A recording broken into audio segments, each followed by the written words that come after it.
Good morning, everyone. I hope everyone is doing well. Thank you for joining us this morning. We'll be getting going in just a few minutes, but I'm glad everyone is here, and we will see you all shortly.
Recording in progress.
Well, good morning, everyone, and welcome to OE Arkansas 2022.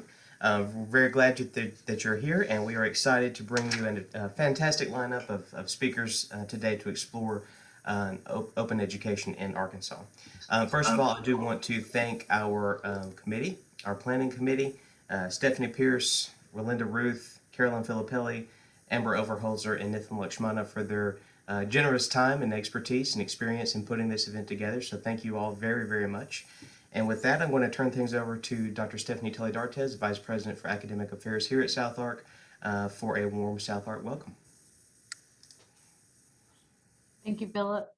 Good morning, everybody, and welcome to the 2022 OER Arkansas conference. I'm so pleased that we could host you this year. I wish we could host in person, but being able to host as South Ark virtually is still a wonderful opportunity.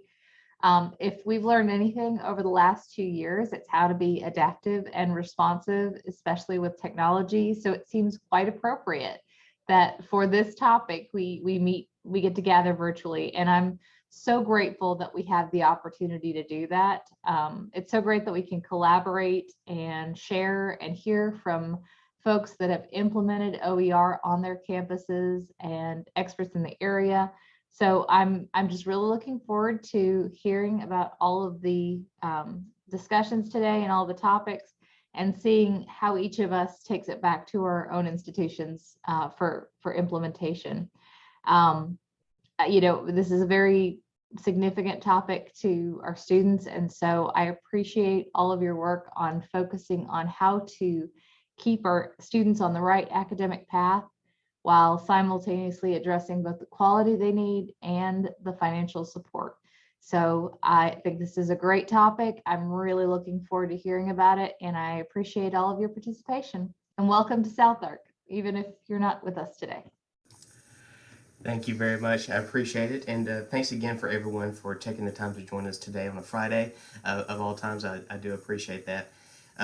Just to echo some of what Dr. Tully D'Artes mentioned, as professionals in higher education, we are all committed to promoting student success. An important component of that mission is to ensure that we're providing efficient pathways to certificate and degree completion for all of our students. Supporting and respecting and encouraging them and enabling them to accomplish their educational goals. And implicit within these priorities is the proactive elimination of barriers that, left unaddressed, would pose significant challenges for our students and their individual educational journeys. Now, each of us shares an understanding that the high cost of traditional textbooks and other proprietary educational materials exist as one such barrier. Here in Union County, we live in the largest county in Arkansas by area and serve a predominantly rural population. Over 20% of Union County residents live below the poverty line, and fully 66% of our students receive some form of financial aid. In this environment, and particularly now that our local economy will be recovering from the impact of a global pandemic, deciding between a $300 textbook and rent or food for your family is simply not a choice. Basic needs will and should take precedence every time. And this is an opportunity, this is where open educational resources come into play. This conference is designed as a professional development opportunity for all of us who are interested in promoting the use of open educational resources and leading open education initiatives within our institutions. And so thank you again for being here. This is important work, and I believe we have a bright future ahead for open education in Arkansas. So just a few housekeeping items that I want to mention before we get too far. This conference is being recorded, so all participants will remain muted throughout the presentations, and all questions should be entered into the chat for the Q&A periods, which will take place at the end of each presentation. I would recommend that all of you use Speaker View so that our speakers are highlighted on your screen during their presentations. And a quick note for those of us who are joining us from K-12 settings, we are able to provide continuing education credit. So the way to do that is to leave your name, email, and your school in the chat at the beginning of each presentation, and then we will be in touch later on to make it official. So thank you again, and I will turn it over to Relinda Ruth to introduce our first speaker. Good morning, everyone. I'd like to introduce our first speaker, Dr. Michael Moore. Dr. Moore is the Vice President for Academic Affairs for the UA system. He also serves as the Chief Academic and Operating Officer for the UA system eVersity, which is a 100% online university that provides high quality, accessible education. Dr. Moore led the effort to build eVersity from vision to operation, including securing accreditation and Title IV participation. It is the only 100% OER institution in Arkansas and has won national awards for course design.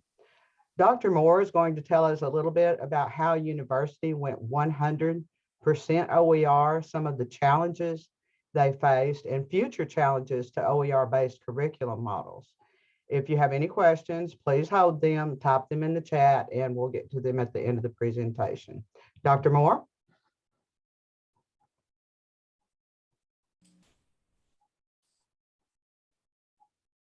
Here again.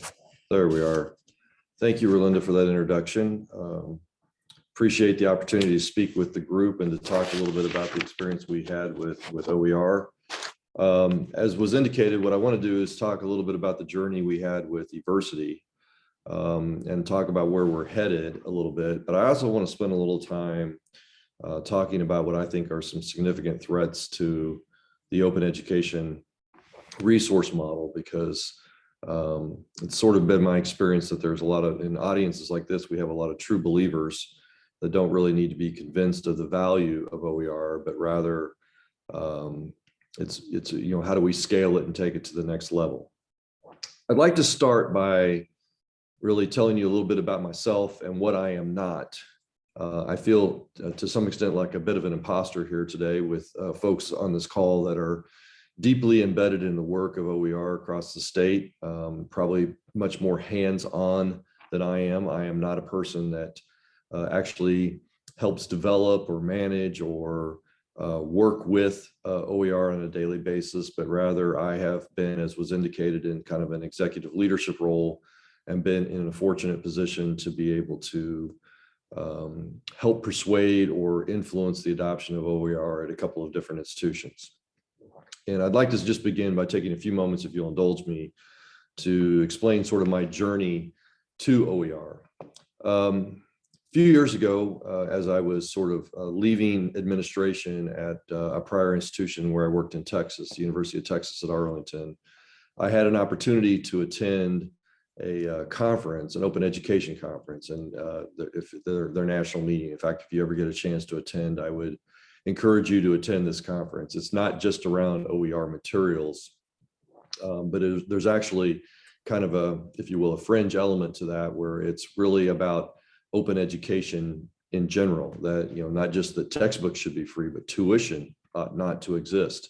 And, you know, as much as I like that idea, it's really difficult for me to imagine how we would run and fund our operations if there wasn't tuition paid. And there's certainly no evidence that state agencies are going to step up and provide free tuition for our students. And so, you know, sort of suffice it to say, these were people kind of on the edge, if you will, of the open education movement and so forth. But it was very instructive for me to attend, because it was my first opportunity to really be exposed. This is probably 15 years ago now, 12 maybe, to be exposed to kind of the open education movement. And I really do sort of view this through that lens, that it is a movement, and that the people like those of us on this call are persuaded by the access mission of open education resources.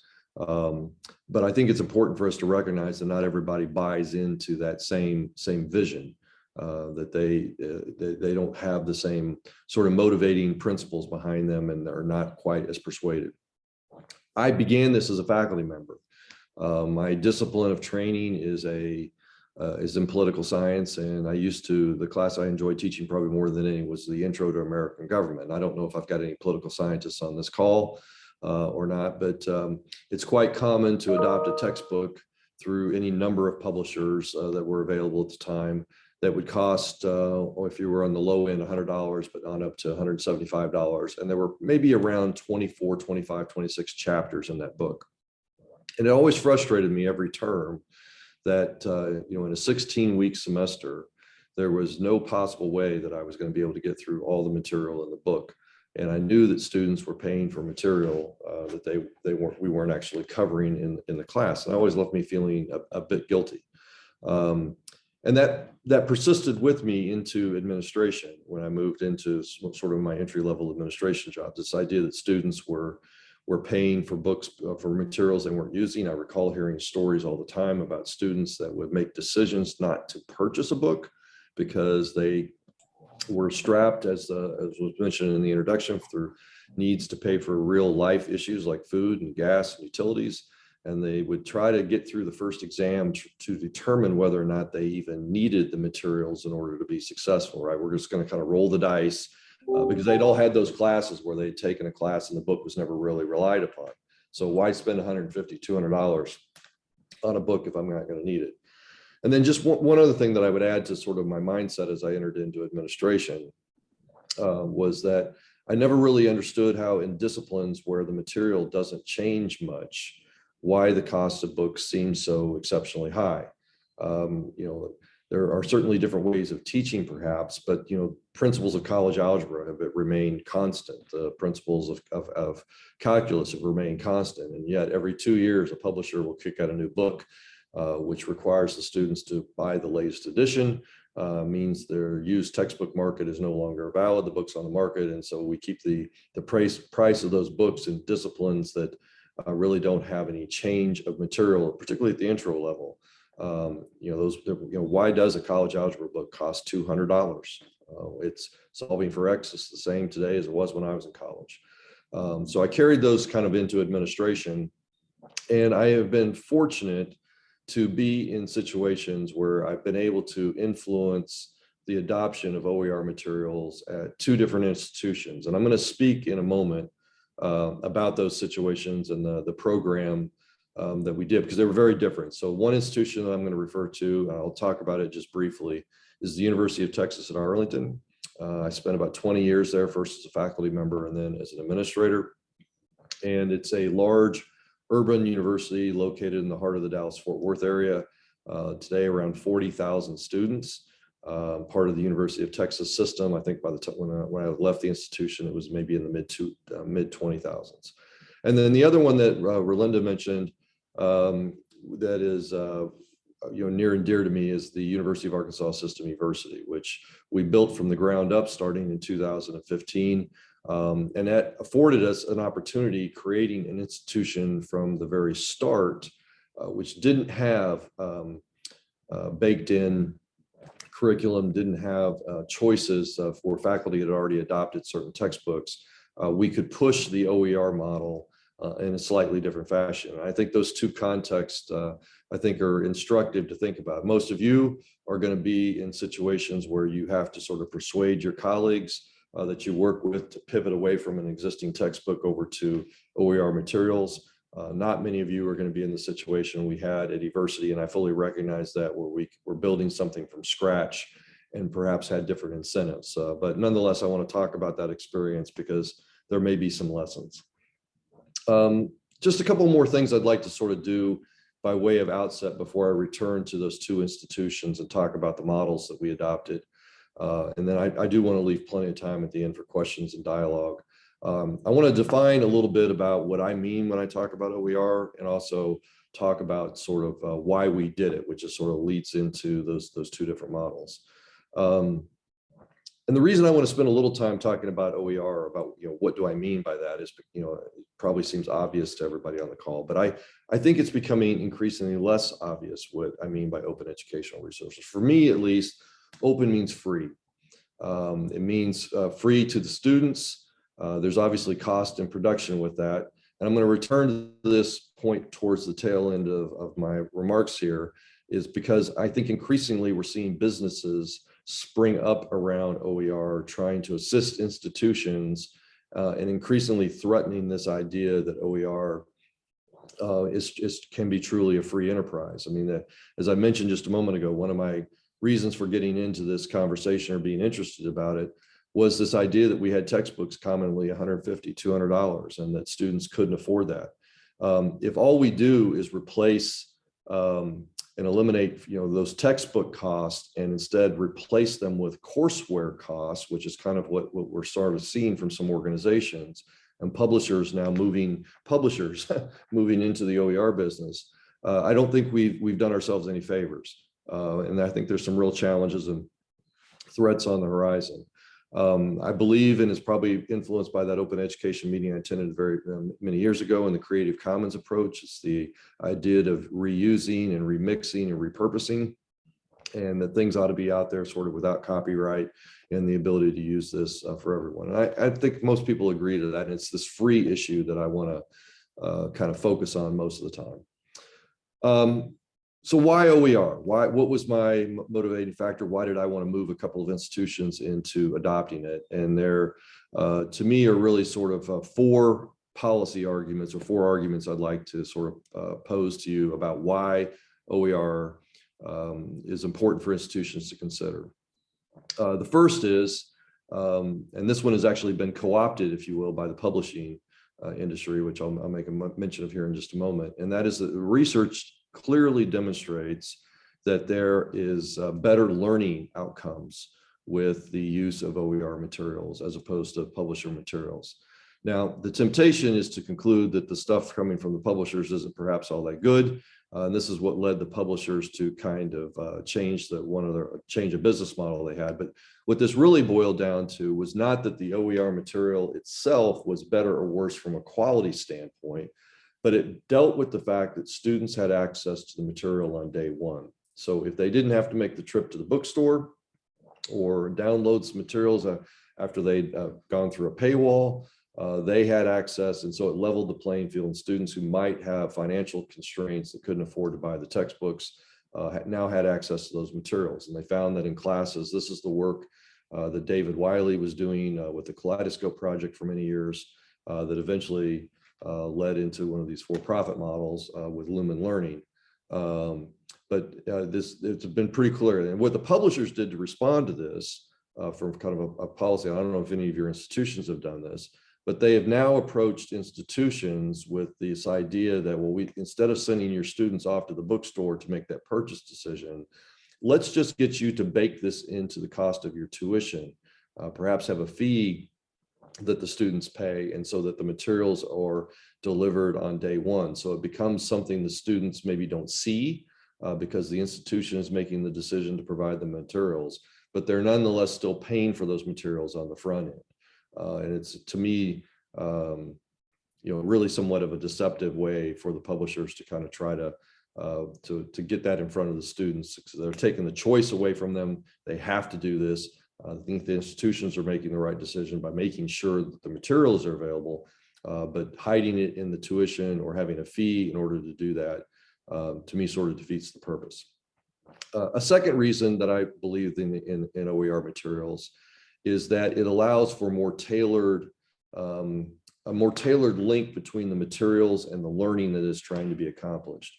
So faculty members in classes, as we all know, make choices about how they're going to present their material. But unless you're the author of the book that you're using, there's often a disconnect. I mentioned myself when I taught that Intro to American Government class, I would have a book that would have 24, 25, 26 chapters in it, 16 weeks in the semester, and I probably would only use 14 or 15 of those chapters. We probably all remember taking a literature course where we had to use the anthology books that were just collections upon collections of essays and poems and so forth, and maybe only touched on a fraction of those materials. That's a lot of material the student is paying for that is not being used. And sometimes the approach that the faculty member wants to take on a given issue or a given topic is not the way the author has presented that material in the book. I will tell you just an anecdotal story. When we began, before it relates to a model we did with eVersity, one of our faculty members that we were working with from one of our UA schools was very, very skeptical about OER, but nonetheless, we persuaded him to adopt OER in our course. I'll talk about that model here in just a moment.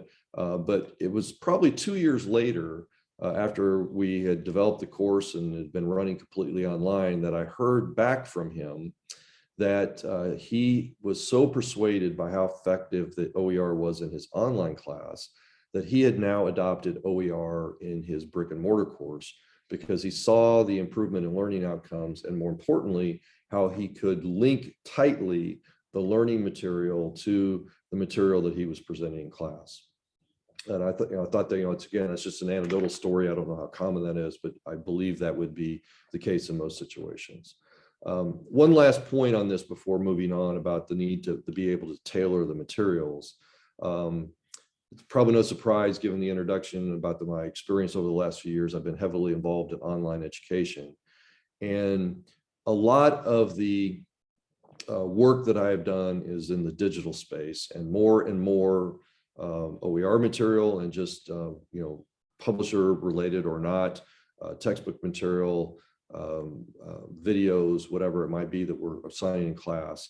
The more and more of that is done in digital format and customized to the class allows us to evaluate whether or not the student is accessing it, because everything that's digital we can click on, and whether or not what they're doing leads to the learning outcome we want. And so I think it leads, for those of you that are in this for the assessment business, I think we have a greater opportunity to sort of determine whether or not this material that the student is using is appropriate for the learning outcome that we're trying to accomplish. And I think that's better than what happens oftentimes with publisher related material. I'm not going to belabor this next point because it was actually touched on a little in the introduction. I've already highlighted it, but there's obviously an access issue.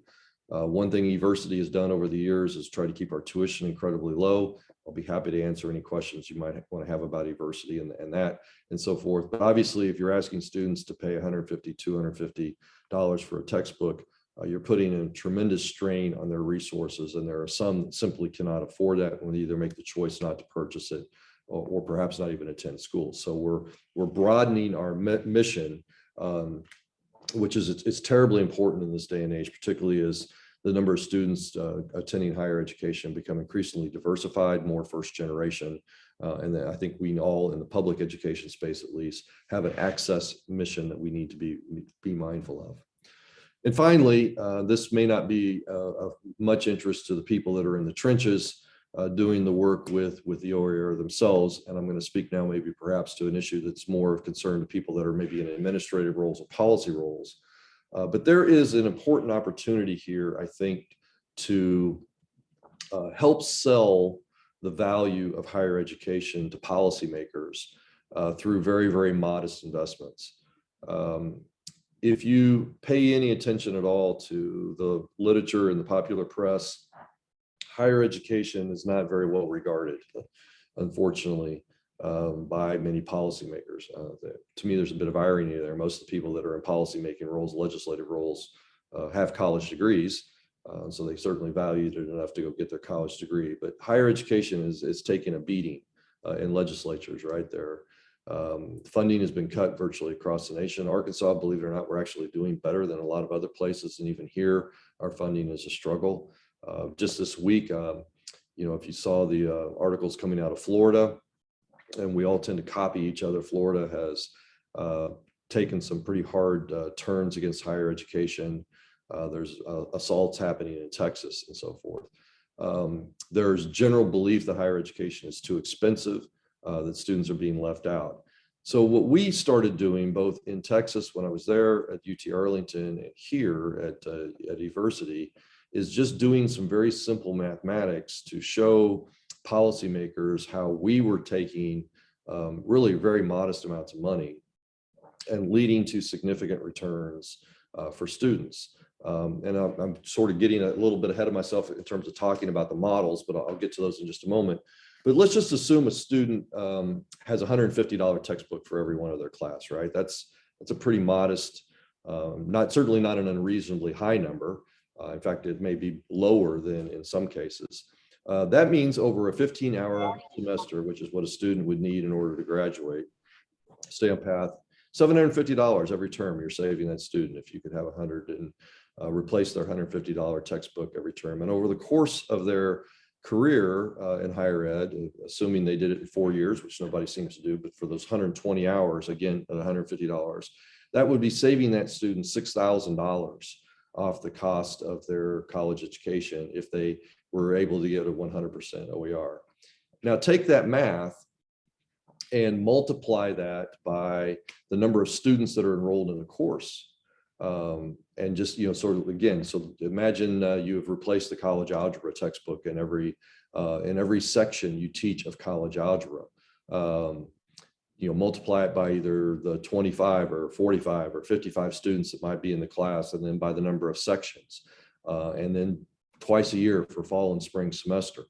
You start to see that you can create a very, very powerful ROI argument to present to legislators that we spent $6,000 or $10,000, whatever the number might be, to develop an OER textbook for college algebra.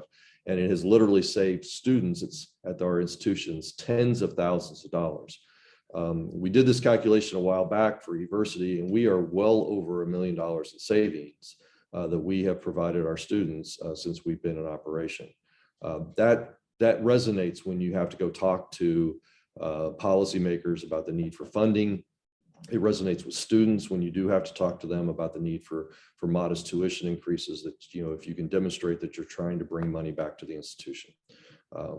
So with that in mind, let me talk a little bit about exactly what we did at these two institutions.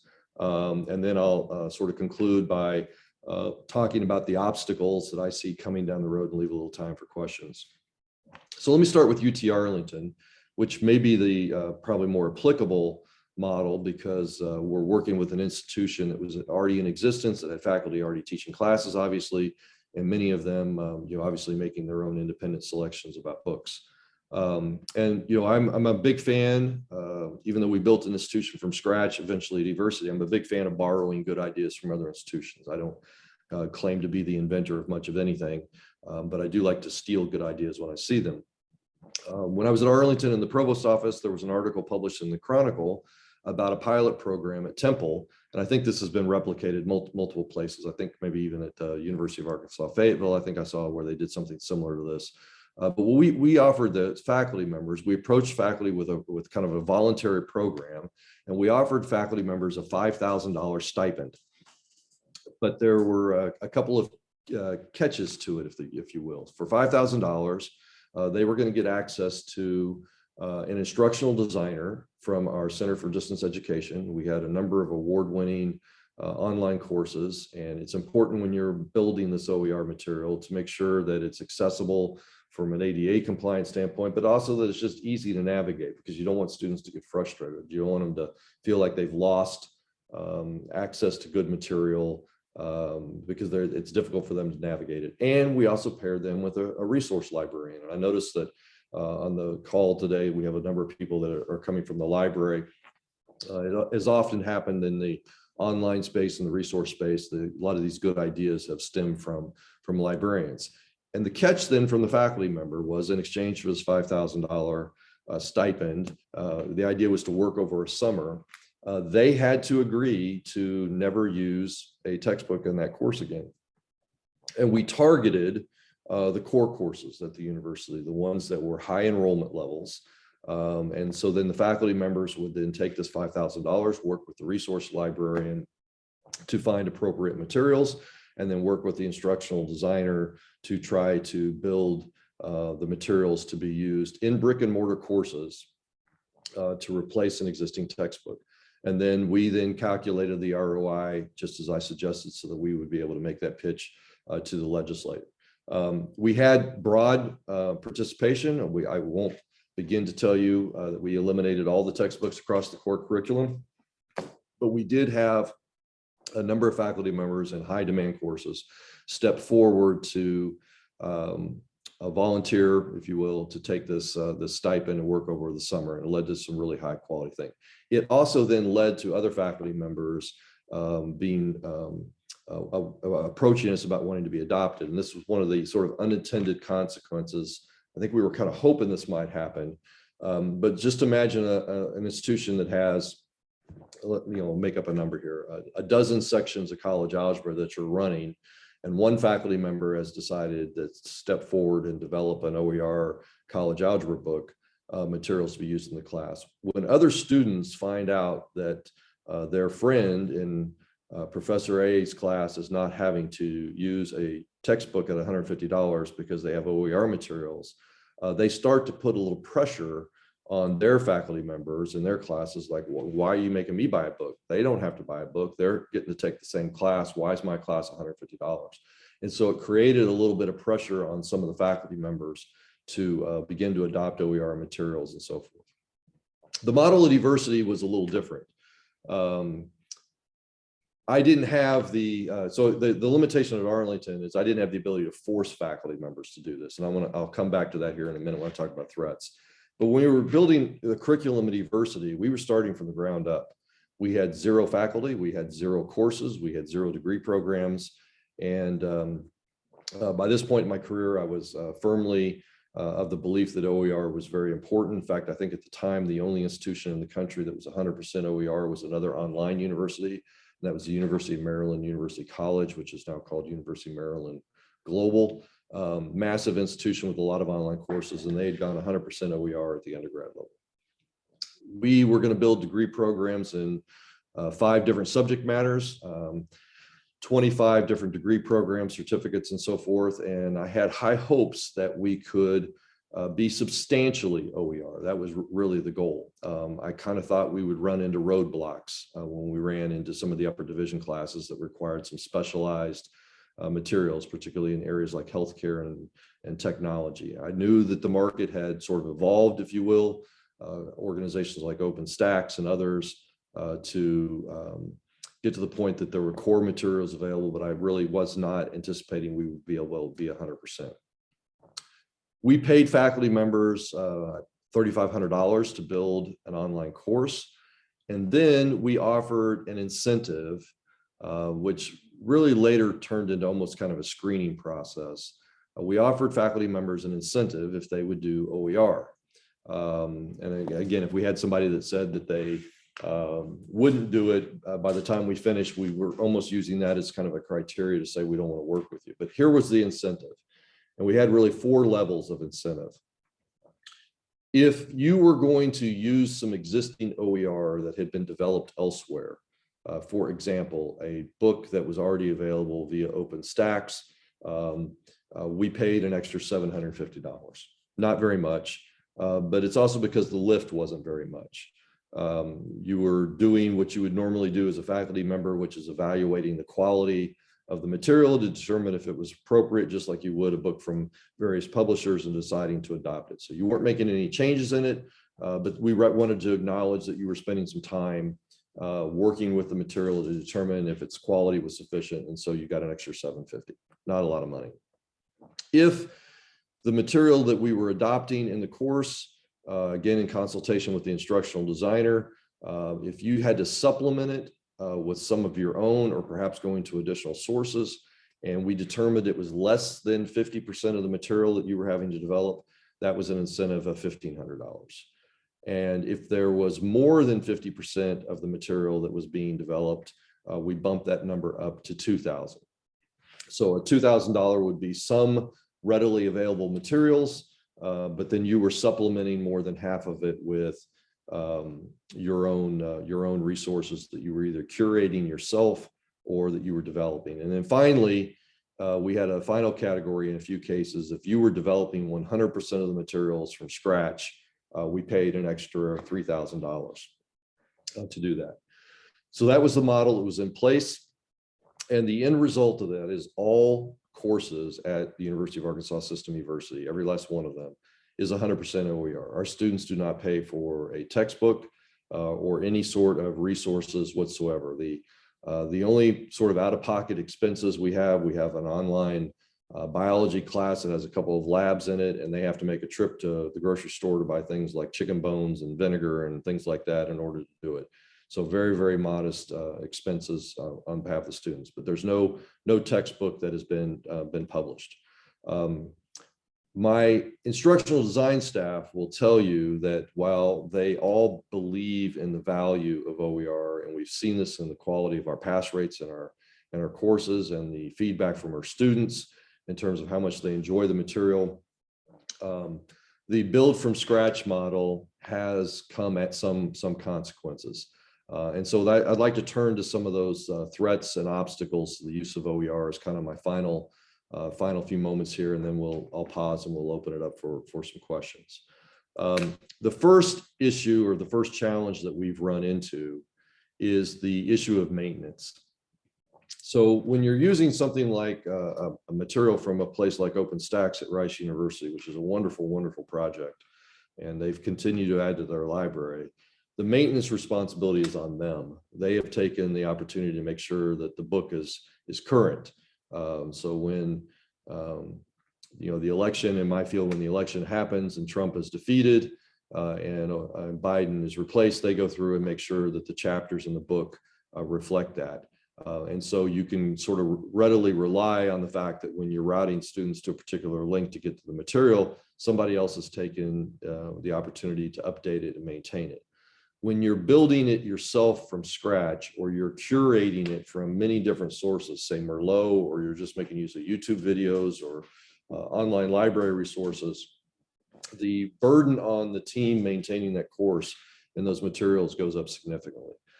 You have to make sure the materials remain fresh. The person who's put the material out may not have a professional obligation to update it. Links go bad, and it does take a considerable amount of time and effort to maintain those links.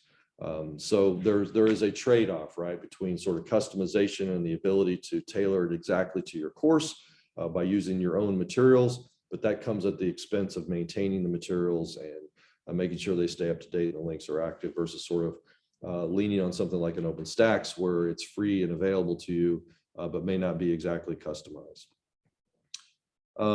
A second threat that I think sort of limits our use of OER going forward, this is perhaps not the most eloquent way of phrasing this, but I refer to it as kind of the shareability threats. And I want to talk about a couple of these threats that would fall in this bucket for me. So by shareability, I mean the ability to use the material that's been developed in a slightly different setting or so forth. So within a university, within a given organization, and this is going to vary a little bit between 2 years and 4 years. And I know we've got some high school K-12 folks on here, and it may be less of an issue in the K-12 arena. But certainly at the 4-year institution level, you get what I consider to sort of be false claims of academic freedom. Let me return to my field again of American politics. So when I was teaching that class as a full-time faculty member, we would run 12 to 15 sections of that course every semester, and we would have probably 10 different faculty members, some permanent, some adjunct, teaching those classes. And the attitude in the department, and really across most departments, was that every faculty member had the freedom to choose their own text. It was their choice. And so we had some faculty members that would adopt a book that had a much more international perspective to the study of American government. I would tended to be somebody what's called an institutionalist, really with a bias towards the Congress. So I would adopt different materials. And to strip that away from a faculty member sometimes will raise cries of academic freedom. From a policymaker standpoint, though, if you're going to invest at the institution to have a faculty member build an intro to American government textbook, and you pour whether it's $6,000 or whatever it is, and the resources of an instructional librarian, designer, and a librarian into it, and all you do is impact one section of Intro to American Government, while that's admirable, it still leaves 9 of those sections of American government that we're running still purchasing textbooks because they don't buy into the approach of that one particular faculty member. Now, it's more common in community colleges to have a common book, certainly in the K-12 environment. There are some disciplines in higher education where you occasionally will see a decision for a departmental text, sometime in mathematics. I've seen it in the sciences sometimes, and in foreign languages. But the more common model is to allow the faculty member to make the choice. And so when you do that, it makes the broad scale adoption of OER more challenging. And I've tried to toy with ideas in my mind about how do you address this issue? You got a problem, how do you try to solve it? And it would almost be with making a hiring decision or making it known at the time of hire that we use OER materials. I would also point out that I tend to take the position that is not really an academic freedom. issue. What academic freedom tends to really speak to is the ability of the faculty member, where it originated, was the ability to pursue a research agenda without the pursuit of outside influence. So clearly departments have adopted models where they're going to teach to a common exam, they're going to agree to certain things, and that certainly takes individual latitude away from it. So I think part of it might be sort of trying to rein back in what the perception of academic freedom is, but also maybe making it clear at the time of hiring of faculty members that this is going to be, we're moving towards being an OER institution, and we expect you to do that. Sort of related to this is the idea right now that what we rely on in the field of OER is what, you know, I don't know how to best phrase this, but really we're relying on volunteers. We're relying on faculty members, whether incentivized or enough, to sort of step forward and say, yes, I'd be willing to do this. I'm interested in doing this. And volunteerism wears out. Any of you that have volunteered for an organization know that eventually you get tired sometimes of working with that particular organization. And I think the same thing is happening here. One thing that I would encourage, I know I think at least, I don't know if they're on the call yet, but I know that we eventually are going to have some folks on here from the Arkansas Department of Education. One thing that I would encourage the state to do that I think would be helpful, again, I'm going to refer more to the university environment here, because I've seen this done in other states. I think Colorado has made some impressive gains. I've seen it done elsewhere outside the country. Canada has done this at the province level, is to try to create repositories where faculty members or institutions can deposit their OER materials. We are going to end up duplicating effort and spending inordinate amount of time. This is really what the organization, for those of you that are familiar with Merlot, has tried to do with learning objects. But there is really no need for every four-year institution in the state to develop material for Intro to American Government or for college algebra or statistics, right? We need one of those, and then we need to be able to share it across multiple institutions and allow it to be altered or changed and so forth. It's wonderful that individual institutions are starting to take this effort and do it on their own, and we need to applaud that and encourage it and keep it happening. But we also need a vehicle for depositing this stuff and being able to share it. And we don't have that in Arkansas. We don't have that maybe across regions, right? I mean, if this is truly going to be a movement, we need to find different ways of sharing that material. Let me just deal with two more threats, and then I'll stop and take questions. The next threat, and I alluded to this at the very beginning, is that I think we're creeping into an area where OER is no longer free. And where I'm specifically referring to that is publishers and certain organizations that know that there is literally this movement around OER have gravitated towards the model of, we're going to come in and help you build your OER material, or we're going to provide you OER courses. So we'll make the book on the learning objects free, but we're going to build courses for you.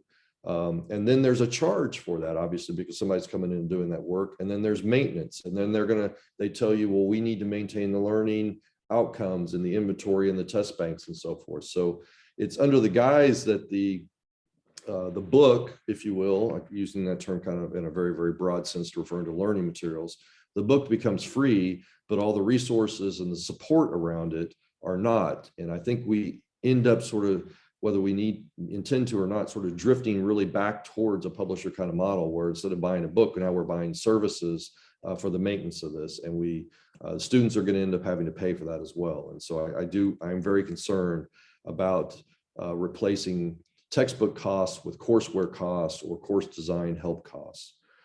And then finally, and I find this actually somewhat ironic that I'm going to mention this, I think we're threatened by technology, because in many ways, technology is what made OER possible, right? We had stuff freely available on the internet.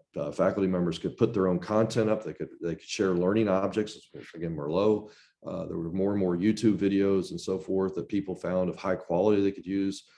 So all this stuff was freely available. We could grab it and we could stitch it together and create this learning environment that was good for the class.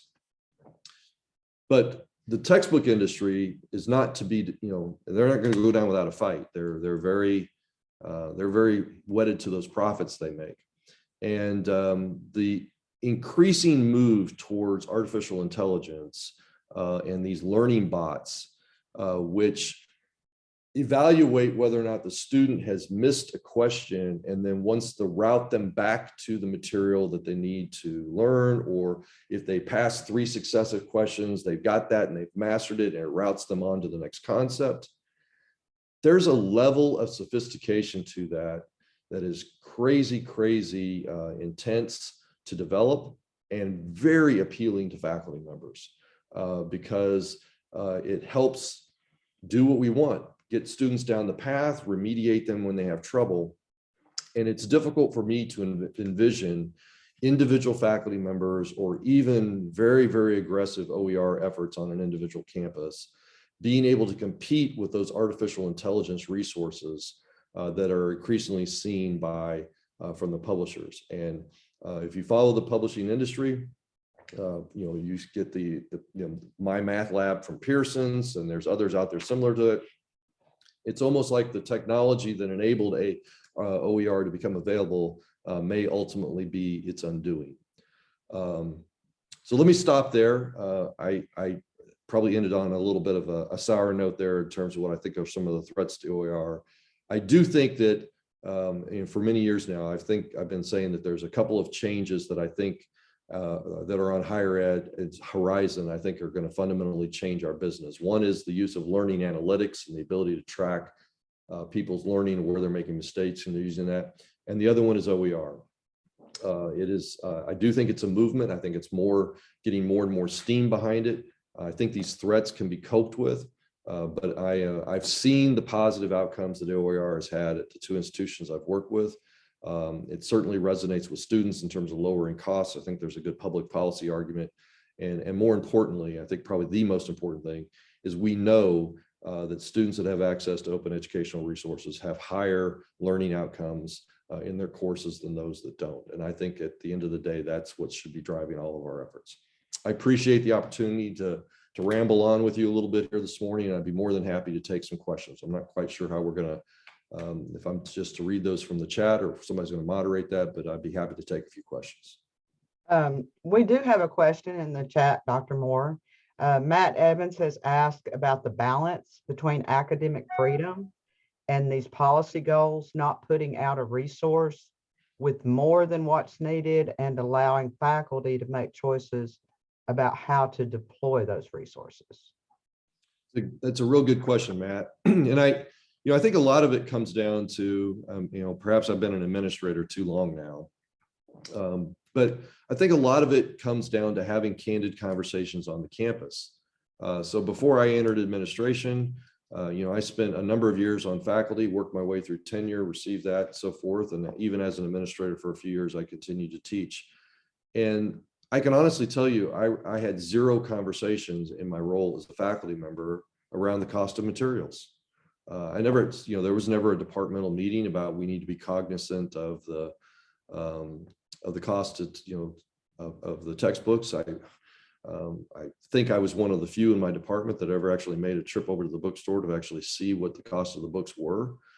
So I think it kind of starts there, and understanding that, it depends on the institution, but, if you're at an access institution where I was at, and 75% or more of your students are on financial aid, which was the situation I'm in, to be blind to the cost of education and the impact it pays on students, I think is naive for the entire institution. So we need to have dialogue about making good choices, and what does that mean?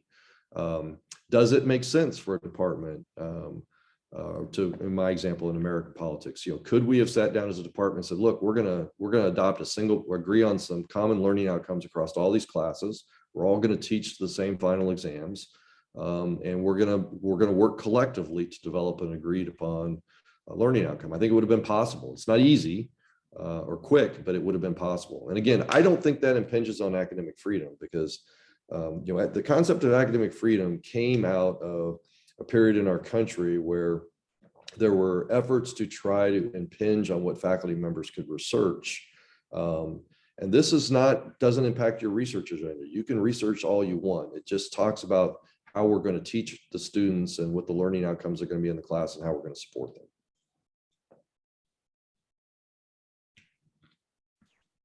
Does anyone else have any questions? I don't see any in the chat. While we're waiting, Dr. Moore, I would like to comment. Thank you so much for giving us your insight, sharing that with us. I've managed to take 2 pages of notes. So I really appreciate that. You made some very good points, Well, thank you. especially about, going forward, the threats that we face. And I like that you brought up the publishing aspect, because we're dealing with that right now. I can't tell you how many calls I get a week where they want me to pay them to organize materials. So that's important. Yeah, and I will say that from the publishers, I mean, they're doing what they're supposed to be doing, which is kicking out materials. I tend to sound a little negative to them. And I'll admit that the academy sometimes makes it very, very hard on faculty members, for at an institution where the teaching load is heavy and every faculty member has maybe 4 or 5 different preps. And even if you wanted to use OER, if you believed everything we were going to talk about today, it's hard to find the time to curate those materials. And again, you might get lucky and be able to go to a place like OpenStax and adopt it, but they're really focusing on just core level courses. So when that publisher shows up with this nice little shrink wrap package that has, I'm going to date myself, back when I started teaching, had the overhead slides. Now it's a slide deck to use on PowerPoint. It's got a built-in test bank, and it's shrunk wrap for the students along with some software that they have to download. And it becomes almost turnkey, even lecture notes, right? They give you outlines for the lecture notes that you're supposed to be doing. That's tough to resist if you got 5 preps this semester and 5 different preps next semester. So that's why the more we can find ways to share, again, whether the state takes the lead in this or one institution wants to step forward and do it, but to create a repository that, we almost kind of divvy up the work and share it, if you will, not on a forced march, but, if somebody's got a OER freshman comp class, put it in a repository and make it freely available for everybody else to use. And then maybe somebody else will drop in a US History 1 class or a college algebra materials. If we try to do this on our own, I don't think we're going to be successful. I think we have to try to share. Certainly statewide, crossing state lines gets harder, but that's where we need to do. We need to develop some consortiums where we're going to work together to do this. I agree. We do have another question. What is the best practice total number of OER resources used in a course, and how do you get students to buy in to using multiple resources versus one book? Well, first of all, I don't know that I've ever seen any sort of best practice on this in terms of a number of resources. So I would probably defer to others here who have maybe more expertise from a design perspective. But to me, this gets to what the instructional designers are at and really, really good at. You can have multiple resources. It's about how you integrate those materials into the course. So if in an online environment, for example, and there is a difference between online and the face-to-face. If you have but even in the face-to-face environment, you're probably using an LMS of some sort where you can use these things. If you are constantly sending students off to search, I remember, I'll use this as an example that may resonate with some of you. I remember when I was in school, the library would sometimes have materials on reserve, and you had to go check the materials off, and it was just it was a pain, right? To always have to trudge over the library and check it out, and you could have it for an hour or two, and you had to check it back in and so forth. If you make it hard, particularly in this age of convenience, you won't get people to use it.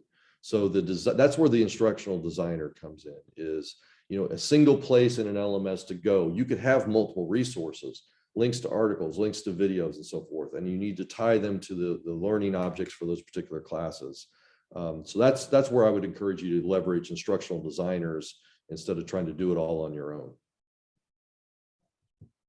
Okay, we have another question from Matt. Is part of the problem as to why faculty are not talking about the cost of textbooks a result of professional associations like APSA, AHA, or ASA not having these conversations in meaningful ways? That's a good question, Matt. So here would be my stab at giving you an answer. And I don't know if this is what's motivating you. Certainly at all those conferences, the textbook vendors, the publishers show up and those associations derive some revenue by having the vendors there and the faculty walking through that. I would, I guess the question is, I'm familiar with the APSA more than those other two. I assume one is American history and the other American sociological. In the APSA, I don't think they see that as their purpose. Right, their purpose is the exchange of research and the cultivation of research. There has been in the last few years this wing of the APSA that does focus more on teaching. I think that was it's an interesting conversation. I almost think this belongs at the institution level, though. It's understanding if you're going to be talking about being an open access institution and understanding the nature of your population. Whether you got a lot of people on Pell or you're an elite serving institution, that's kind of where I think the conversation needs to be, is at the departmental level. These organizations can help, but my guess is they don't see it as their mission. So that's probably why they haven't dipped their toes in it. But that's a guess on my part. Okay, I don't see any other questions in the chat. We're coming up on 10:20. Does anyone else have any questions they'd like to ask Dr. Moore? I guess let me just add one other thing. I probably should have done this at the outset. If something should spring up and you want to have a more focused conversation or whatever, feel free to reach out to me and contact me. I'm easy to get to. It's just mmoore, MMOORE at uasys.edu, mmoore at uasys.edu. There we go. Okay. Looks like that's the end of the questions. And again, Dr. Moore, we want to thank you so much for talking to us about OER. And everyone, it looks like we have time for about a 10-minute break. So if you need to get up and move around, now's a good time to do that. Thank Yes. you, Dr. Moore. Thank you very much. I appreciated the opportunity with you, and I hope all of you continue to do good work in this very important field. Thank you, Dr. Moore, and thank you, Rolinda, for moderating that session. We do have a 10-minute break, so would encourage everyone to take advantage of that, and then we'll be back at 10:30 for Gabby Hernandez. Thank you.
All right, hello again, folks. We'll have a couple more minutes of break and get going right at 10:30.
All right, hello again, everyone.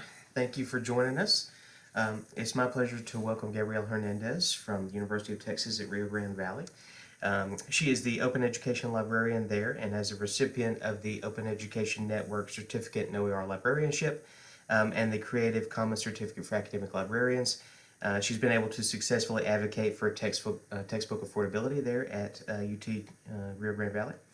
With almost a decade of experience teaching in the K-12 setting, she has been able to utilize her teaching skills to provide OER professional development series, as well as educate various stakeholders about the importance of adopting open educational resources. And we are very pleased to have her join us for our conference here today. So thank you, Gabby, and I'll turn it over to you.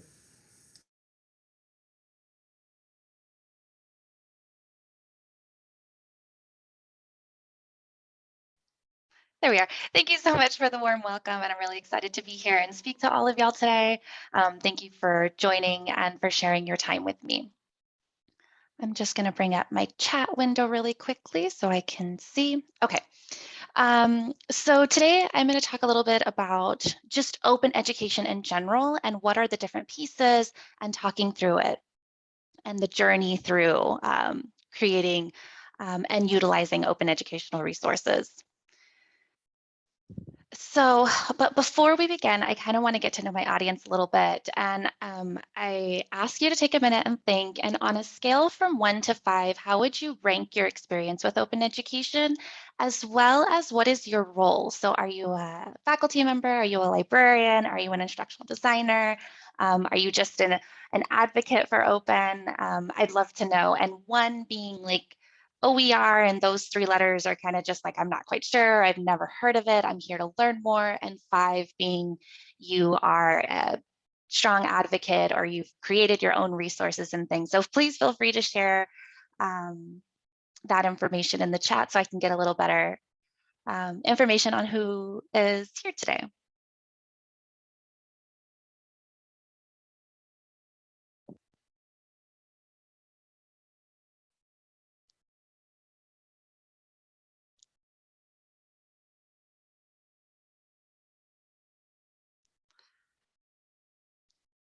This is so great. I love seeing all the different roles represented here today, and also a whole wide range of experiences, which is nice to know. And I really hope that each of you, no matter if you're a 1 or a 5, you'll be able to take away something here today. So what are our presentation outcomes? Today we'll consider the what, the why, and the how to engage in open education, open educational resources, open educational practices, as well as open publishing. And it really is a true journey, and each step of the way is important and can have impact either in your classroom or in university, on your campus. So no participation is too great or too small. So let's just start off with the basics. So what is open education? And I really love this definition from CCC OER. And it goes beyond just a regular definition. And it defines open education as an attitude, a practice, and a method of teaching that inspires inquiry and equal access to course material, as well as sharing with a wider community, sharing knowledge and materials and lessons. And the belief is that education is strengthened when we share openly. And so why do we have these conferences about open education? Why are we engaging in open education? Why is this even a topic of conversation? And I love what UNESCO says about that. And because it says that they believe that universal access to high quality education contributes peace, sustainable social and economic development, and intercultural dialogue. So I like this definition because it goes far beyond just it's free, it's knowledge sharing. It goes about talking about our cultures and sustainability, and our social development as a global community.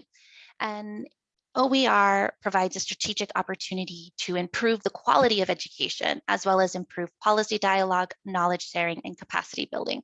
So engaging in open education goes far beyond saving students money, which is a great portion, but it really is helping our whole global community engage in open education, and improving the quality of education in general, which as librarians and administrators and instructional designers, that's why we're here. That's why we're in this profession, is to improve the quality of education, as well as the access to education.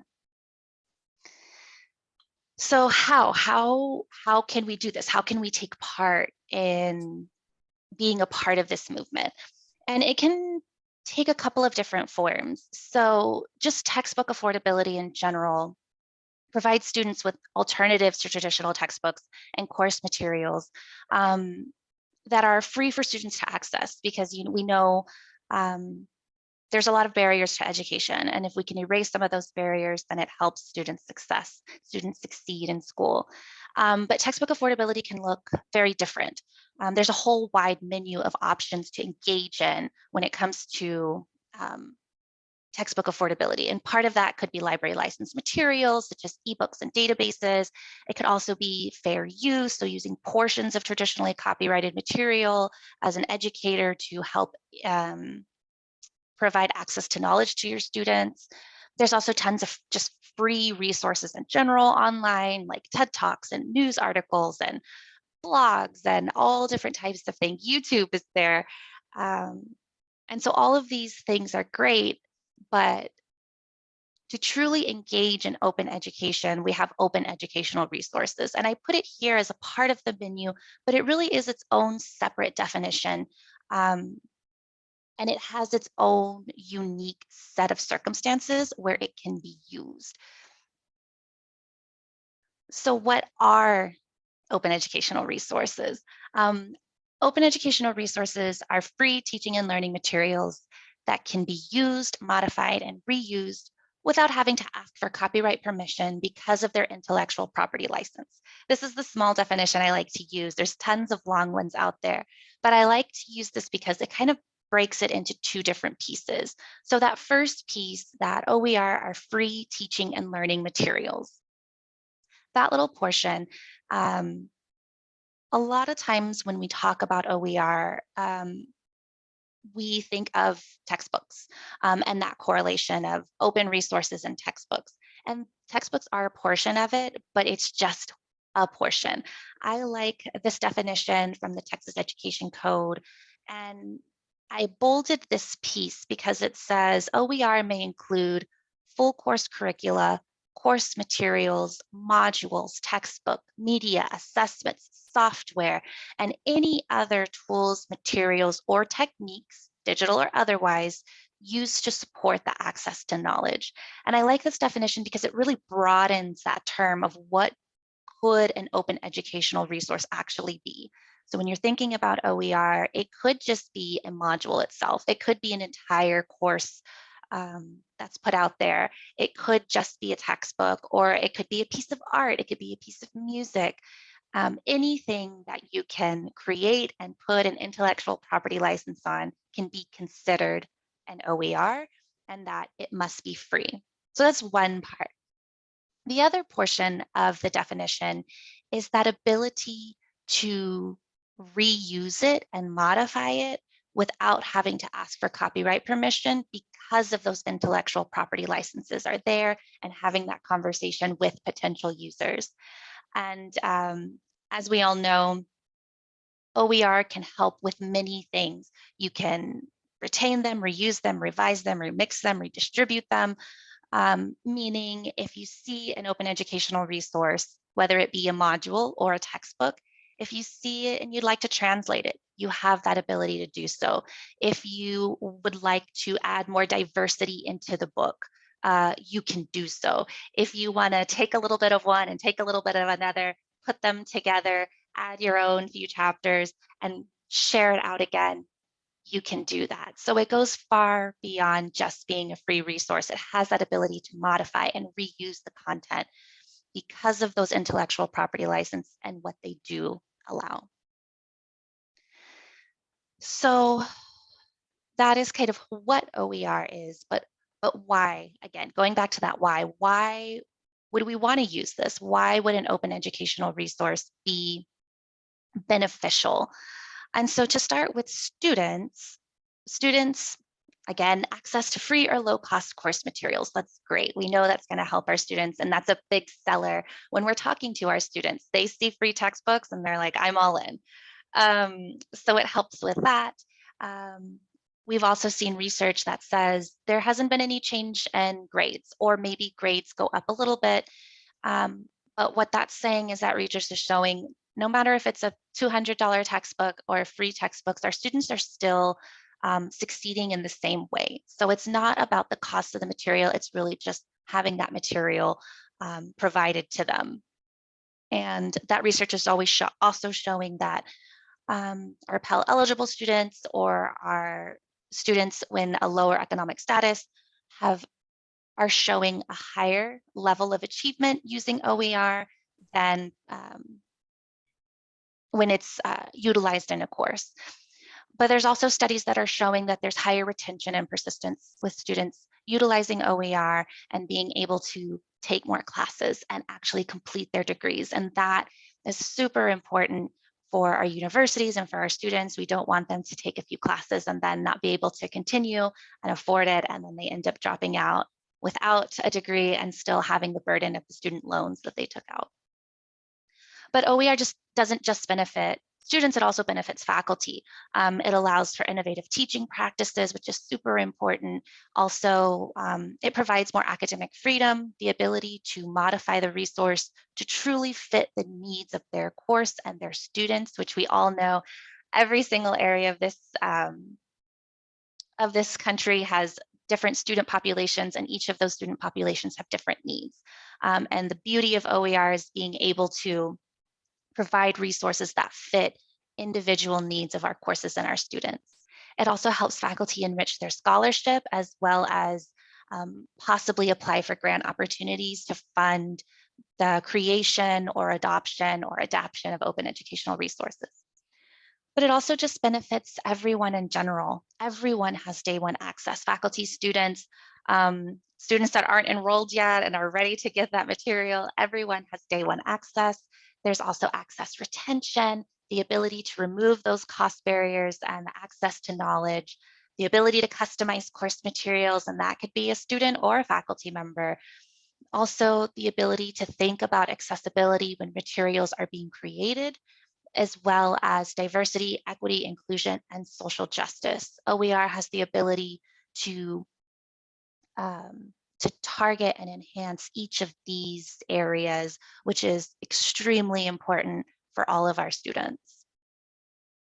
So that's why we may use OER, but how? How do we get involved? How can we actually implement OER into our course? So those of our faculty members that are here, this is an infographic of kind of how you can get started in your journey. The one and most important part is that it takes time. It definitely takes time to engage into this work. And you can think of it like research, where it takes time and persistence, and to make sure that you go in knowing it may not be as quick and as simple, but those who do participate in this type of work have seen the value in that time. And OER doesn't have to be an all or nothing. It really can be doing it pieces at a time, implementing chapters, changing modules, instead of having to think of it as I have to transition my entire class in a summer session. You can do it over time, starting with those pieces of your course where you don't feel like your current materials are really truly getting to the subject content. You can use OER to help build out your course. You can use repositories to look for your current textbook or see if there is an OER that already exists for your courses. There is a gap in resources. There are lots and lots of resources out there for our undergraduate courses, introductory courses, high enrollment courses.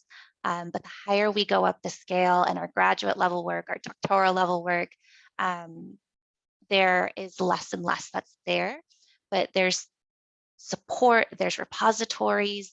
I encourage our faculty to engage in backwards design. So taking a look at what are the learning objectives that you want your students to take away? What do you want your students to know?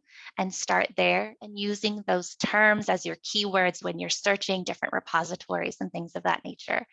And every step of this way, ask for help. There's an entire community out here of librarians, instructional designers that want to support this work at various campuses, as well as tons of information online and library guides, where it kind of hosts all this information and can help guide you through this process. So I have another little question to kind of interact with y'all. And which benefit of using OER resonates most with you? And it can be anything from talking about what OER itself can do, or maybe just open education in general and how that can impact our students and our global community at large. So feel free if you'd like to share your responses in the chat, and we can build a community ourselves here.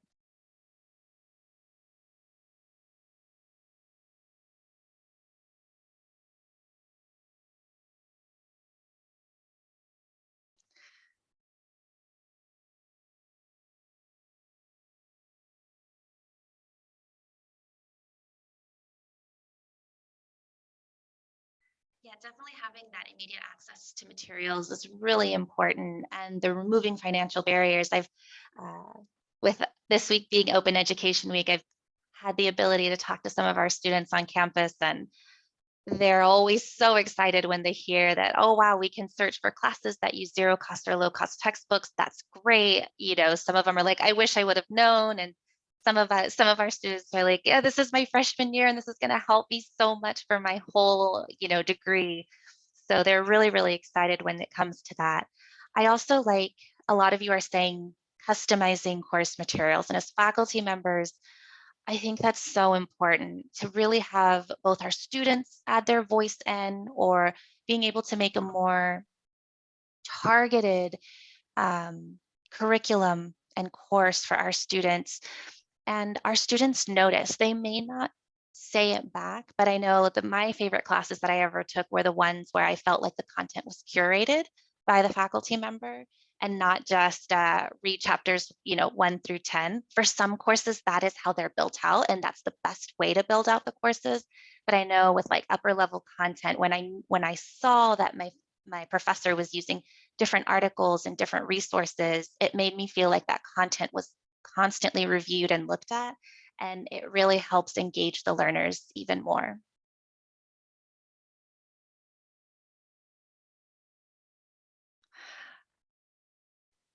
And continued access is huge.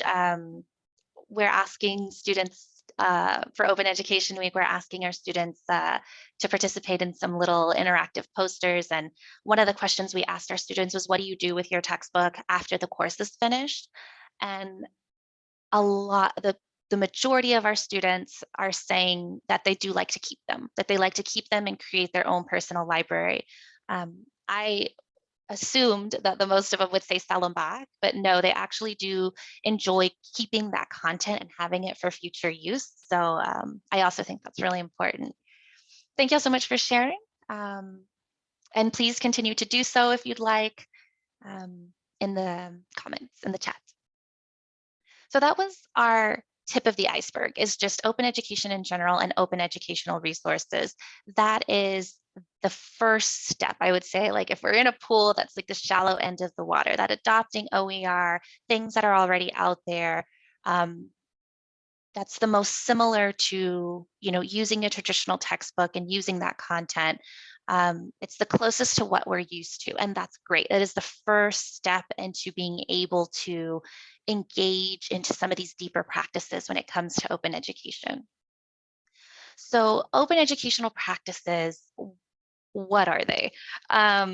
OEP encompasses teaching techniques and academic practices that draw on open technologies, pedagogical approaches, and open educational resource to facilitate collaborative and flexible learning.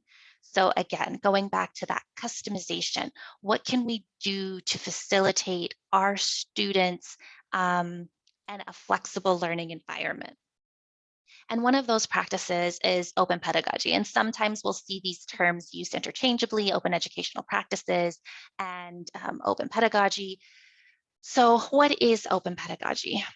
Open pedagogy is really an interesting topic because I don't think anyone has come up with like, this is the easy, simple definition of it. I think it's more of a moving definition, and it's more about practices and what can be done with it instead of defining the practice itself. So open pedagogy can be a couple of things. It's where students are creators of knowledge rather than consumers of it. It's changing that narrative. We want our students to be creators, and we do ask for our students to be creators, but what is then done with the work they are created?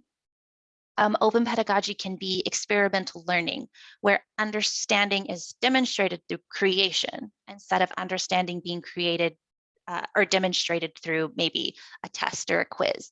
That is a portion of demonstrating understanding, but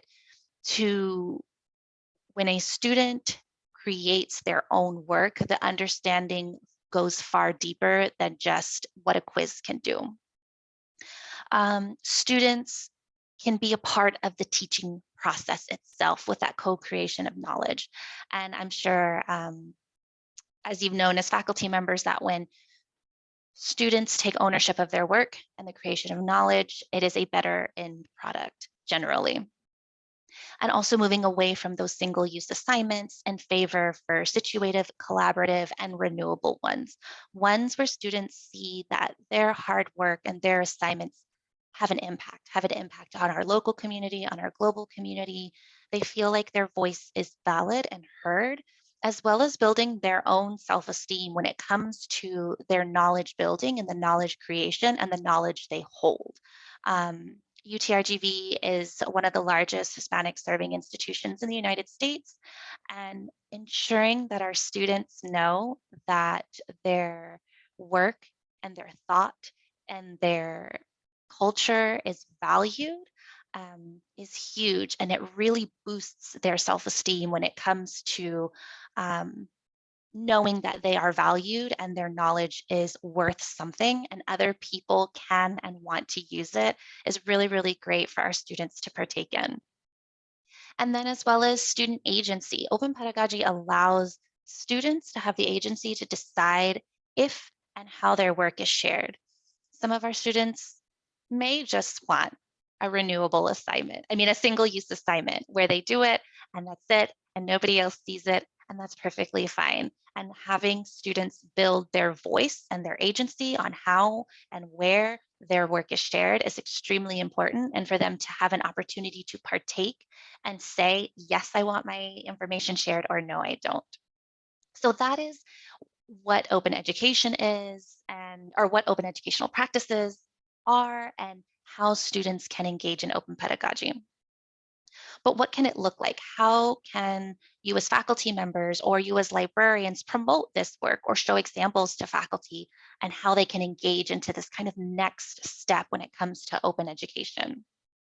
And open assignments, open pedagogy assignments can look very differently. It can be something as simple as a summary of a chapter, and then those summaries are then shared to your next semester of courses. So that way students can have a summary of that chapter before they read the chapter to get a little bit of information. So it can be that simple. They can be video tutorials, they can be worked examples, it can be games or ideas for future students to use to deepen their understanding. It can be a blog post. I saw a presentation just yesterday about students in a cultural writing course where they created a newspaper off of their assignments. So all the assignments were created and then a beautiful little newspaper was done and then shared out with the community. So it can really take a lot of different views. It's not one thing. And I'm sure a lot of you are already engaging in practices like this or have assignments such as these that then, instead of just ending right there in that semester, can then be shared to the next group of students. So that's kind of the tip of the iceberg, but it can go even deeper than that. So open projects can go far greater. It can be creating test banks. It can be adding diverse viewpoints to existing OER. So maybe there is a person that represents the community that you serve of your students, but that voice and that person is never shown in our traditional textbooks. And those voices can be added, or students can do research projects and create these things, and then that be an assignment and then shared out again. They can be Wikipedia contributors. There can be student stories of where they're sharing their own unique perspective of their course, and then that being put together as an anthology for others to read. There also can be the contribution to open projects that already exist, like the Open Anthology of Earlier American Literature. Also textbook adaptations. There have been cases where a general textbook has then been turned into a specific study textbook because the students were able to engage in that type of creation. So depending on how comfortable and confident you are, like I asked in the beginning, what is your level of experience with OER? Some of your 3.5s and 4s, maybe you're ready to take on this type of project. And these type of projects don't fit in every course, but definitely the small little assignments can be done, even if it's just one. It gives the students that ability, and again, the confidence to have their knowledge be valued and shared out with, even if it's just the local community, is really, really important for our students to participate in. And then going one step deeper, what is open publishing? So open pedagogy kind of relates itself into open publishing. So open publishing is the sharing of knowledge with open licensing, which is kind of what we were talking about with open pedagogy, where our students are sharing. With open publishing, it can be anybody. It can be a faculty member, it can be a librarian. I know some of our librarians have published some of their work openly to share with the community. And it's content that creators create and then communicate with users what can and cannot be done with that resource. And that's possible because of open licensing. And open licensing is where Creative Commons, which is the most common form of open licensing, where Creative Commons licenses give everyone, from individual creators to large institutions, a standardized way to grant the public permissions to use their creative work. And the reason I love Creative Commons licenses so much is because it's that ability to, as a creator, talk to the potential users to state clearly what can and cannot be done with your work. And the way that's possible is by the icons themselves and the wording of Creative Commons licenses. So there's the attribution, there's non-commercial use, there's share alike, and there's no derivatives. And these icons, when mixed together in various ways, start that conversation. So if a creator can say, you can do anything with this work. As long as you put my name on there, feel free to share, modify, edit, do what you will. Or maybe there is somebody where you create the work, but you want to ensure that that work is always shared openly, that it never goes backwards, that it's always an open license because you want your work to be shared openly without barriers. So then you could choose a share alike license, where that way you know that no matter anybody else who uses this work, and if they want to add to it, that knowledge will also be contributed openly and shared for future learners to utilize. Not all Creative Commons licensing is open. So you have to be sure when you are choosing. Creative Commons allows you to have a variety of how you would like your information to be shared. And that's where our no derivatives license comes in, where maybe you want your research out there, you want it to be accessed by people, but you don't want the content to be changed. And that's perfectly fine, but realize that is where the boundary of an open resource and a non-open resource comes. It is a resource that is open, that is shared freely when there's a no derivatives license put on it, but that doesn't mean that takes away that ability to modify, which then means it's not an open educational resource. Doesn't mean it's any less valued or valuable to the community, just knowing where those boundaries lie. If you want your information to be able to be modified, then make sure that you put a license on there that allows that modification to happen. And so how can you get started with open publishing? How can you implement this into your course? If you're ready, you've adopted OER, you love it, you're ready to publish, or you're ready to publish your students' work, how can you do this in your context? Start small. That's always a great way to start. The road to open can be very long and it takes a lot of time. So one step at a time is a good pace. Even if it's even if it's just one open pedagogy assignment that's then shared just to your next semester of students, there's still impact that is being made, and that's great. So don't ever feel like your journey with open publishing is not enough, because again, it's your journey. Take it at your own pace. I know faculty are very, very burdened with lots of different things and lots of things on their plate. So even just that small interaction is valued and worth it, and very valued by our students. You can also build a community. So as you see today, there's many of us here who are interested in open education and wanting to partake. There's lots of librarians here with us today that want to help support faculty in these areas. So take a look. Is there people in your discipline or your department who have similar views and like to kind of start this project a little bit at a time? There's also organizations out there like the Open Education Network and the Rebus community that give support to faculty members who want to start open publishing. And then again, your library. Never forget about your library or other people's libraries, because there may already be support for you for this type of work on your campus. So take a look at your library website. A good place to look is always, if you have a scholarly communications department, try it there, or even ask maybe your subject librarians to see, if they know about it. Are there talks about open educational resources?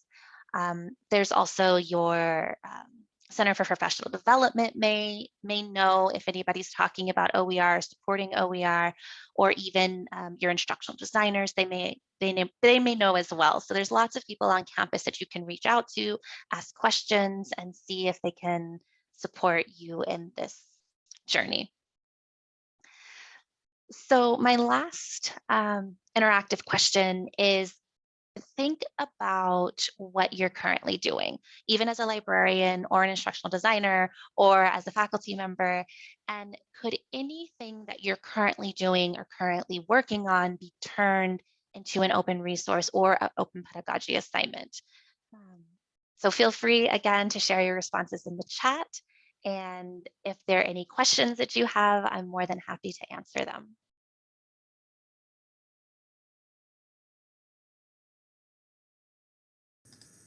So as folks are putting in those comments, we do have a question so far that I want to go ahead and bring up. Is validation of the content of student and even faculty shared or published material an issue?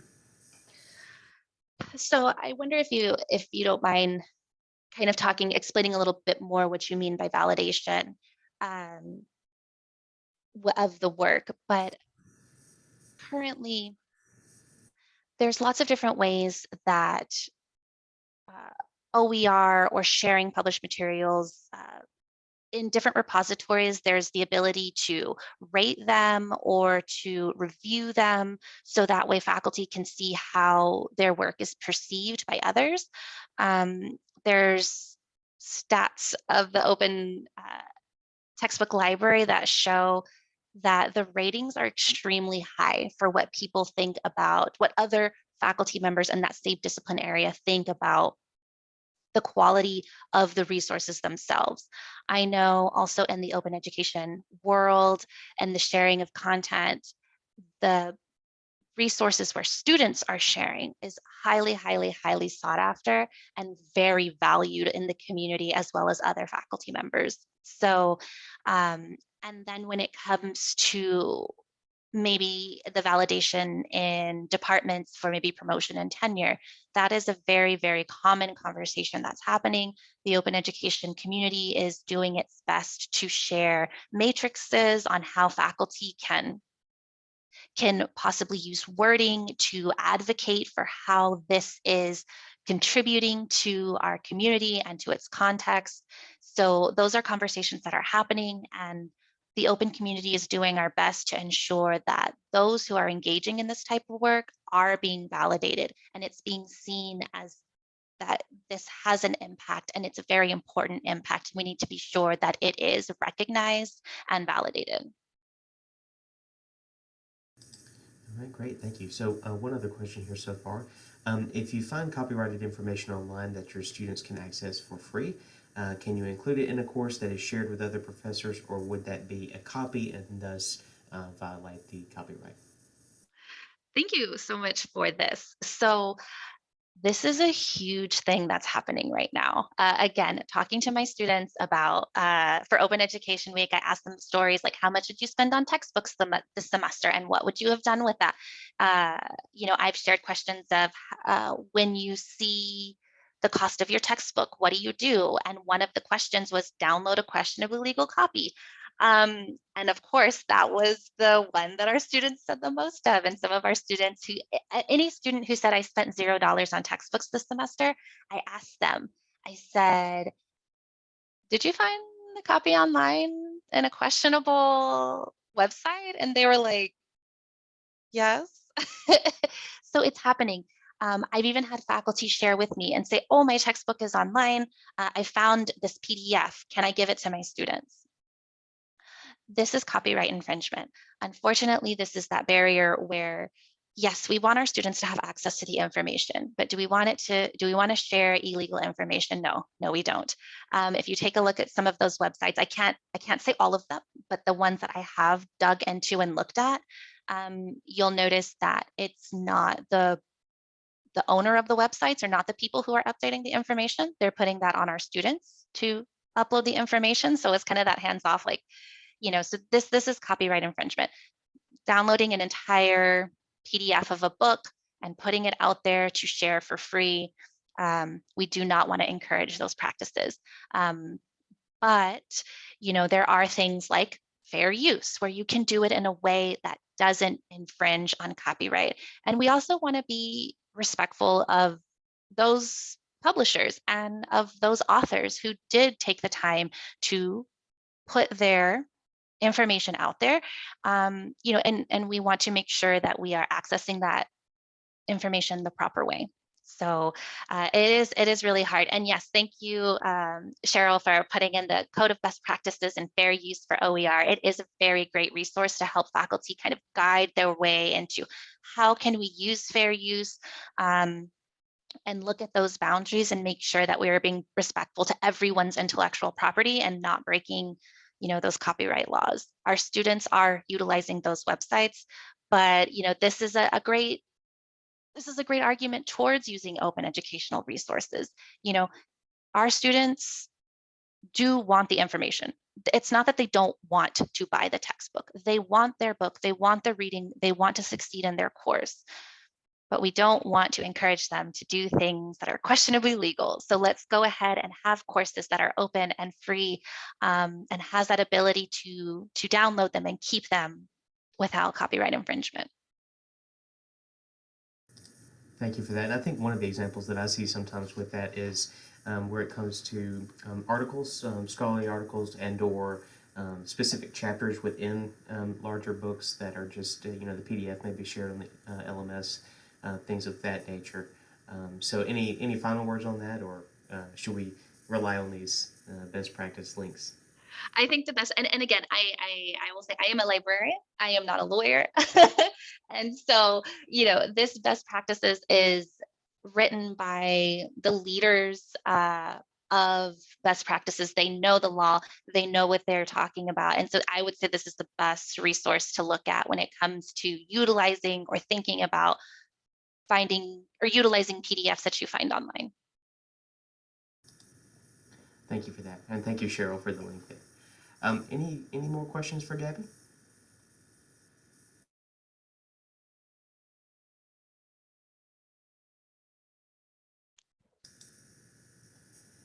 If not, Gabby, I appreciate it. I see you've got your contact information up there. Just send us off with some final words, and we appreciate it. Yeah, thank you again so much. I really appreciate the time. And if you have any questions, we have, I have both of my websites there. We have a library guide that's full of information for anyone and everyone to use. And we also have our textbook affordability project website that highlights our faculty advocates and things of that nature and other resources for faculty to use. And like I stated earlier, I may be a Texas librarian, but that doesn't mean I don't support the global community of open. So feel free to use and utilize the resources that are there, that are curated, for your needs. And if anybody has any questions, I'm always open for communication, for projects, for ideas. Let me know. All right. Well, thank you very much. I appreciate that, and thank you for taking the time. I know you've got a busy day with a lot of other things scheduled, so thank you for taking the time out to be with us today for this conference. We appreciate it very much. I appreciate y'all too. Thank y'all so much and have a wonderful conference. All right. Thanks. We are a little bit ahead of the schedule, so I'll go ahead and put up the 10-minute break, and then we will return promptly at 11:30 for our keynote. Thank you, guys.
As we prepare for the keynote at 11:30, I just want to remind everyone that this is an opportunity to enjoy your lunch as well. So if you need to take your lunch break and enjoy the presentation, please feel free to do that.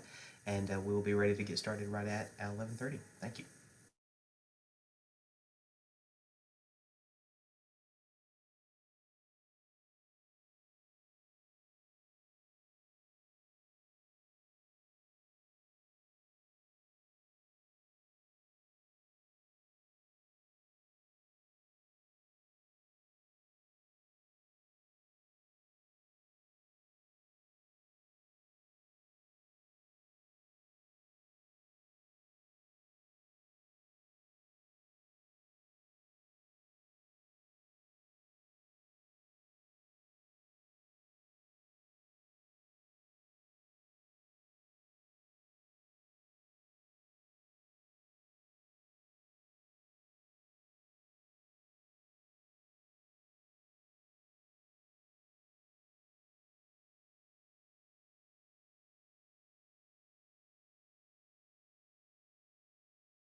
right, hello again.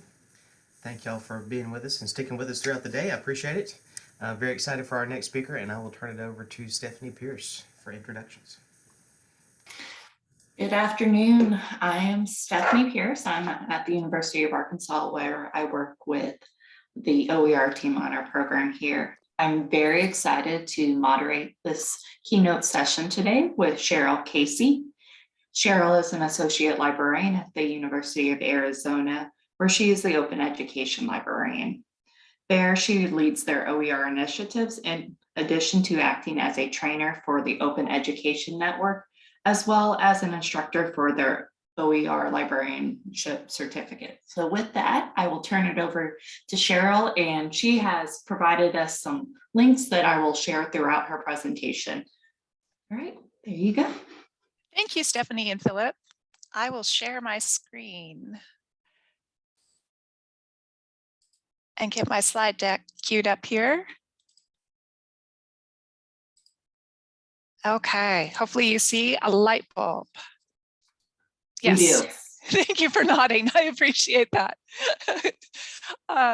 So happy Open Education Week, everyone. I'm excited to continue the conversations that Gabby and Dr. Moore started. These have been great so far.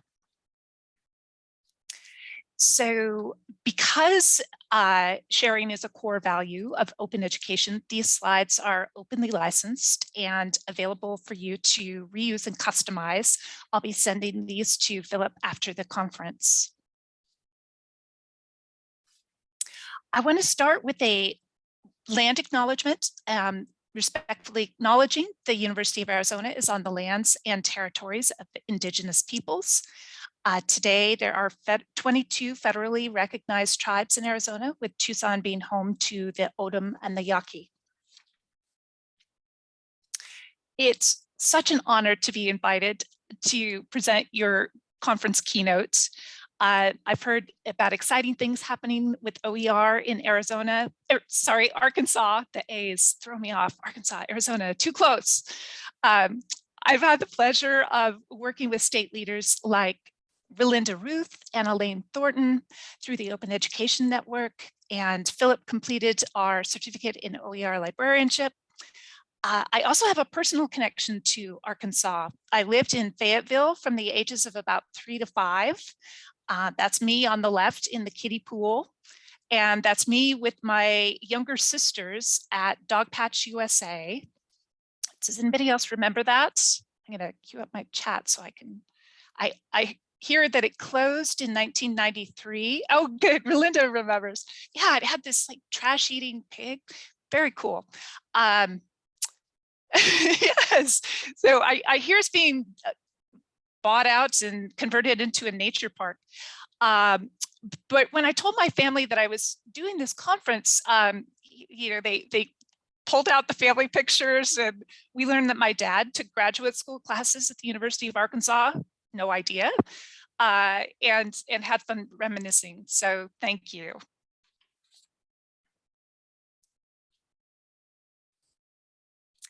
I want you to leave here today equipped with a hefty toolbox of OER and open pedagogy resources. There isn't time to cover everything, but this online toolkit should give you additional resources and ideas. And thank you, Stephanie, for putting the link in the chat. It's licensed CC BY, so you can adapt it and reuse it. When Arizona held its state conference last week, Ursula Pike was one of our keynote speakers, and she talked about origin stories, her new book in Press Books. She encouraged all of us to think about our own pathways to the open movement. So I'd like to share a bit about my origin story. It began about 10 years ago when I first learned about OER.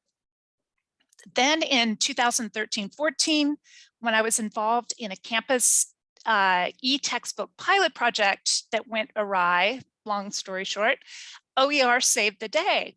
And I went to my boss and said, you know, this OER stuff looks really promising, and the library should be involved in that. And voila, the role of OER coordinator was added to my liaison librarian duties. And I think, hey, you're going to lead this OER program in your spare time is a common origin story among librarians. So a few library reorganizations later, I'm now the open education librarian in the scholarly communications unit. I focus on OER, our Pressbooks publishing platform, and our Z degree initiatives, where the Z stands for zero textbook costs.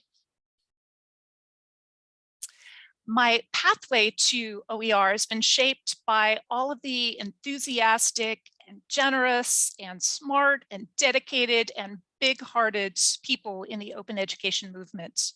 It's a fantastic community spanning across the country and around the globe. And each one of you is a valuable part of that movement. It's been fantastic to see OER training programs expand and OER conferences grow. We really can improve the world by collaborating, sharing, and innovating together. I think it helps to pause and remember why this work is so important.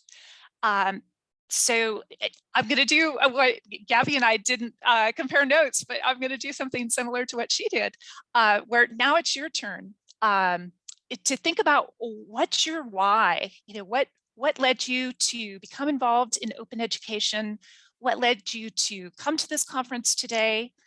And as you type your responses in the chat, I'll share my why.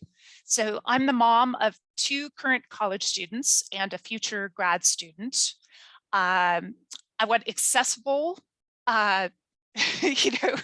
equitable education. I'm passionate about student success. I'm involved in campus student basic needs work, and up to a third of our students report food insecurity. And I've been pushing for course materials to be included in student basic needs, along with food and housing and transportation, healthcare, childcare. I'll pause for a second and see. I wanted to help empower K through 12 teachers, students, and families. Excellent. Yes, empowerment. I love that word. Personally, very invested in strengthening our institution's viability and future through open education and affordability initiatives. Fantastic. Yes, viability. I'm a digital coach, and I want to help teachers be able to create accessible online content for no cost. Accessibility is so important. I was an online Spanish teacher using a homegrown curriculum. There are very few open resources available for language learners that were specific to our state standards. So yeah, being able to create and fill a gap that exists is such a powerful why for OER. Thank you for sharing.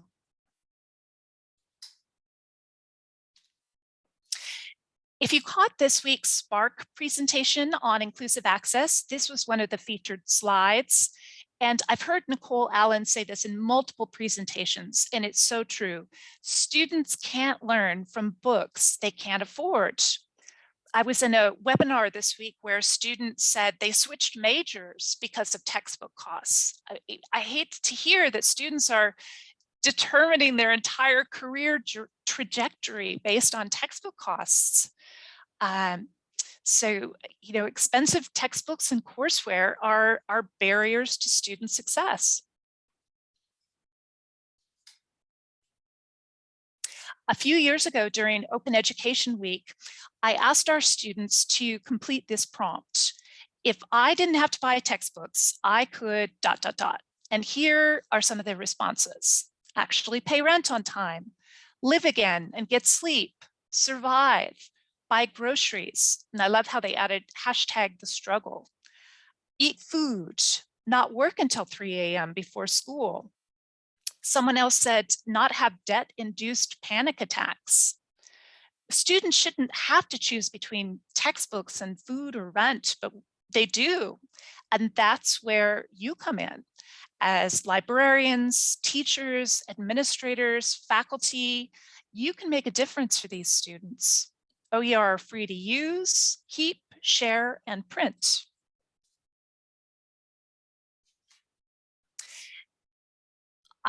These benefits really echo the ones that that Gabby shared in the previous session. So I'm just going to build upon what she's already presented. You know, cost savings are just one benefit of OER. Customizability is really what sets OER apart from other free to use materials. The day one access is critical. I've watched my own kids, wait weeks to get an Amazon Marketplace book in the mail for a class. And my campus is adding an increasing number of 7-week classes where any lost time is exponentially problematic. The equity and social justice issues. So OER level the playing field, and no student's academic progress is thwarted because they can't afford the necessary course materials. Open licenses and open pedagogy foster sharing and collaboration. Gabby mentioned diversity and inclusion. OER can include diverse viewpoints and voices and examples and images that are often missing from commercial course materials. Innovation is another aspect. I'm seeing more multimedia OER that offer students a hands-on, immersive learning experience. OER expand academic freedom by offering faculty additional course material options, as well as the ability to customize. And last but not least, open education boosts student success. A growing number of studies show that students who use OER perform as well or better than students whose faculty assigned traditional course materials. I've listed several papers and reports under the research section of the toolkit. I'm sure you've seen the Georgia study, but there's also a more recent community college study. And this efficacy information is so important to share with faculty and administrators. I was fortunate last year to be able to take a 1-semester sabbatical. And my research focused on open pedagogy and students' experiences in creating content in Pressbooks. So I define open pedagogy as involving students in the creation of OER. Gabby mentioned that there's not a common definition of open pedagogy. There's also not a common pronunciation. So I'm going to pronounce it pedagogy like my colleagues here do. The Humans Are Social Media textbook pictured here was the first big project to be completed in our Pressbooks platform. It was released in May of last year by Diana Daly and her students. And it's a great example of open pedagogy. Students contributed video and audio clips, first-person essays, graphics like the selfies you see here on the cover, and glossary terms. I've surveyed students in Diana's classes now for 3 semesters, soon to be a 4th, and I've asked them about learning outcomes with Pressbooks and the Humans Are Social Media project, and whether they thought they had greater educational value than traditional learning activities like writing papers and taking tests.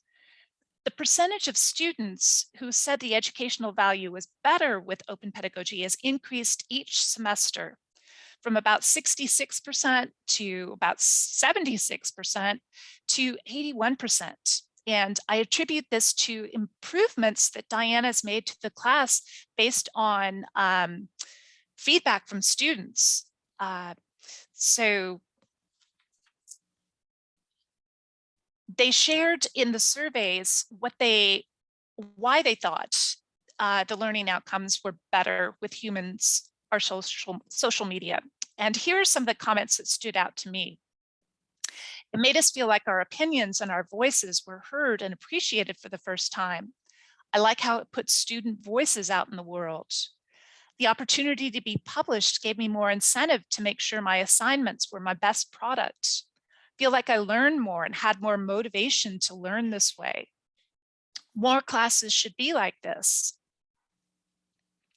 For libraries that support OER and course material affordability programs, I think the return on investment is huge.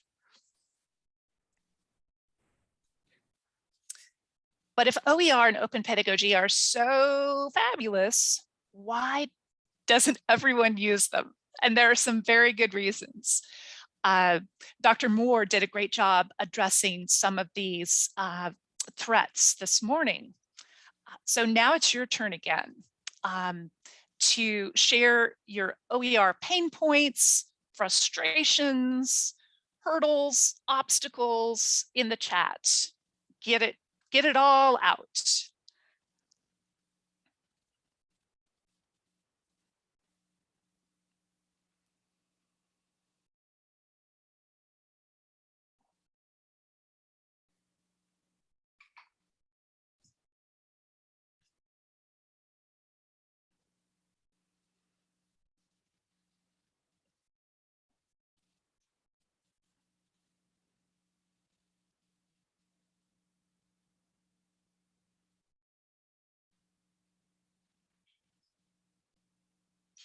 If you have no OER pain points, I really want to talk to you and find out what your secret is. Here's one, thank you. Having to find quality K through 12 resources. Quality is lacking. Yep. Explaining copyright violation and how Creative Commons licensing works. Yes, Rolinda. Oh, I can relate to that so much. Time commitments are a significant barrier to faculty and staff working on open initiatives. Adding OER to job descriptions could be a key way to make sure this work is valued. Yes, time commitments are huge, and scope creep and being asked to do OER on top of an already full-time job is definitely a challenge. ELITist faculty, that's one I haven't heard before. Britt, if you could say a little bit more about that, I would be really interested. And I'm not familiar with the term AMI. So if you wouldn't mind explaining that a little bit too.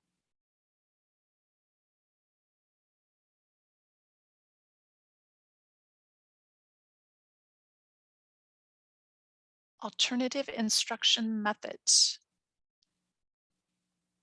Okay, thank you. Yeah, I'm not familiar with that. I'm gonna guess that maybe K through 12.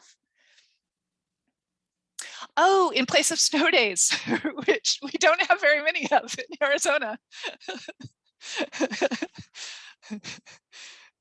Yeah, ironically, we did have one soon after I moved here from someplace where it snowed a lot and they never shut down the schools. But just a trace of snow here in Arizona is chaos. Yes. Okay, well, thank you for sharing. So I've asked a variety of audiences across the country the question about OER challenges, and answers have been remarkably consistent. I hope that helps you feel less alone, unlike this poor fellow trying to push a boulder up the hill. Based on past inputs, I've organized obstacles into these 10 categories. So let's explore some of the ways we might be able to overcome these challenges. Remember that you have an entire open community of generous, creative people willing to help. So obstacle number one, lack of awareness. I feel like I'm constantly talking about OER, but I need a bigger megaphone. Awareness of OER at colleges and universities is growing, but still not great. According to a 2020 report on digital texts in the time of COVID, 51% of faculty said they're unaware of OER and Creative Commons licensing.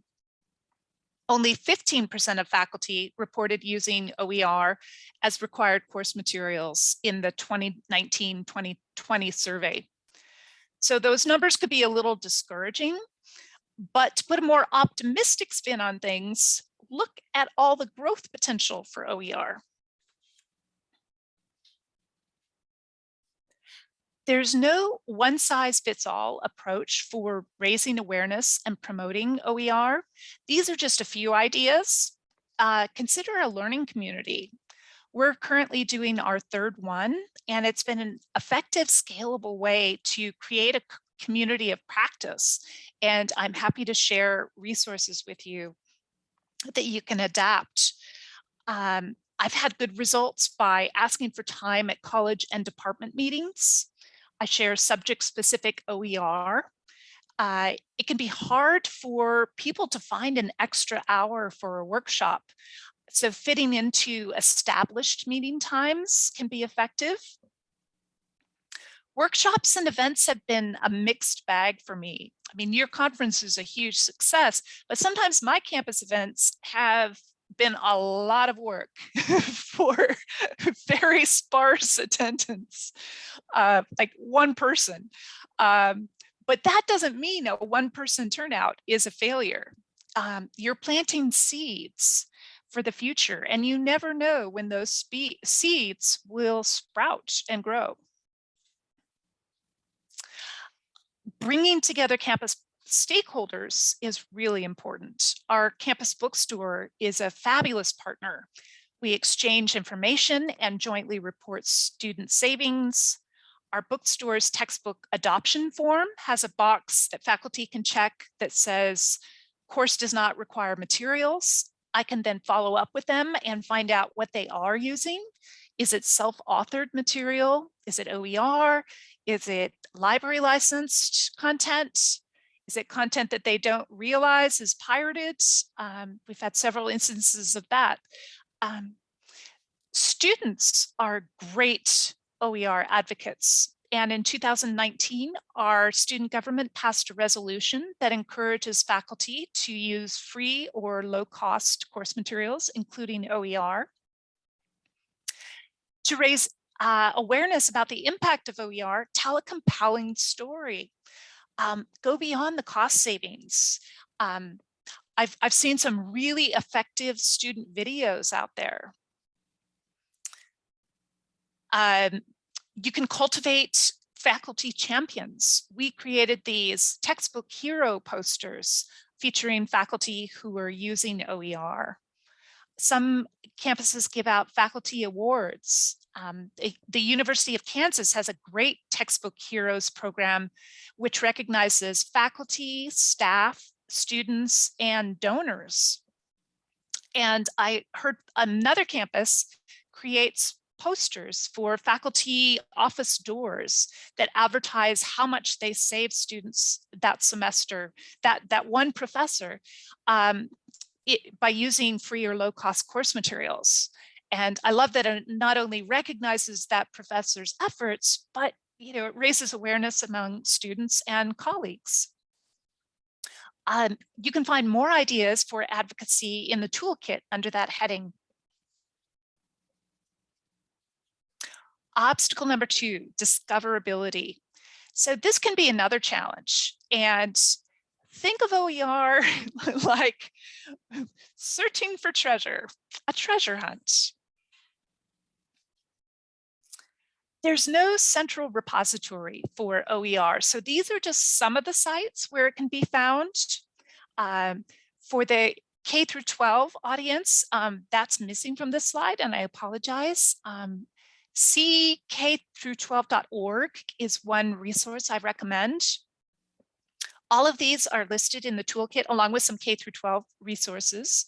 And in the next slides, I'll walk through some of my favorites. For college textbooks, the Open Textbook Library is the first place I personally look. Run by the Open Education Network, it's celebrating its 10th anniversary. Sometime yesterday, it uploaded its 1,000th open textbook. It had been at $9.99 for a long time. And late last night, I checked the website and it hit 1,000. This morning, it's 1,005. Most of the books have faculty authored reviews, and it also lists textbooks in development. And I've seen several from the University of Arkansas that would be of interest to my faculty. There's one on recipes and another on apparel production. So I forward those to my faculty and they're super excited. One of my favorite new OER search tools is the Pressbooks Directory, which launched in 2020. It currently features more than 3,300 books published across 113 Pressbooks networks. If your institution uses Pressbooks as a publishing platform, this is a great place to find content that you can clone and customize. The directory also features curated collections like interactive OER, high enrollment courses, language learning. OpenStax is my favorite OER publisher, and it's a project out of Rice University. And for courses in science, math or statistics, business, economics, US history or government, psychology or sociology, it's a great option. It also recently added a writing guide with handbook. You can see that some of these titles are now in their second and even third editions. And in 2020, OpenStax announced $12.5 million in new grant funding that will enable it to more than double the number of books in its library to 90 titles. So it says new books are planned for nursing, engineering, technology, liberal arts, science, math, and business courses at the college and high school levels.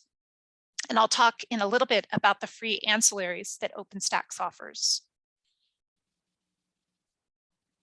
LibreText is another great resource. It's an OER project based at the University of California, Davis.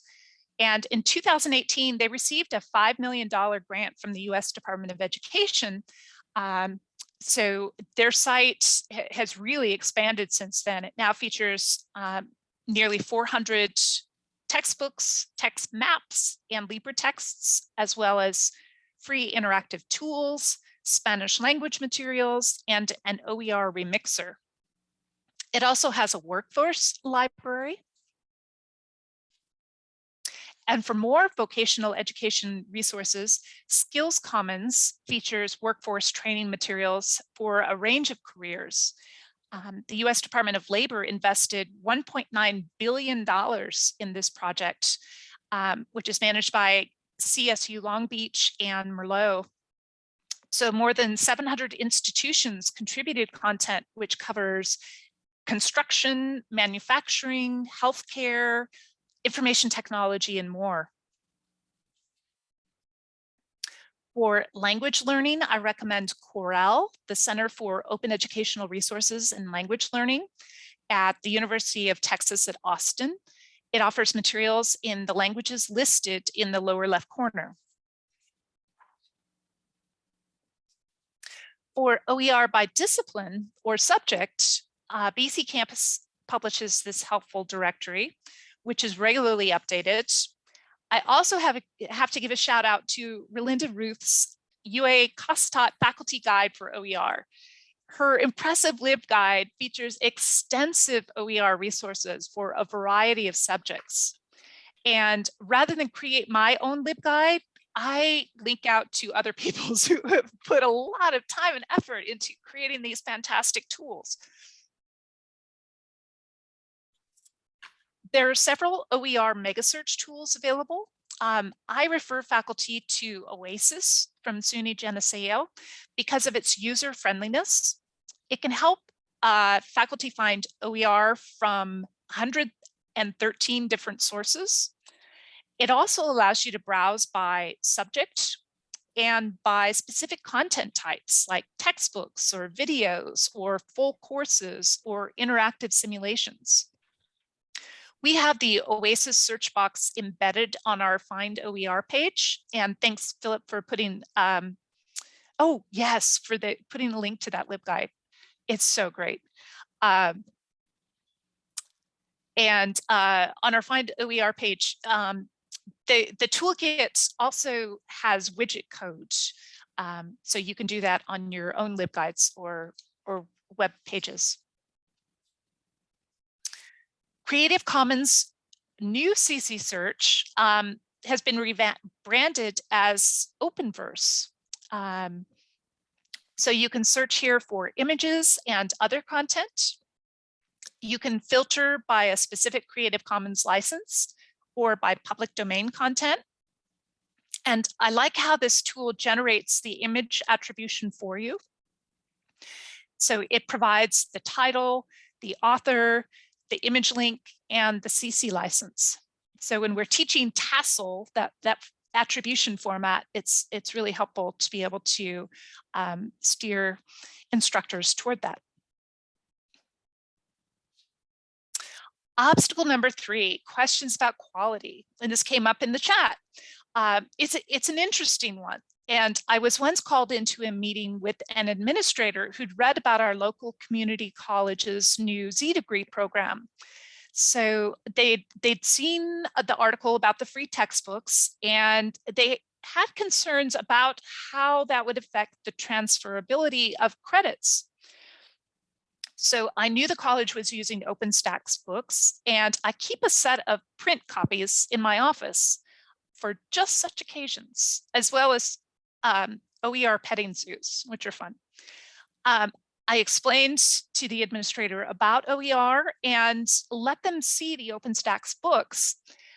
And they said, oh, it's a real textbook. So sometimes you have to see to believe and to understand. Where do these quality concerns come from? In some cases, there's the, well, if it's any good, why is it being given away for free stigma? Other faculty may have seen OER from 5 to 10 years ago and weren't impressed. I think some quality concerns also have been fueled by vendors and publishers. I've seen them play up the difficulties that they, of course, can solve if you buy their products. So this opinion piece ran in Inside Higher Ed in 2018. The opinion is really teeny tiny print up here at the top. So it's not super clear that this was an advertorial piece written by the chief product officer at Cengage. He reinforces the stereotypes that OER are hard to find, quality is a mixed bag, and maintaining OER is a full-time job for instructors. Cengage, of course, wants to convince faculty that its product can solve these problems. It just costs students $69.99 to $119.99 every 4 months. The quality of OER should be judged by the same standards as the quality of commercial textbooks, which have their own shortcomings.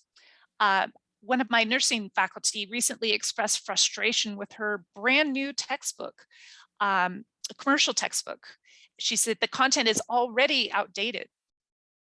In 2017, somebody noticed these stereotypes in a Pearson nursing textbook and warned that they could be harmful if relied upon in patient care. One of Pearson's executives apologized for the content, saying it was, quote, wrong. But it took more than 3 months for Pearson to release a new edition of the textbook, which is still the old edition is still for sale on Amazon. With OER, content can be instantly updated. To address faculty concerns about quality, it helps to point out reviews of OER. And publishers like OpenStax and Milne Open Textbooks use a formal peer review system, just like commercial publishers do. I also point out user reviews on sites like the Open Textbook Library, OER Commons, and Merlot. This public speaking book in the Open Textbook Library has 56 reviews, so faculty can see what colleagues at other institutions think of the content. Reviews cover an extensive 10-category rubric. And in the toolkit under best practices for course materials, you can find some handy checklists for evaluating OER that were developed by Open Oregon. Questions also come up about accessibility, and BC Campus offers an accessibility toolkit. Its open textbook collection is also home to nearly 400 textbooks, and of those, 149 are categorized as accessible and meeting the criteria noted on BC Campus's accessibility checklist.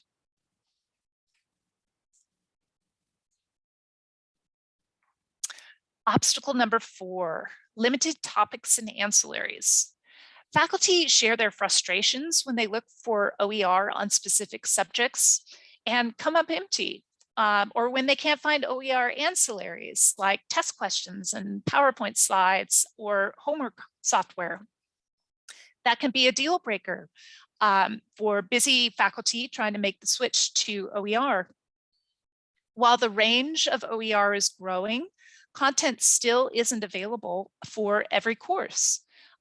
Initial development, as Gabby shared, focused on lower level courses with large enrollments. So as you get up to graduate level courses, it can be hard to find those very specific topics. But new resources are being developed all the time. And I encourage faculty to check back for new OER regularly. Nicole Allen at Spark sent out an email this morning announcing that $11 million in new funding will be available for the open textbook pilot. This is run by the Department of Education, which has awarded millions of dollars in grants already since 2018. Other federal agencies, as well as states and philanthropic groups and libraries and campuses are funding OER production in big ways.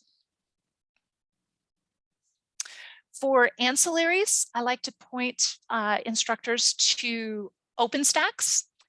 Each OpenStax book comes with free resources for instructors, such as PowerPoint slides and solutions to end of chapter problems.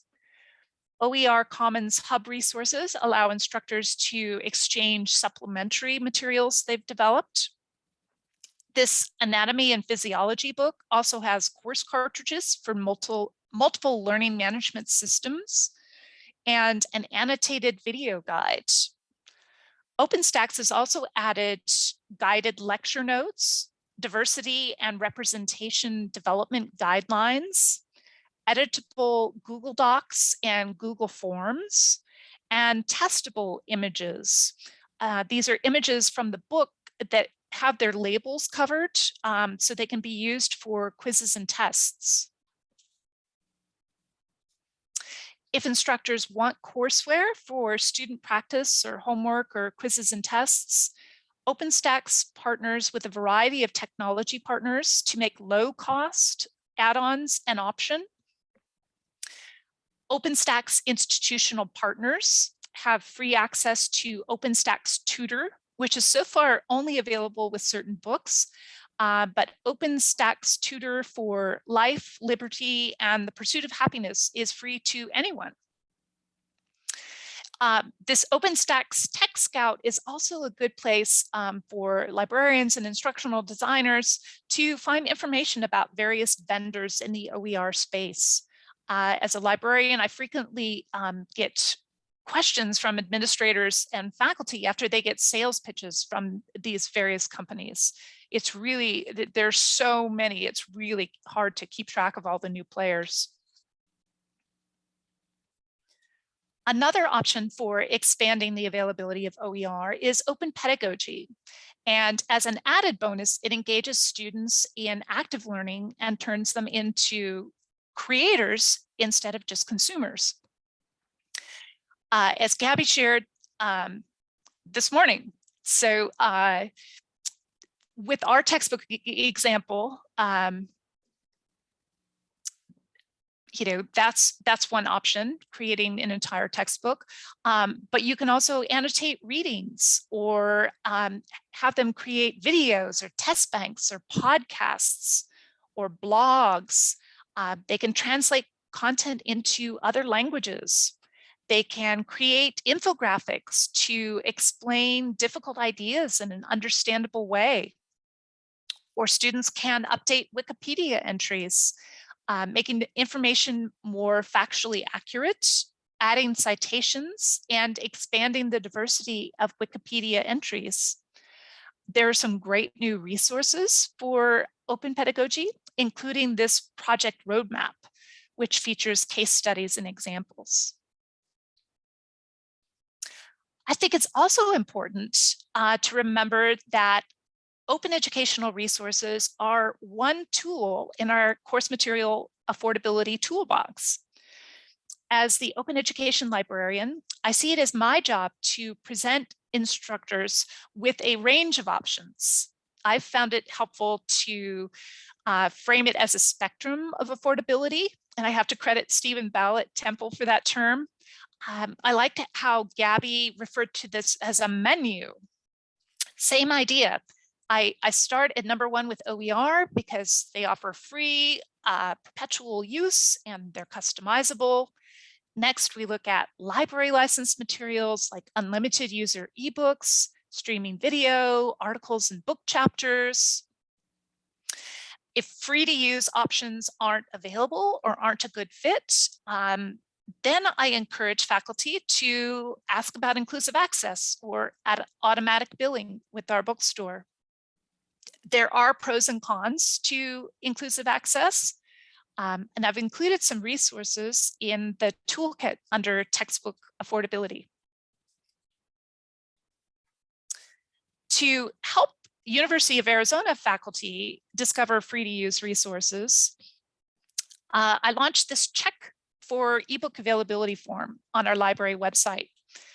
If unlimited user ebooks aren't an option, which they usually aren't because of publisher restrictions, we can recommend OER or other library materials. I'm in the process of responding to a bunch of these queries with our fall textbook adoption deadline coming up. Obstacle number 5. It does take time and money to find, adopt, adapt, or create OER, and faculty are busy. They often need one-on-one support, which libraries and instructional designers and teaching and learning centers can provide. In order to compensate faculty for their time to create content or rework their courses or syllabi, a number of institutions offer incentives, financial incentives. We do not, although we recently got some donor funding. It is possible to run an OER program on a shoestring budget. I've never had an ongoing budget for OER, although I can request one-time money. Obviously, we can do more with more resources. Pilot is one of my favorite words.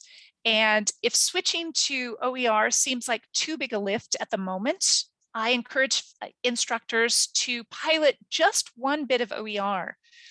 They can add it as a supplemental resource, try it out, see how students like it. It's just fine to start small, pilot and experiment. Dr. Moore addressed academic freedom concerns this morning, and I agree with what he's saying. Some of these concerns about textbooks and textbook choice, I wouldn't really categorize as academic freedom. Concerns sometimes come up with regard to course marking and faculty saying, hey, that course with the OER filled up faster than my course with the $300 textbook. Well, that's, in my opinion, they have the academic freedom to choose the more expensive textbook, but there may be consequences for that. I do think OER mandates are a bad idea from the top down. The legislature in Hawaii several years ago attempted an OER mandate that backfired big time, and they had to backtrack on that. So this is what I tell faculty. you have complete academic freedom to choose the best course materials. You're the subject matter expert.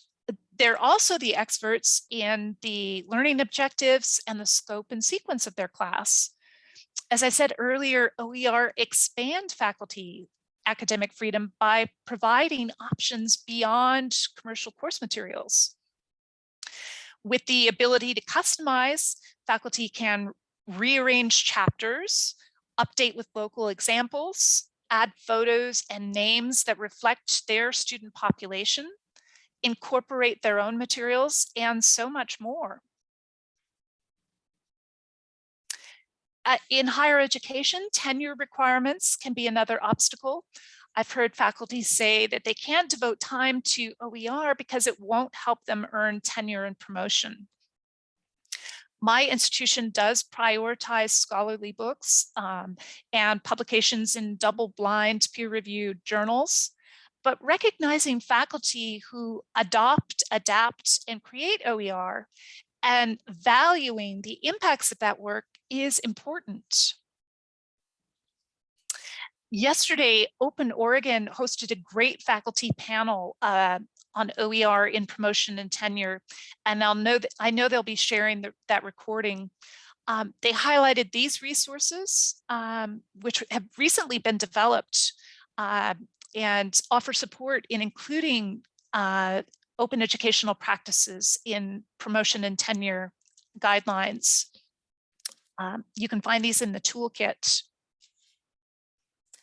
In 2017, the University of British Columbia included language recognizing OER in its guidelines.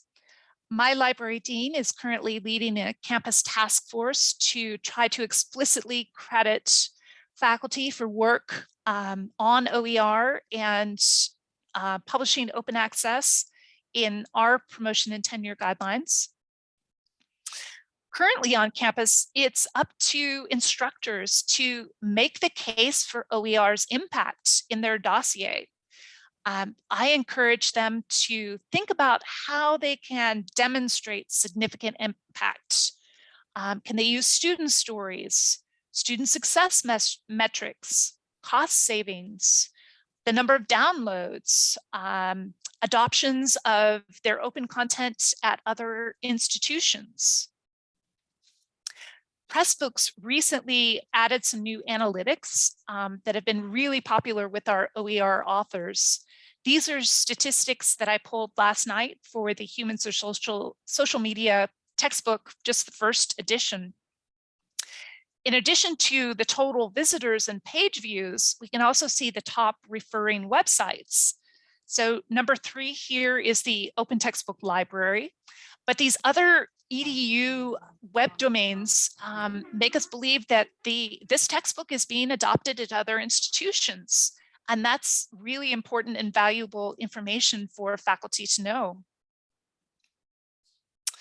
Obstacle number 8, technology. And Dr. Moore alluded to this, especially when it comes to customization. So it's one thing to have the legal right to edit a Creative Commons licensed PDF, but it's another thing to have the tools and know how to do it. Fortunately, the OER community is making progress in this area. More open textbooks are available in editable files, not just as PDFs. As I mentioned earlier, OpenStax now makes Google Docs and Google Forms available. With Pressbooks, we're able to clone the content, and that makes it easier to customize. A number of guides offer help with adapting and creating OER. The Open Textbook Network offers a publishing curriculum that's free for anyone to use. And all of these are linked in the toolkit under OER publishing, customization, and open pedagogy. As the sole open education librarian on my campus, I feel outnumbered by the well-funded sales reps from commercial publishers. Faculty administrators will send me emails that they get. As Dr. Moore said, some tout OER but charge students. One of our faculty members had started a book in Pressbooks and set it to public rather than private. We think that's how a publisher discovered it. So they offered a contract with several red flags if the faculty member completed the textbook, signed over the rights, and allowed it to be sold. In Open Education Network trainings, we're encouraged not to demonize publishers, but I do get frustrated by some of the tactics. And the reality is that for-profit companies are in business to make money. As far as solutions, again, raising awareness, especially about some of the practices with student surveillance and data collection, communicating among campus stakeholders, tried to present a united front. We ask for joint sales pitches from vendors. And obstacle number 10, silos. So partners are critical to successful OER programs, but silos are everywhere. Building campus partnerships and cross collaborations is one of the most important parts of my job. You may already work with some of these campus partners, but I encourage you to identify potential new ones. Spark did a great session yesterday on breaking down silos in open education. I also encourage you to connect with some of these organizations listed under networks. They offer a lot of webinars and community support. They have training programs, many of them, and listservs can be a really valuable resource. So I hope you'll leave today's conference full of ideas and inspiration. And this is my takeaway message. You can do this. I'm checking the time and seeing that it's, despite my careful timing, I've gone over. So I apologize. I'd hope to save time for questions in the chat, and also to have you think about one thing you can do. I often leave conferences all energized, but then I get distracted by pressing deadlines and tons of emails. So write down one thing you can do and put it in your calendar to follow up on, so that you don't lose momentum from this conference. And I apologize for not leaving more time for questions, but I am happy to stay during the break and answer questions.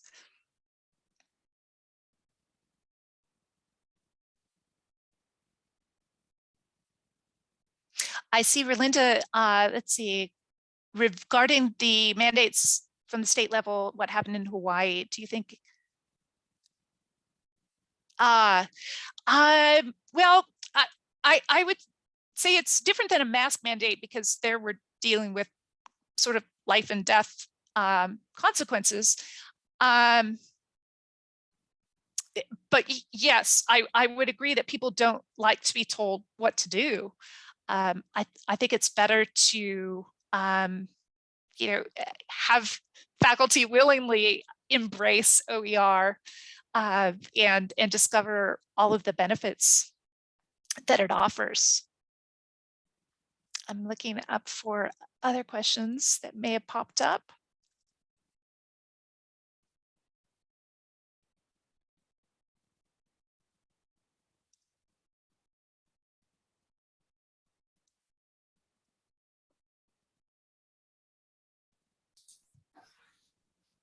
It looks like we can, if people have questions, we can take those in through the break as well. So, and if anyone wants to unmute themselves to ask the questions rather than putting them in chat, that's fine as well.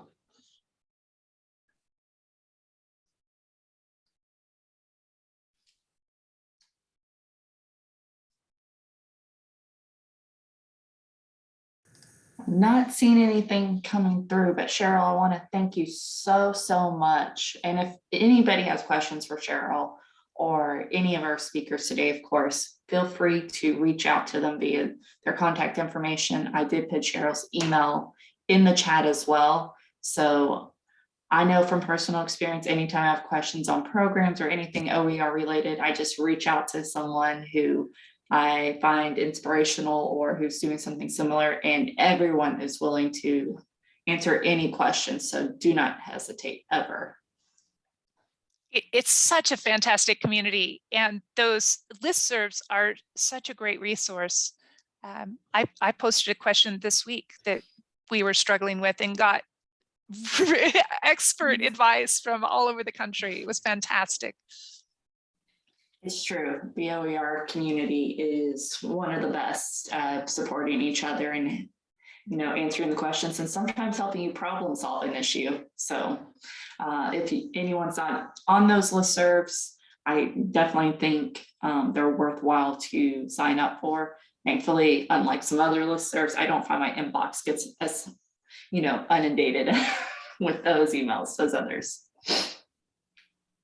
But I still not seen any questions, so I will in our keynote session, but of course, feel free to reach out even on the break directly to Cheryl or in the chat, and we'll address them when we all come back. Thank you very both. much. Thank you, Cheryl. Thank you, Stephanie, very much.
All right, welcome back. I hope everyone is enjoying the day and having a very, very good conference experience.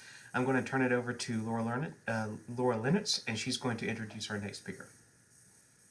Thank you, Philip. I'm Laura Leonards. I'm the Data Services Librarian at the University of Arkansas Fayetteville, where I've been working with Stephanie Pearson OER since the inception of our program here in Fayetteville. With the departure of Elaine Thornton 2 weeks ago, I'm also now the interim OER coordinator for our institution. I'm happy to be moderating this session and introducing Cassandra Barnett. Cassandra Barnett is the program advisor for school libraries at the Arkansas Department of Education's Division of Elementary and Secondary Education. Her responsibilities include providing resources, professional development, and support for school librarians and school library programs for the state of Arkansas. In addition, she is the project leader for the Arkansas Declaration of Learning, a year-long project focused on object-based learning, leading to student civic engagement in partnership with the U.S. Department of State's Diplomatic Reception Rooms, Crystal Bridges Museum of American History, and the Arkansas Division of Heritage. Before coming to the Arkansas Department of Education, Cassandra was a building school librarian in the Fayetteville Public Schools at both the elementary and secondary levels. Woot woot. She has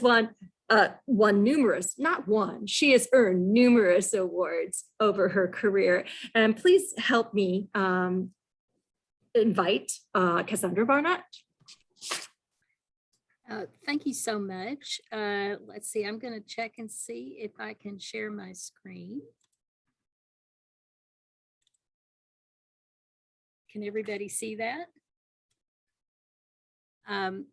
First of all, so I've been asked to talk about OERs and school librarians and looking at the state of K-12 OERs. But first, I noticed in your program that you told everyone that I was a doctor, and I have to admit that I am not a doctor, and I'm not that PhD kind of doctor either. Some days I feel like I've been there, but I am not. So I just wanted to clear that up. And then, so I'd like to start with last year when I was asked to participate in this conference. I started out thinking, what am I going to talk about? And so I did a little short survey of school librarians in Arkansas and looked at what they defined as OER materials. And if you look at this, you'll see that the kind of material that they most often use are those open licensed videos and tutorials and images. We also see that music is one of them. And a lot of that has to do with student assignments that require them to do some kind of productions. We also see some textbooks, but I can tell you that the state of Arkansas is moving back into making recommendations about textbooks. And these are textbooks that school districts will purchase.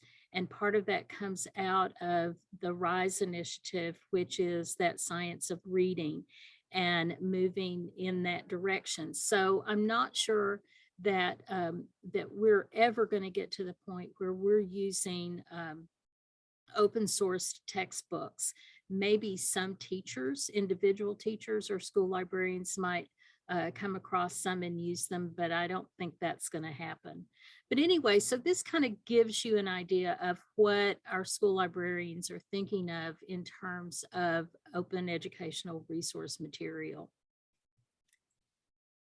Oh, not sure where that fit, but anyway, so at last OER conference, after talking about it, I made some recommendations, and I felt like that we needed to build more awareness of OERs with the K-12 audience, that we needed to model the use of OERs.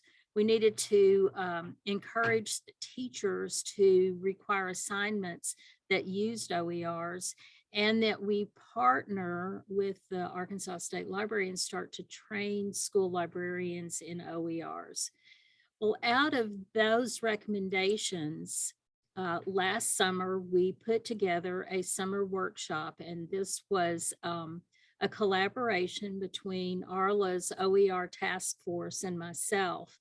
And I have to say that the task force was wonderful in helping to prepare for this, because they really had the knowledge. I don't have as much knowledge of that as I would like, and I really relied on the expertise of these task force members.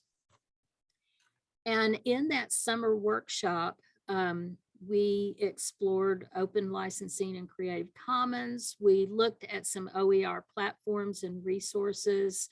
A live binder was created to show that as an example of how school librarians could curate OERs and provide those to their teachers and students.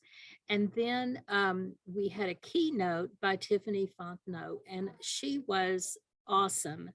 And if I can ever get her to Arkansas to do some big time workshops on OERs, I am going to bring her in.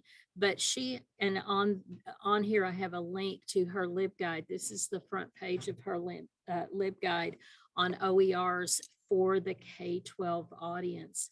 And I just felt like she had a lot of very good words of wisdom that our K-12 librarians could tap into.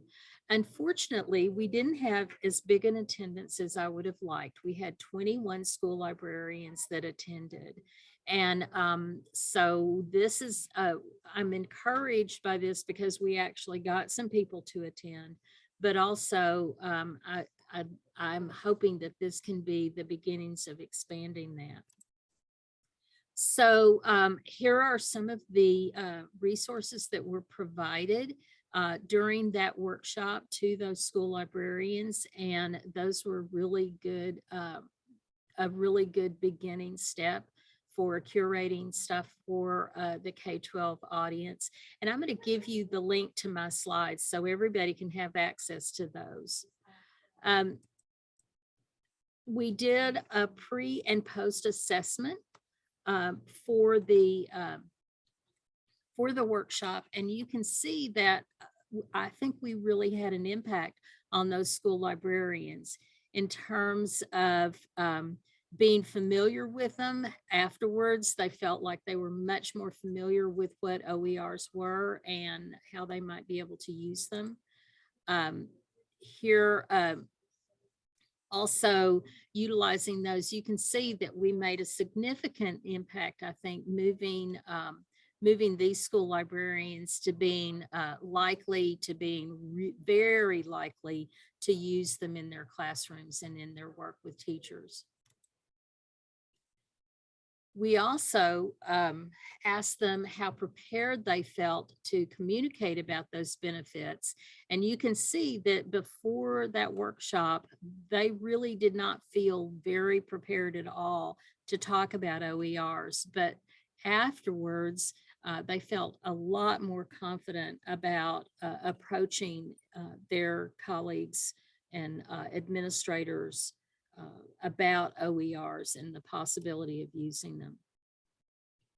And then also about feeling that more confident about the reliability. That's one thing we are always concerned about, is how reliable are those resources and can we count on them? And that, and you can see that definitely changed after that workshop. So I feel really good about what came out of that workshop for at least those 21 school librarians. And then also it really did increase their confidence in being able to locate and access open source resource, open educational resources. So here is one thing that I found. I was always very frustrated by the websites of school libraries. Partly that's not necessarily in that school librarian's control, Partly it's because when you have a singleton doing everything, when it comes to a school library, building that website is not necessarily always high on your priority. And so you get the minimum on there. But one of the things that I have noticed, and I think part of it is because of the pandemic, but also some of the additional work that we've done, school librarians have started to really build out their websites and make them more accessible. And so I wanted to share with you one from Ann Canada. This is one she's built, and most of the time what I get is just a blank page with with contact information. So this is quite an improvement, but you can see that she's curated a number of resources, some of which are paid for and not, but also has started to really build a collection of items that are free, and she's vetted them so that her teachers have and students have access to them. So you can see that she's really built her collection up quite a bit more than what she had before. And she's also added a YouTube channel, which I like and has really made a difference in the kinds of materials that her students and teachers have access to. So again, just this idea of helping school librarians think a little bit more about curation and what they can include in terms of resources provided to their teachers and their students, I think is a good foundation where we can really expand that. So again, I've got some new recommendations, and one is that we need to continue to build that awareness. I'm hoping that we can push out another workshop this summer. I'm hoping that we can market it a little more and maybe get quite a few more school librarians to participate. If we plan now and get the word out before they left for the school year, then I think we can get a bigger attendance. I'd also like us to think about doing some presentations at the AIM conference, which is the association that most school librarians in the state belong to. I'd also like us to, and this is something that I'm that's on my agenda to try to do, is to model that use of OERs and start thinking about using those more in the professional development that I provide. I'd also like us to really maybe create a list of curated websites with curated OERs that are specifically aimed at the K-12 audience. And then to, again, continue our partnership and try to find some other ways that we can collaborate to promote those open educational resources. Teachers in the K-12 field are often creating their own curriculum, and if we can help them build curriculum that is high quality and uses those educational resources, then I think that that can only be a good thing. I see some real connections with the Arkansas Declaration of Learning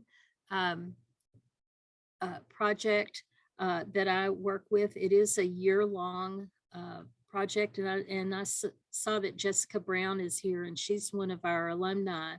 That focuses on object-based learning, but really what we're getting access to are very high-quality images and materials, background material from institutions like Crystal Bridges, the U.S. Department of State's diplomatic reception rooms, those resources that are available through the Arkansas Department of Heritage. There's a number of institutions there. They all have digital collections that we can access, that we can really build curriculum around. And that project isn't just for social studies teachers, that is for all teachers we have not gone all the way down to kindergarten. We start at grade 4. But this gives an opportunity for teachers to get access to a lot of really high quality material and insert that into their curriculum. So I see some real advantages to collaborating and thinking about how we can dip into that project and again, open it up to even more educational resources that are freely available for our teachers and students. So again, my contact information is got out of order, but I'd really like to open this up. That's really all I have prepared in advance. I'd really like to open this up and talk about how we can use open educational resources, because it seems to me like it's a little bit different animal from what happens at higher ed. And most of the people that I see as being a part of this appear to be higher ed. So I'm hoping that we can come up with some ways to really make those. I'm going back and getting my contact information again so that you have that. There you go. And so I'm hoping that we can come up with some ways to do that. So I'm looking at the chat and I see that, oh, great. I really do want us to put together a great, maybe even a series of PDs that we can offer to Arkansas K-12 educators, maybe even go beyond just the school librarians, although there are captive audience, and work on building that collaboration. And yes, I will be pushing that workshop out again because I know some people missed getting information about it. So how do we inform administrators and teachers in schools? Is there some possibility of collaboration with the education co-ops around the state? Absolutely. As things open up this summer, the co-ops are opening up a bit for in-person professional development, but I'm really keeping my fingers crossed that in the fall, we can start doing a lot more face-to-face. And to me, that face-to-face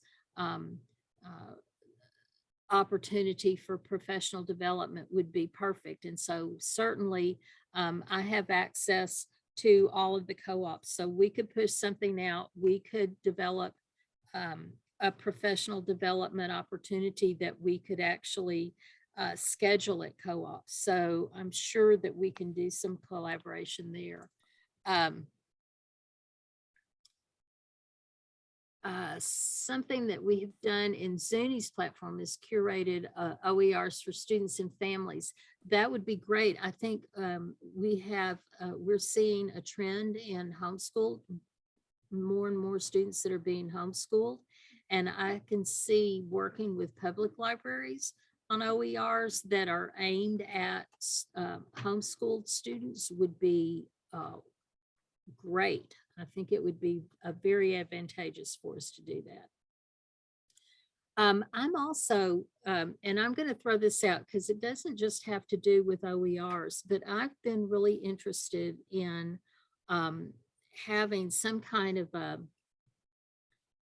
one-day conference of some kind where high school librarians and academic librarians get together so that we can talk about that transition from high school to college. I think it would be a really great opportunity for us to develop some things so that we can be more effective in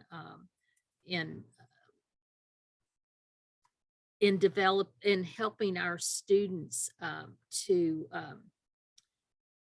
to be more successful when they get to college. And if we had that kind of a partnership, then I think that gives more credibility to our school librarians who have a tough time getting access to students at the high school level because their classroom teachers covet every minute and don't want to share their students with the school librarians.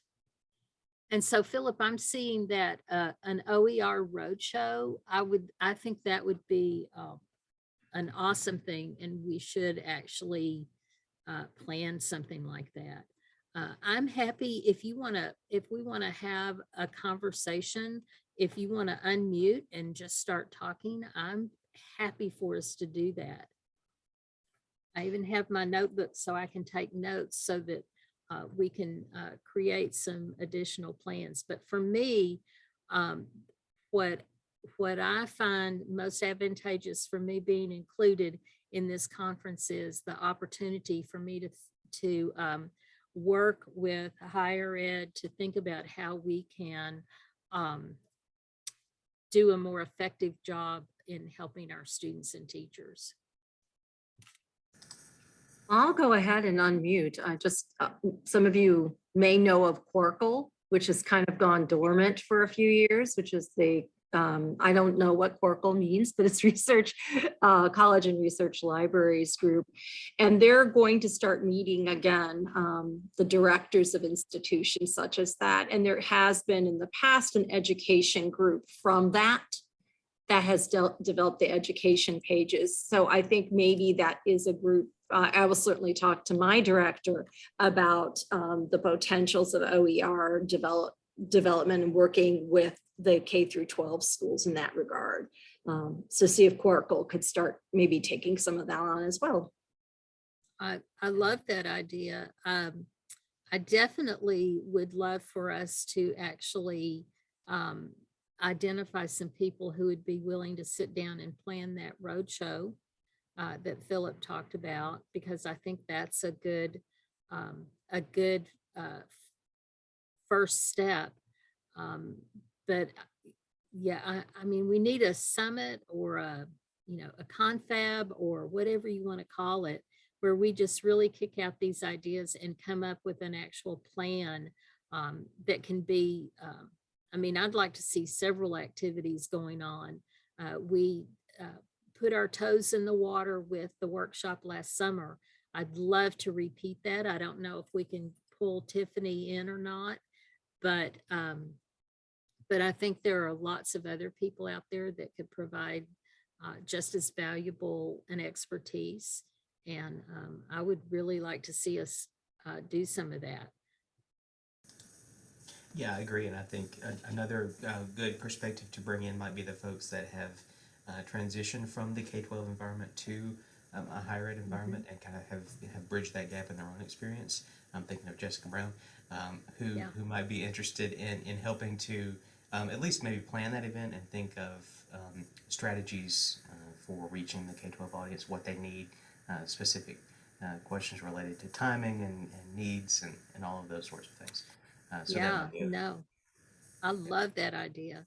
I think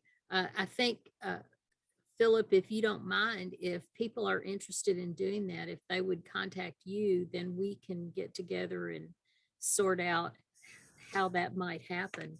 Absolutely. I'll put my email in the chat and folks can just drop me a line and we'll do. I would also, one thing that I'm going to try to do this year is pull together those resources that we provided last year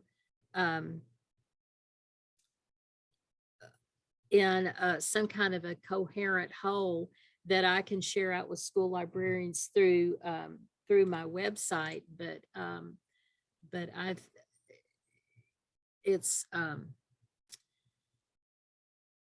I know that when you work at a university, there are lots of layers that you have to go through to get something to happen. But at state government, it's like 2 or 3 times that much. So anything I do has to go through about a jillion people before it finally gets approved, and by then it's too old. It needs to be updated. But anyway, I'm trying to figure out how I can provide that kind of information for school librarians. But even pushing it out in workshops has proven fairly effective, because those school librarians that really get into it, even if they only use one or two of the resources that I provide, then I feel like I've made an impact. So I think we can do that here. I'm going to, I just put in the chat the link to my slides. So those resources is there, and you can see the results of that pre and post assessment that we did from the workshop. And I feel like it was pretty successful.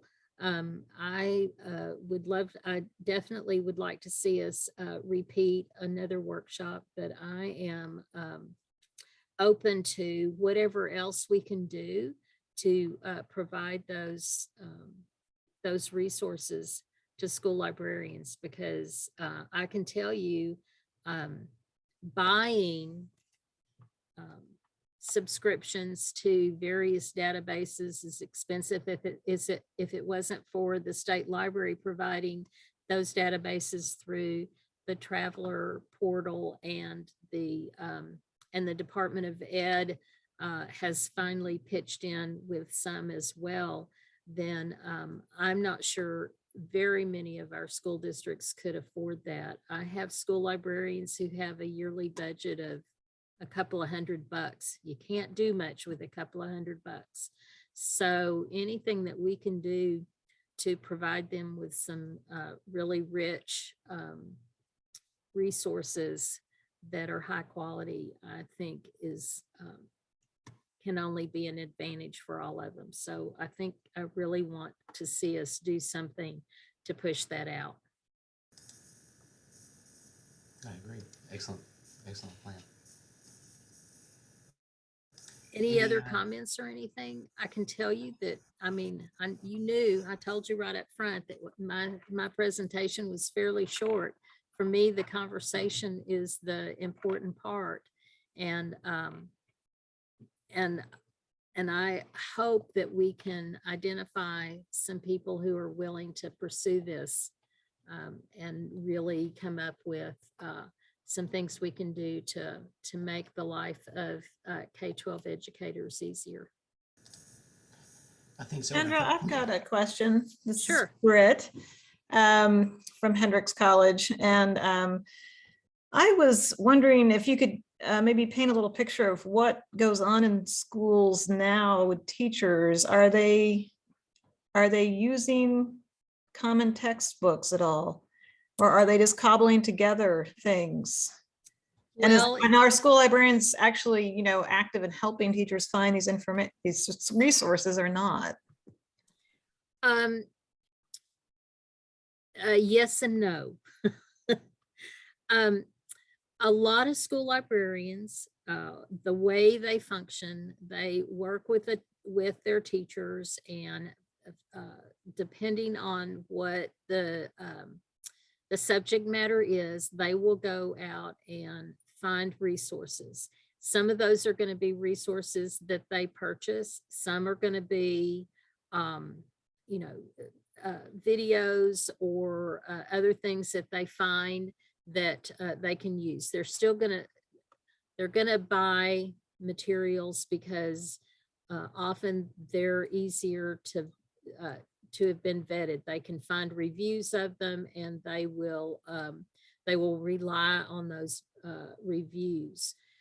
On the other hand, and I know I did this when I was working with students, especially at the high school, a lot of the resources that we worked with students to provide them as they were doing research were websites, lots of times we could find digital material that was really appropriate. We worked a lot with primary and secondary source material. So that required us to go out to various institutions to pull that kind of information. So while they weren't free to, they were free to us to use, but somebody in that institution had to put forth some money to get those. Textbooks, school librarians aren't going to use textbooks, but I can tell you that it's still, especially at the high school level, the junior high and high school level, textbooks are relied on very heavily. And school districts spend a lot of money to purchase textbooks, and so they use them. Now, at the high school, when I was there, every subject area had textbooks, but they weren't used every day. Those teachers pulled in a number of other kinds of resources as well. Again, especially in the science and social studies and ELA, they were using primary and secondary source material if they could. Jessica, you're recently from a building level. You might have some insight that's even more recent than mine. Well, as everyone knows, COVID kind of threw everyone into chaos a little bit. And so in the district I was in, I had a great librarian, but she wasn't as good at the new digital sources and all those kind of things. She had been there for a while. So that was a roadblock we had. We kind of had a blended learning specialist that came in, and I did part of it for finding those sources. But yeah, the vetting, that really resonated with me, because that takes a lot of time to make sure you're presenting teachers with something that is actually usable, because when they had so much to do, they don't have time. They don't have time to make sure that what you gave them is what they could use, if that makes any sense. Yeah, I think that's a pretty accurate statement. So again, I think the more we at upper levels then can provide, and if we've vetted it, even a group that we could describe as a vetting group, where we would recommend OERs that are high quality, I think would be a very useful tool. And whether we wanted to go through ArcLink or another group, I think that would be a really worthwhile endeavor for us to undertake, because if it was already vetted and we could assure them that that was good stuff, then I think it'd get used. I don't know if that answers your question, Britt Ann, but. Yes, you're always marvelous at answering my questions, Cassandra. I think also, who pays for the textbooks? Like at Conway High School, my daughter's got a giant American history thing for her AP history class, and then another kind of anthology type thing for her AP English. And they look like college textbooks. They look expensive. And I'm just wondering if administrators are really aware in our schools, like how much money this would save schools, Believe me, they are very aware of how much those textbooks cost. I would say that a significant portion of a district's budget goes to textbooks.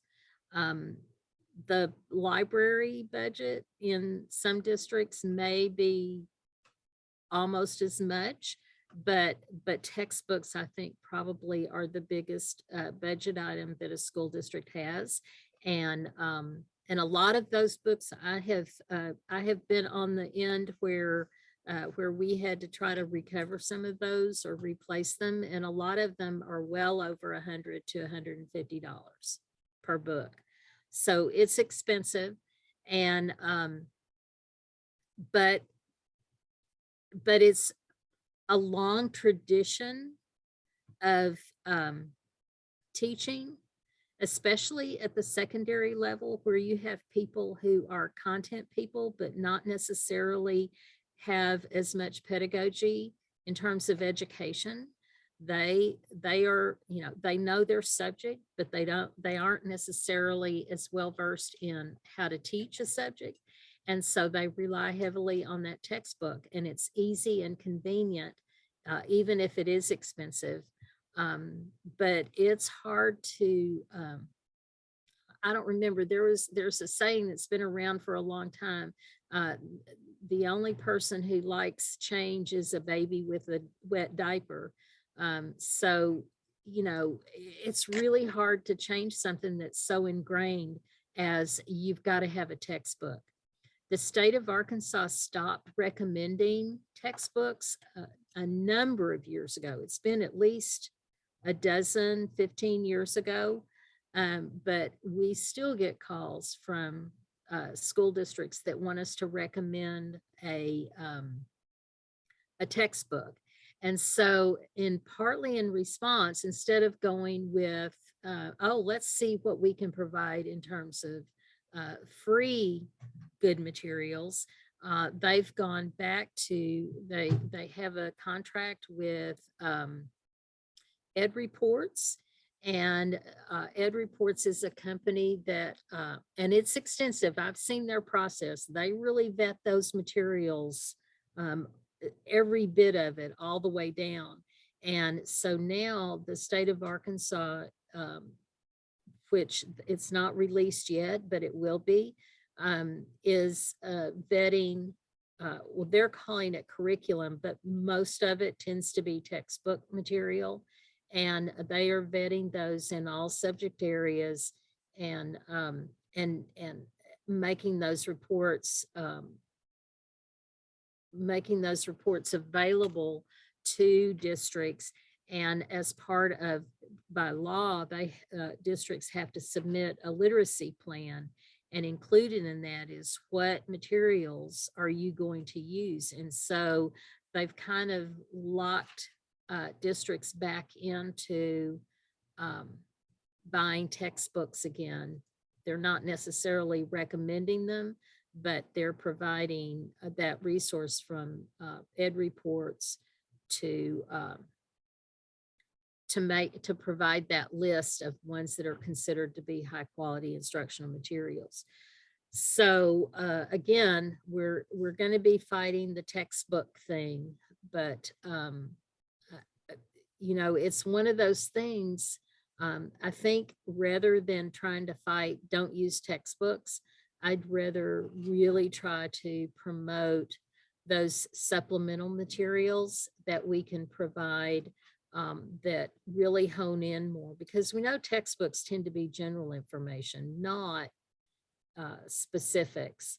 So I'd love to see us provide something that goes along with that we could provide to districts in terms of supplementary instructional materials that are free. Yeah, I like that as well. And I'm wondering too, I mean, this is kind of getting further out, but in the programs to educate teachers and our, university programs, departments of education within universities, and especially for the programs that have school librarians, being trained, if this could be incorporated, if OER could be incorporated in, educating the people on the ground there who, we're producing teachers who need to know about this, and this might be one place where we can infiltrate the ranks, so to speak. I think that's an excellent opportunity. If we can manage to pull off this confab where we talk about that transition from high school to college and how we can be more effective in helping students make that transition. If we had something that was already to go, I'm sure we could convince those education departments in the colleges and universities to incorporate that into their training. I know that the three programs that certify school librarians here in Arkansas, we could incorporate that. We could make that happen.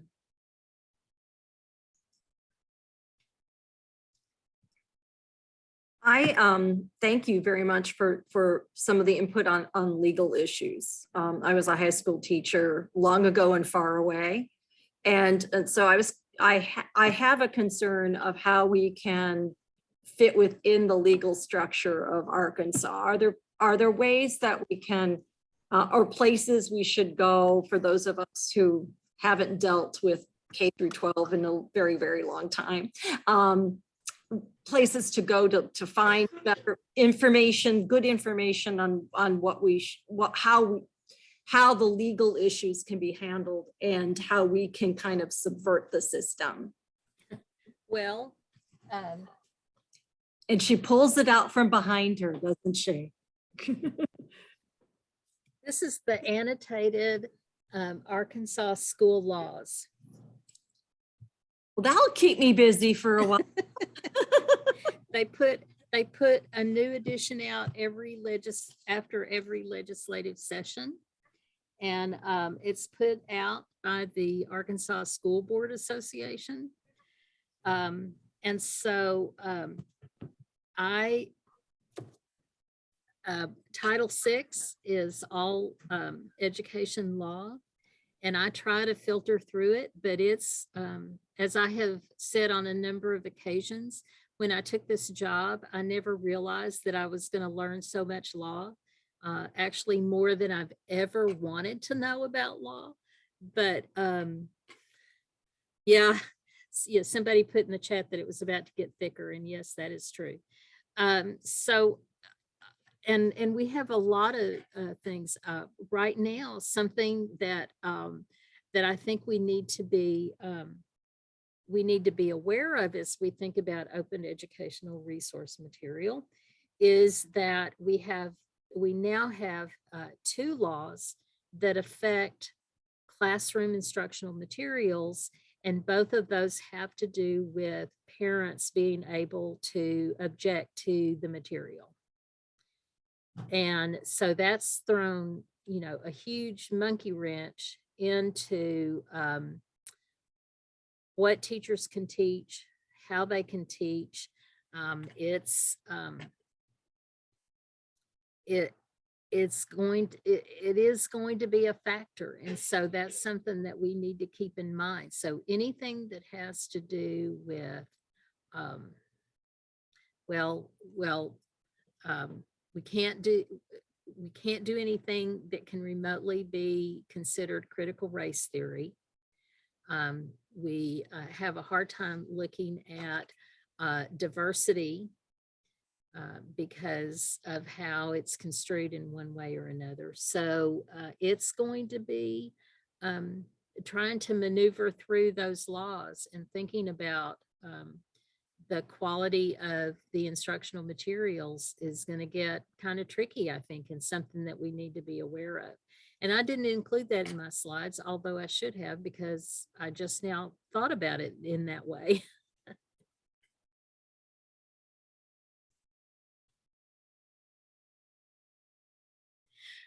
Yeah, someone said Jessica said in the chat that it makes her wonder how early teachers will have to publish their source material for parent vetting.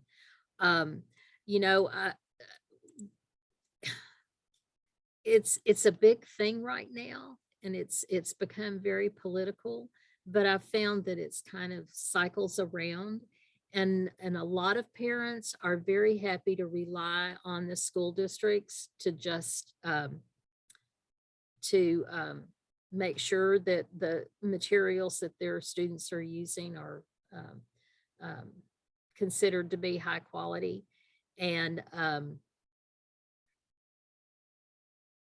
some parents are going to be really involved and get riled up. But I think that for the most part, parents are pretty happy for the schools to make those determinations. At least that's been my experience. It just made me kind of nervous because then I was thinking, okay, if we do this whole repository or whatever, are they not going to just want to go, well, we like this textbook, it's fine? Or what, you know what I mean? They might, but I don't know how much influence they'll have on the school district at that point, or those individual teachers. I think um, I think that once it's not quite so much in the news, that things will settle down a little bit and parents will become a little more trusting again.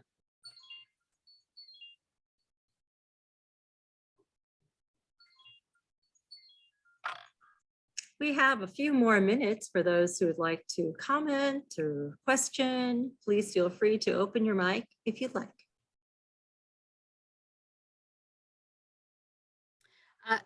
Thank you all for letting me, for inviting me to participate, because I think this is something that some great things can come out of it that are good for kids.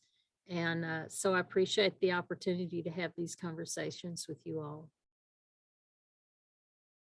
And I personally want to thank you for giving me my reading list for the next years. Well, I can tell you, it's pretty dense and it's also kind of boring, and you almost need a lawyer sitting next to you to interpret some of the words. The main thing that I've learned is the 3 words that seem to be the most important, and that's shall and may and should. The only one you absolutely have to do is the one that says shall. May is not quite as much of an imperative. Should it's just a suggestion, and you don't even have to do it if you don't want to. So there's your first legal lesson. Thank you. I might put that in a slide someday.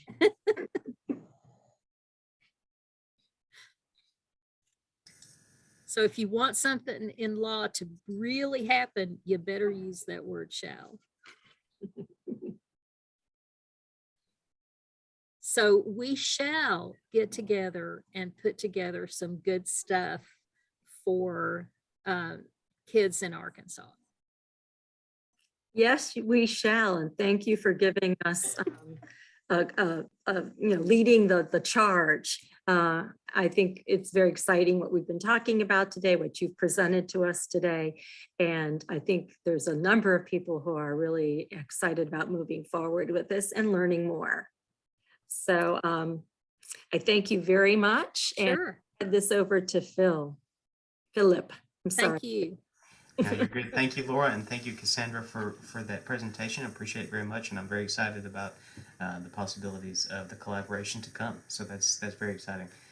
We are just a couple of minutes ahead of schedule, so I will go ahead and put up our break, and then we will be back here for Relinda's presentation at 1:30. Thank you.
All right, hello again, everyone.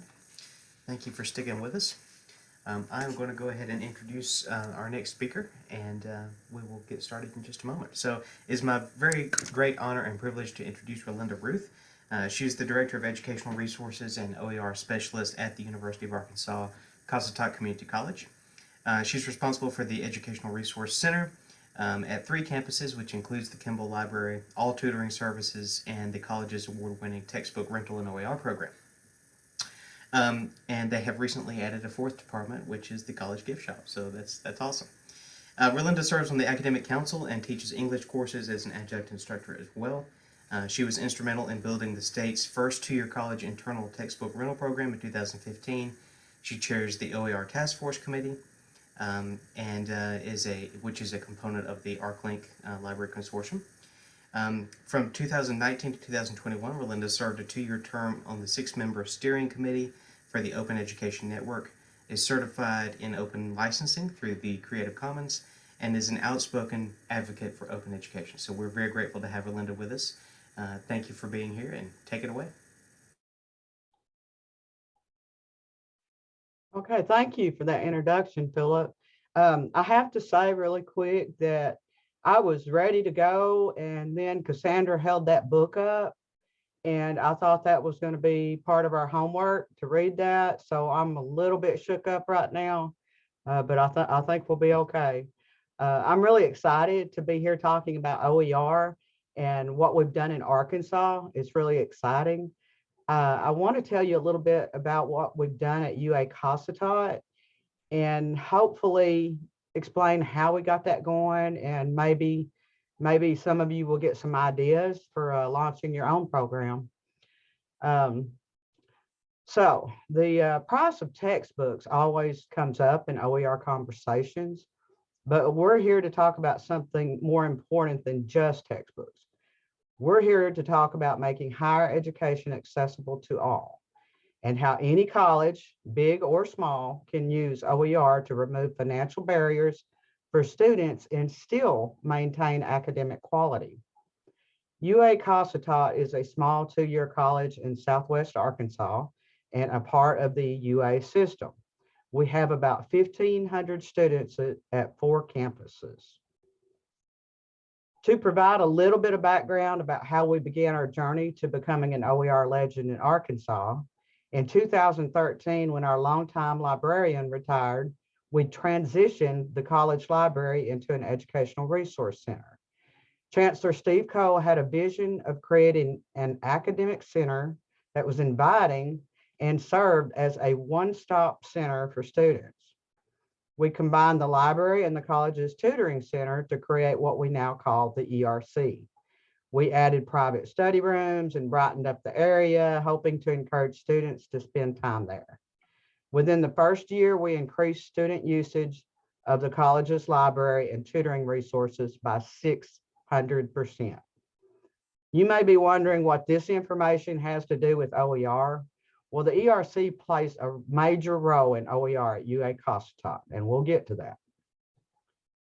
If you're hearing my voice, you likely already know a bit of OER history, and you probably know that the cost of college textbooks has grown 3 to 4 times the rate of inflation since 1980. In 2021, the average cost for undergraduate students at a 4-year university for books and supplies per year was just over $1,200, with students spending the most, an average of about $1,400 at public 2-year colleges. During the last decade, this cost barrier kept over 2 million low and moderate income high school graduates from completing college. In 2014, we started really paying attention to the fact that our students were paying up to $1,400 per year on textbooks. Like most colleges, an outside company operated a bookstore on our campus. Arkansas has a 16% poverty rate, and many of our students struggle with financial barriers. We knew we had to find a way to lower or eliminate textbook costs while maintaining academic quality. We began to research OER. Some of our faculty were already using open resources or developing their own before OER was actually a thing. so it wasn't an entirely foreign concept. OER advocates will often tell you that support from administration is one of the most important factors when considering OER, and we agree. UA Cossatot Chancellor Steve Coe was familiar with OER because he had used it in his classroom. So he encouraged faculty to consider alternative sources to costly textbooks. OER became a popular topic at the water cooler, and we didn't know it then, but we were about to launch one of our most innovative projects yet. In early 2015, our bookstore's lease was due for renewal. Dr. Cole asked me if I could develop an internal textbook rental program. I said, I don't know, but I'm sure going to give it my best shot. I had worked in a bookstore for over 5 years, so I was very familiar with the cost of textbooks, and I wanted nothing more than to be able to help students. With college administration's full support, we began an effort to build a rental program and estimate expenses. Our goal was, and still is, to help our students, not make a profit. So we estimated necessary charges and the time it would take for us to break even. We settled on a $30 per book per semester rental fee and determined that it would take 3 years for us to break even. Faculty were encouraged to use open resources instead of traditional textbooks. We offered a $500 stipend to faculty members who were willing to forgo textbooks and use OER in their courses. I spent the entire summer of 2015 procuring textbooks. I don't mean 8 hours a day. I mean 18 hours a day, 7 days a week, but we did it. At first, it wasn't clear how we would get the books to the students and record all the transactions. We thought about requiring faculty to handle distribution, but we knew that would cause conflict and likely end poorly. So the ERC staff stepped up to the plate and volunteered to not only handle procurement, but to manage the program entirely. I told you the ERC plays a major role in OER at UA Cossatot. Even though we were still using textbooks, OER was a part of the program. Our faculty accepted the Chancellor's Challenge and used OER to develop 38 courses. We paid $19,000 in stipends the first year. After only 3 semesters, UA Cossatot was 35% OER. Not only were we the first college in the state to develop an internal textbook rental and OER program, but we also became the leader in OER usage among 2-year colleges. The first year was going smoothly. Course reviews for OER were being handled by the curriculum committee, but they had little experience or training with OER, so we knew we needed more. In fall 2016, Dr. Cole appointed an OER board to review OER courses. The textbook rental process was working out, but we needed to develop specific policies and procedures for OER guidelines. Even though everything was working out from an administrative point of view, our most important people, our students, stepped up to provide feedback, and it was all positive. Of course, the most positive feedback regarded the zero, but we soon pack, and they loved phones. In Southwest Arkansas, we are often lacking in internet access, so students were thrilled that they could download PDF files and access them without being online. After only 2 years, students saved almost $700,000, and we were at 44% OER. We began to share our successes and our challenges with other colleges.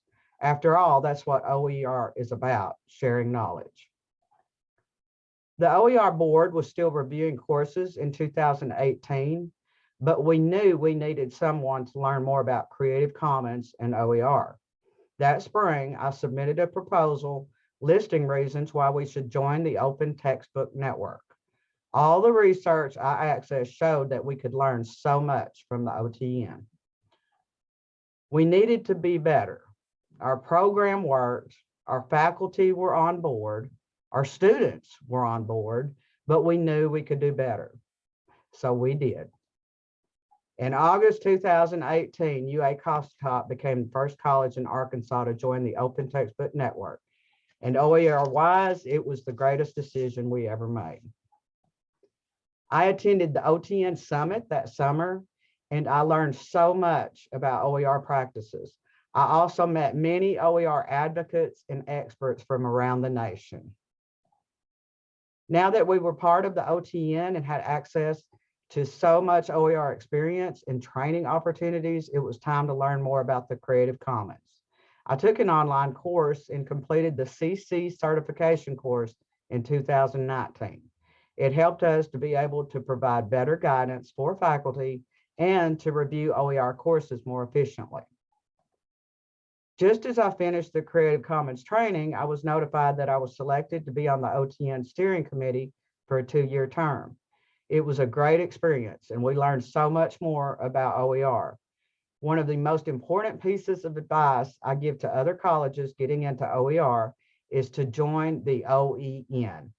It's the Open Education Network now. Some of you probably know Jasmine and Michelle from the OEN. They shared their OER experience with our faculty in 2019 when they visited our campus. We were really glad to have them here. In the meantime, amidst all the training and all the learning, by the end of the 2018-19 academic year, student savings were almost 1.5 million, and we were 54% OER. We began using the Open Washington OER modules to help train our faculty. We use Blackboard as an LMS, so it worked best for us in that platform, and we require faculty to go through training prior to developing a course using OER. By this time, we had increased faculty stipends to $1,000. It was just the right thing to do. If it weren't for faculty, this program would have never worked as well as it did. But if there's one thing community colleges in Arkansas have in common, it's limited budgets.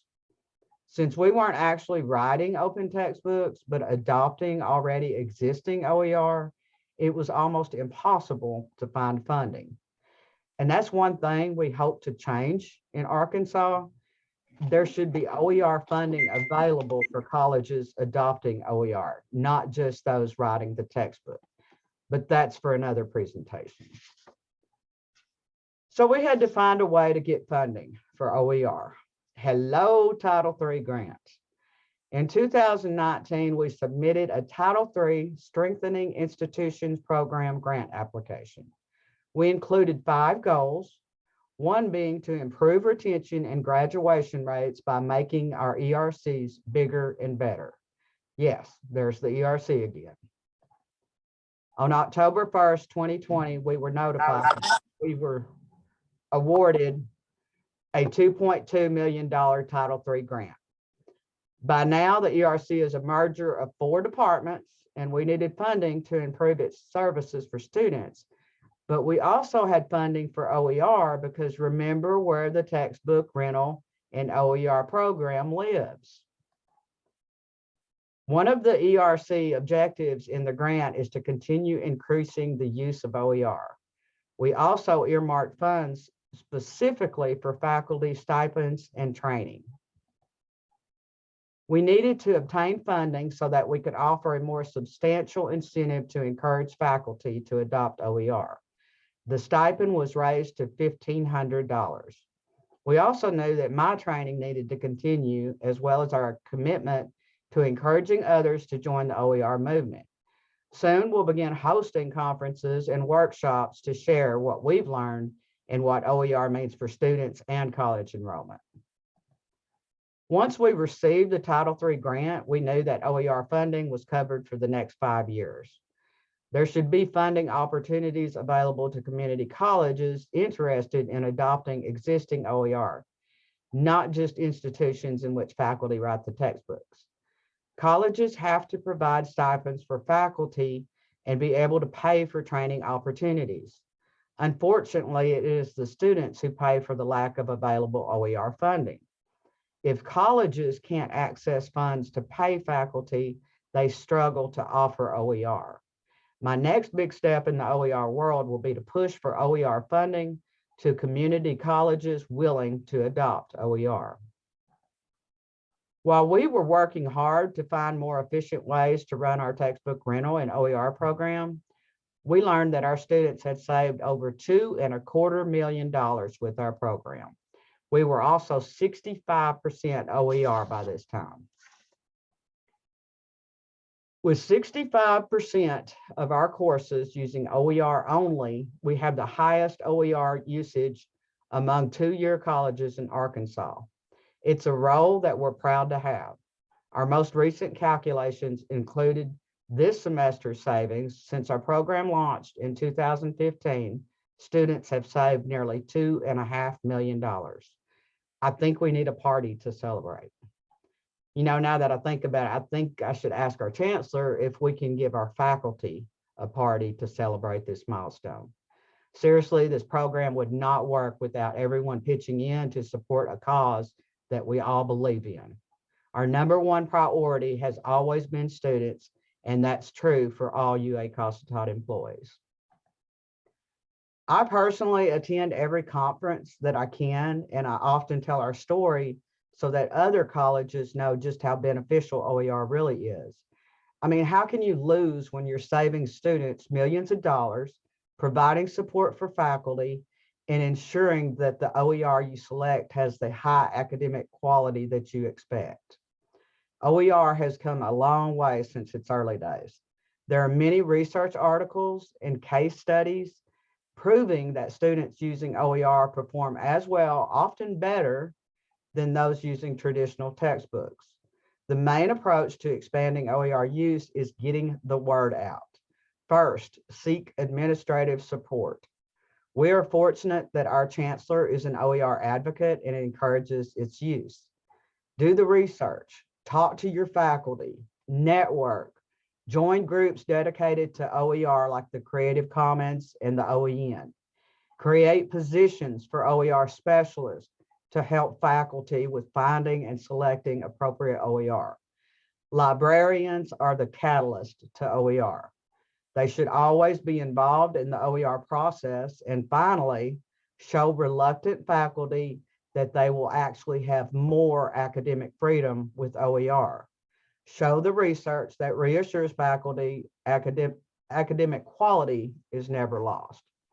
Another way to promote OER is a collaboration between community colleges and K-12 partners. Last summer, the Arkansas Library Consortium OER Task Force offered a webinar to teach K-12 librarians more about OER. Cassandra had mentioned this. This kind of collaboration can help students transition even more smoothly into college courses using OER. It's time to pull K-12 into the OER conversation. A timeline of events is meant to inspire everyone, from the smallest colleges to the largest. If a small community college in Southwest Arkansas can pull this off in only 6 years, you can too. In 2013, we formed an Educational Resource Center, or ERC. It later became the hub for OER. In 2015, we added an internal textbook rental and OER program to the ERC. And after its first year of use, 35% of our classes were OER, and students saved about $360,000. We also formed an OER board. During the 2016-17 academic year, students saved almost $340,000, and OER usage increased to 44%. In 2018, our textbook rental and OER program won an award for improving efficiencies from the Arkansas Department of Education. We joined the Open Textbook Network, now the Open Education Network. Students saved about $324,000, and we had crossed the halfway mark for OER use. 54% of our courses were now using OER only. In 2019, we became the first institution in the state to have an OER specialist certified for specialization in open licensing through Creative Commons. The OER specialist was also selected to serve on the OTN steering committee for a 2-year term. In 2020, we were awarded a Title III $2.2 million grant that included funding for OER. Student savings were almost 430,000, and we were at 64% OER. At the end of the 2021 academic year, student savings were almost 434,000, and we hit the 65% OER mark. We don't know yet what the final numbers are going to look like at the end of 21-22, but students have saved $244,602 just during the fall semester, and we're still at 65% OER. So from its launch in 2015 to today, our program has saved students almost $2.5 million. Building this program from the ground up has been one of the most rewarding things I've done during my academic career. It's hard work, it's hectic, it's time consuming, but seeing the students' faces when we tell them you don't have to buy a book, it makes it all worthwhile. A few weeks ago, I began reaching out to higher education librarians across the state to gauge interest in learning more about OER. So far, 27 colleges, 2- and 4-year, including some private colleges, have indicated interest. Arkansas has been offered an exciting opportunity regarding OER, and we're sure that it will increase educational opportunities for students by eliminating some of the financial barriers they often face. Don't keep calm. Start getting excited about OER because big changes are coming for Arkansas. Details are still being ironed out, so I can't say more just yet, but it's going to be a great thing for the entire state, and it may just start building a bridge between K-12 institutions and higher education institutions. OER is really about sharing knowledge and promoting freedom of content access, freedom to use, and freedom from cost. In 2021, every person should have access to education. OER is the gateway to providing free access to learning. In addition to encouraging global sharing of knowledge, OER ensures the Universal Declaration of Human Rights. Higher education shall be equally accessible to all. In closing, I want to leave you with some homework. Don't worry, it's not Cassandra's book. I want you to think about what an OER program would look like at your institution and what the biggest challenges would be in developing such a program. Once you do that, hang on to your notes, hang on to your plan, because you might just be needing it pretty soon. Thanks for your time and attention. Does anyone have any questions or comments? All right, so we do have some questions. Before we jump into, Britt's got a couple questions. Before we jump into those, I do want to circle back to the very beginning of your journey. You mentioned the $500 stipends for faculty at the very beginning of the project. Where did that funding come from before you got the Title III funding? When we first started talking about building the program, Dr. Cole had asked me to estimate, what it would cost us. And I got together with our CFO and we talked about it. We built a formula to do the estimations, and we just put enough money in it, knowing that we were going to have to do that. So it was we just built it in our budget. Okay. So Britt is curious about the likely funding sources that would support OER. Who wrote the grant at your institution, and might there be the possibility of some grant writing workshops specifically geared towards open education initiatives? That's a great idea. We actually work with New Growth to help us with grants. There are a lot of different OER grants available. And I'm hoping, I keep teasing everyone about this big exciting thing that's going to happen. I think that's going to open the doors for some possibilities for grants and to get some OER funding. So that's going to continue to be in our conversations.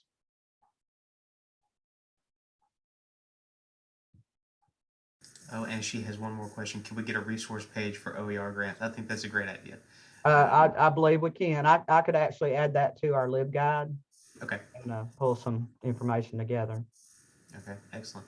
Well, I'm going to go ahead and open it up. If anybody wants to unmute and ask questions, or if they would like to continue to put those in the chat, that would be either way is fine with me. So please, please come with your questions, and let's learn from Relinda. Philip, I have a question. Go for it. You talked about the courses basically being approved that went OER. Can you talk more about that?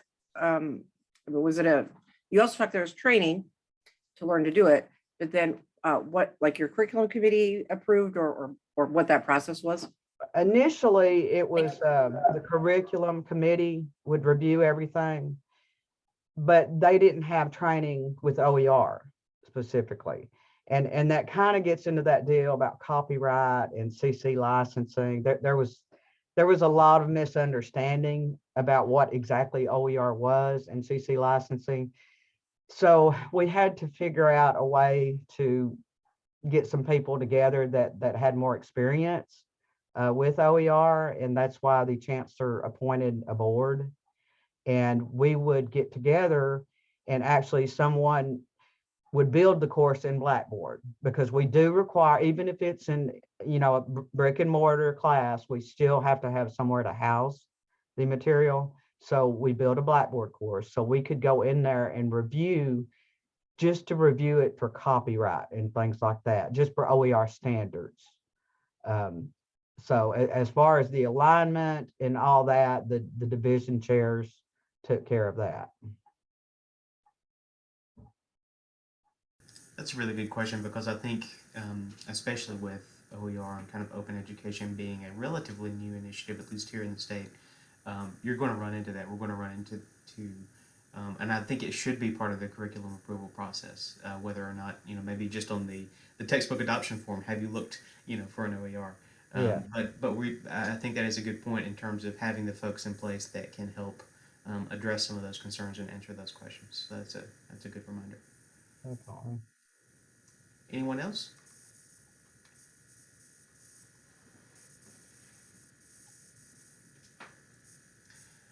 I'll go ahead and ask one, Relinda, and then we've kind of talked about this in the past a little bit. In terms of legislation that's been brought up a couple of times today, what are your thoughts on kind of the future landscape for legislative impacts related to open education in Arkansas? What might that look like? How can we help? What can we look forward to? What are some things to keep in mind? Well, I think with the direction we're going, and here I am teasing everybody again, I think it's going to be easier for us to start that conversation, you know, at the top about what we can do, because right now Arkansas only has one thing on the books regarding OER, and that's about eVersity when they first opened, so that they would be 100% OER. You know, some states, California, I think they have like 12 things pertaining to OER, and I just think it's time. It has to start being part of the conversation from K through 16, because that's the direction the world's going. The students want the information at their fingertips. They don't want to carry around books. You know, we still need books, but as far as taking classes, the information should be available to them. So I feel like in the future, it's going to become easier for us to start that conversation. And that's where those of us who OER advocates and those who are trained, that's where we're going to have to step up to the plate and start putting some of that stuff together. Thank you for that. I appreciate it. And I'm hoping that we can continue to leverage opportunities like this, this conference and presentations at other conferences locally and regionally to help kind of keep that momentum going. That'll be fantastic. What other questions are out there?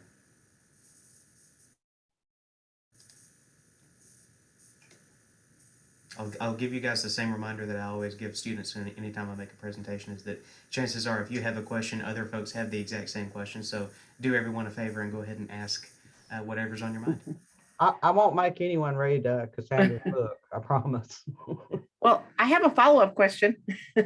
The whole thing about approving the courses. Mhm. Once a instructor was approved, like, I mean, if they make 15 courses a year, was every one of their courses approved? Or like, could you basically start to show competency and then stop having your courses approved? No, we always look at, it's not so much approved. Well, yeah. It's just kind of sharing and, making sure that everything is following OER standards as far as, there's not any copyright violations.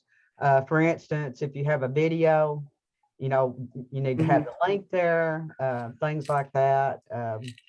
And we still, we do have some instructors that have developed numerous courses. Okay.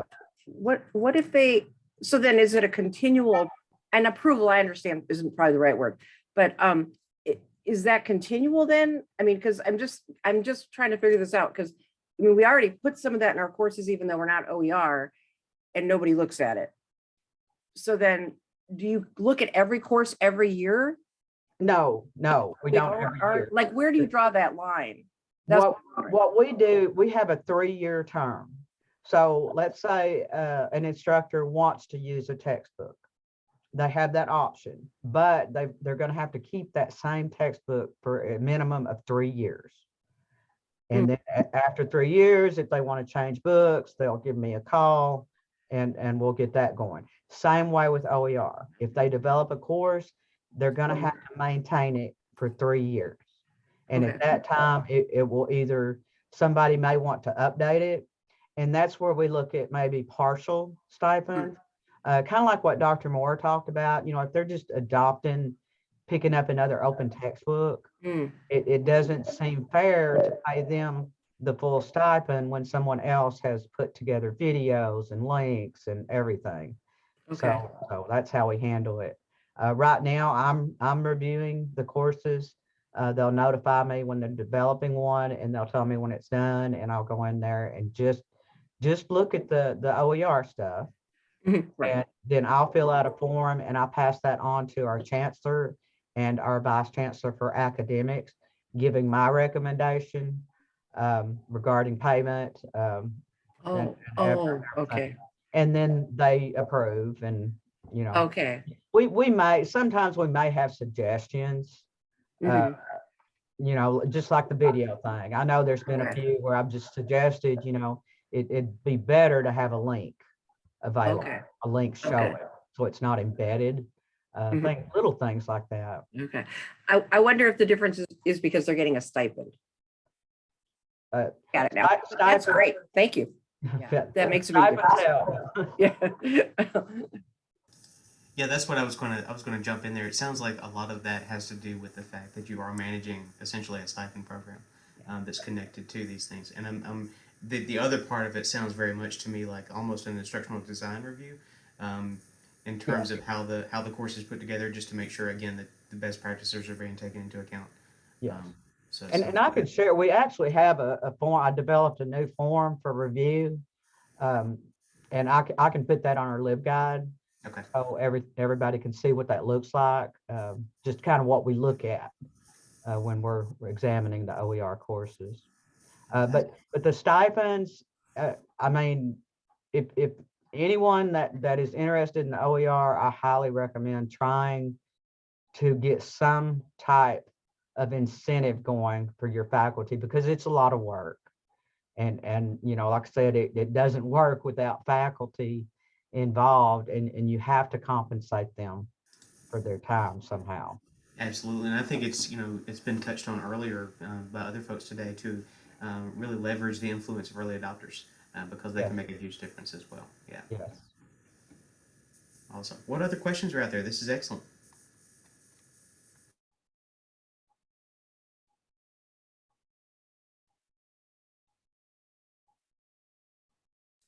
Okay, I have another one. Okay. Okay, so I know it was said before how hard it is because there's not a repository. But I'm just wondering, like, if we all are in Arkansas and we all get ultimately for public, at least paid from the same people, if somebody in an Arkansas public higher ed program builds a course, could we just basically call them up and say, can I have your course? Or can I see the materials in your course? Because that would just all belong to the state, right? Well, that gets a little tricky with, in fact, that's, I'm gonna have to talk to our administration pretty soon about that, because most colleges have something in place where, you know, whatever you do, that you develop on the clock, you know, that technically that belongs to your employer, and that's Right. that's that way anyway. But when you have CC licensed material, it's a little different. You know, yes, the college would still maintain the organization of that course, but as far as say you're using an open textbook, I mean, they can't tell you, oh, you can't use this open textbook somewhere else because it's an open textbook. So there's kind of a line there that we've got to figure out exactly how that works. Now regarding the courses, you've got enough people out there that are willing to collaborate. And I'm going to tell y'all the same thing. It's easy to reach me. You can call me on the weekend, email me on the weekend. I will get back with you. You know, I can share information. And most of us are in the OER world. It's like I said, it's about sharing. So most of us are willing to do that, just help each other out. You know, I can say, well, hey, we used this video or we used this book, and, you know, we all have ideas and things, and if we could share them, that'd be great. And that's one of my goals too, and that's been talked about a lot today, about building that bridge between K through 12 and higher ed. And that's one way to do it too, to teach each other, you know, share what we know without that book. That's right. And I think, you know, as we talk about the question of the repository itself, I think the main framework for that will be as a collection point for materials that are created and developed by folks in Arkansas. Yes. Not necessarily to replace or duplicate other repositories and aggregators that are already out there, but to be specifically something for our state. And if we are able to create that, then yes, I mean, any of those materials that are located within that repository, that's why they're there. They would be able to be pulled from and used and kind of in a one-stop shopping. Right. Right. Awesome.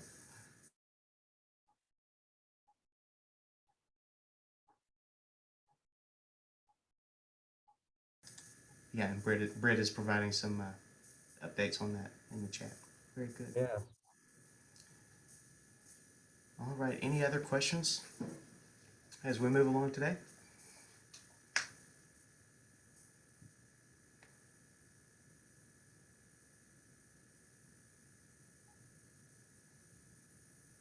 Well, if not, I want to thank everyone for attending and being here today. I'm going to page Stephanie Pierce to see if she is available to provide some closing comments for us. And then we are a few minutes ahead of schedule. We'll move towards the optional social hour if folks want to network and visit and share notes about initiatives or efforts kind of ongoing in their own institutions, or just make some connections with some of our speakers and learn from each other. We have a social hour that's set up specifically for that purpose later in just a few moments, but I will turn it over to Stephanie for some closing comments. Thank you, Philip. So as I said, or Philip said, I'm providing some closing comments today, very short and sweet.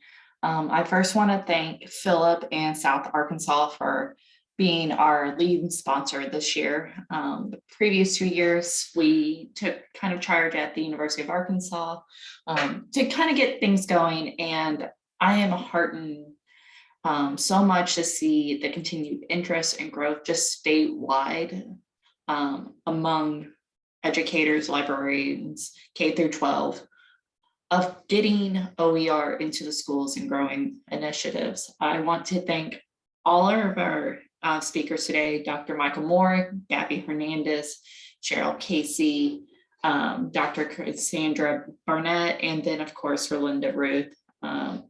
All 4 sessions were fabulous, as well as the keynote. Lots of great information.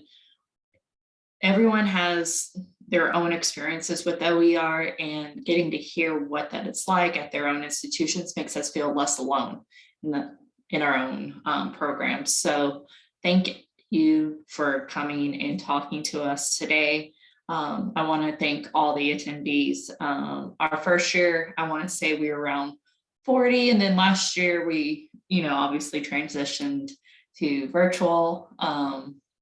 And then this year it was great, getting in and seeing we had close to almost 60 people at the beginning of this. And I know some weren't able to attend, especially up in the Northwest where we now have a snow day. So I think some of the folks who had planned to attend probably couldn't for that reason. And I only hope that it continues to flourish and grow into a bigger event and support network for everyone who's interested in OER.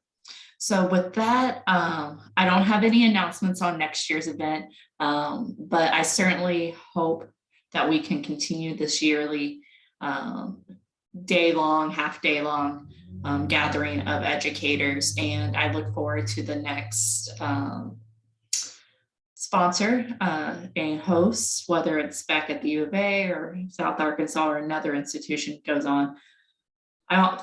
The reason we were able to put it on this year was also, again, because of Philip in South Arkansas, but also Rolinda and a few others on the planning committee. So thank you all for that. And I will let us go on this Friday afternoon. Please, if you can, stay for the social hour, ask questions, get to know your fellow colleagues. I find the social hours or just the passing back and forth in normal conferences to be the time where I make the most connections. So we're hoping that this provides that for you when we aren't able to be in person again, but maybe next year we'll be back in person. You never know. So thank you again, everyone, for joining us this afternoon, and have a wonderful Friday weekend. And hopefully we're done with the snow up here in the Northwest side. Maybe so. I hope so. And I hope everyone is staying safe up there where winter weather is persisting. Just want to say a couple of things. We will be sending out a kind of post-conference questionnaire to get some of your feedback related to this event and help the planning committee for next year with some good information that you would like to see, either changes or adjustments or suggestions for next year's event. So be on the watch out for that. And kind of along with that, if there's anyone who feels very strongly about OER and is an advocate for OER and would like to be involved with the planning for next year's event, just shoot me an email or shoot Stephanie an email, either one of us, and let us know what you're thinking and that you'd be willing to be a part of that, and we will put you on the list. So my email is in the chat, and I think I'm not sure if Stephanie's email is in the chat or not, but she can add that in. And thank you again, as Stephanie said, for attending today and for being a part of this event. So I'm going to give us just a few minutes of a break, and then for those who want to stick around for the social hour, we will let that go soon. So stay tuned, and thank you again.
All right, good afternoon.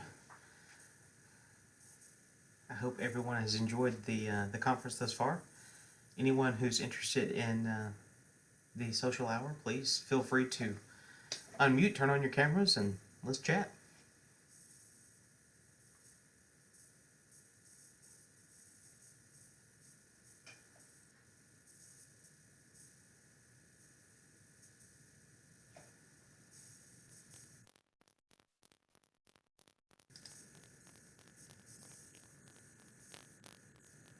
Everyone's so quiet.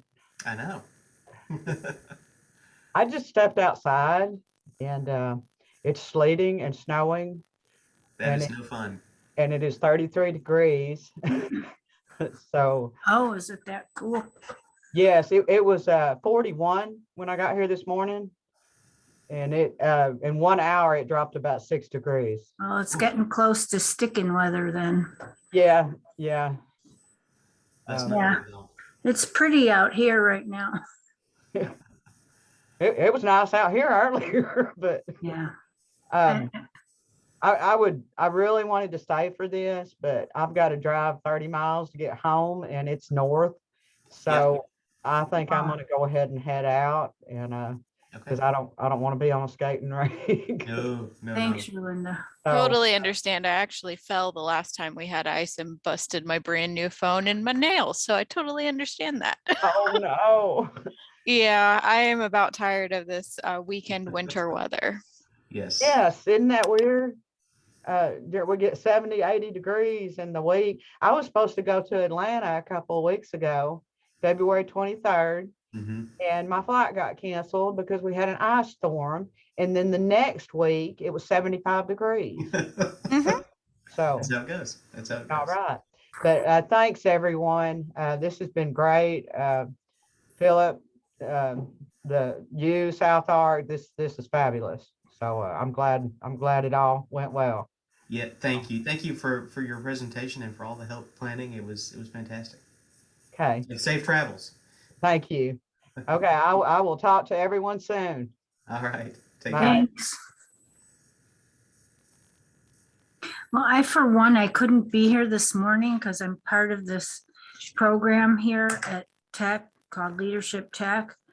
And we're getting to the parts where our teams get to choose a project. And I'm excited to say that the team bought my OER project. And we'll have the ear of the EC, the Executive Council, and the speaker today at the Leadership Tech was the legislative liaison for our university. And I brought up OER and asked if there was anything going on in the legislation. She wanted to know more, but people wanted to know more. So I just had to share that because I feel like this is finally gonna get somewhere. Yeah, that's fantastic. Yeah. And congrats on the your participation in that program and a great Thank project, you. it sounds like. Yeah, I'm very excited. So, Well, why don't we do this? Since I think we have a few folks on, why don't we go around? I'll just go around as it appears on my screen and ask you to introduce yourself, the institution you're from, and then tell us one thing that you're excited about this year, and we will go from there. Does that sound good? All right, Sherry, you are up first on my screen, so go ahead. okay, I'm Sherry, I'm from Arkansas Tech, and I just told you what I'm excited about, so. Very nice. Zari? Oh, I think you're muted. Let's see.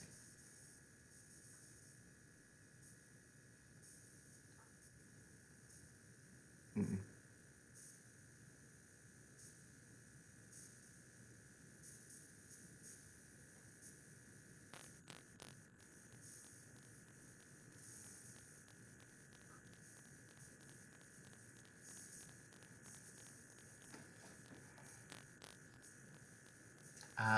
Snow. I see. Well, best of luck. I hope the it doesn't get too bad up there. We'll go ahead into Taylor, and if you want to tell us your institution and everything in the chat, then we can do that. Hello, I'm Taylor. I am the director at the John Brown University Library, and I am excited there's a lot of things going on, but I had a really good conversation about as we turn over classes in the online program going to OER. So I'm in the process of kind of talking through it, but it's on top of everything else we've got going on. It's a lot of work, Right. but I am excited about it. Good deal.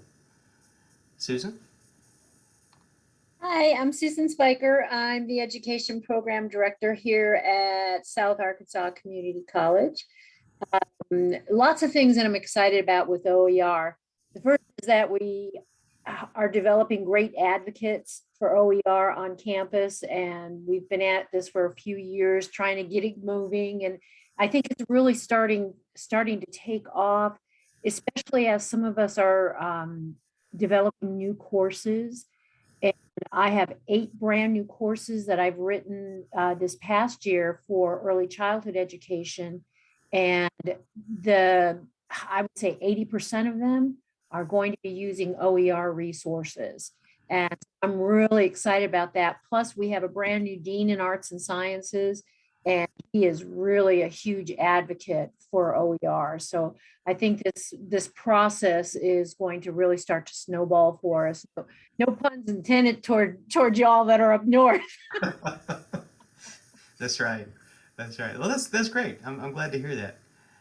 Cheryl? I'm Cheryl Casey at the University of Arizona, and I'm excited that we finally got some donor funding to do an OER, a nursing publishing pilot. Fantastic. And thank you for sticking around for the social hour. I appreciate that. Oh, sure. My pleasure. Sarah?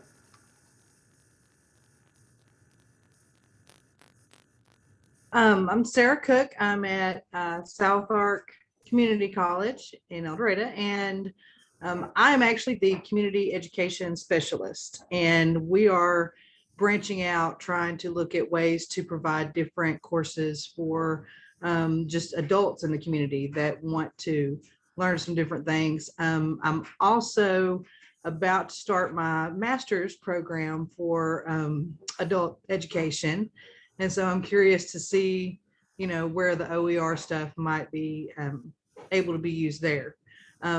Also, my sister teaches at a private Christian school here in town. And I was kind of thinking their students have to buy their books the same as they do in colleges, that maybe I can do some research and help them use some of this to reduce that cost to the families that are sending their kids there and whatnot. So this is my first experience with OER. I didn't know anything about it before this conference. So this is great. Well, excellent. We're glad you're here. That's exciting. C. Harland is how it appears on my screen. I'm going to chime in there. Maybe it's Charland and not C. Harland. Could be. If not, we can go to Autumn Mortensen.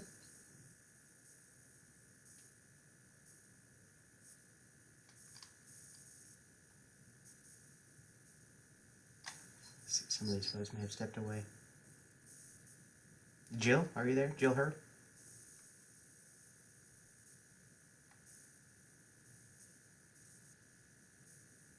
What about Tabitha?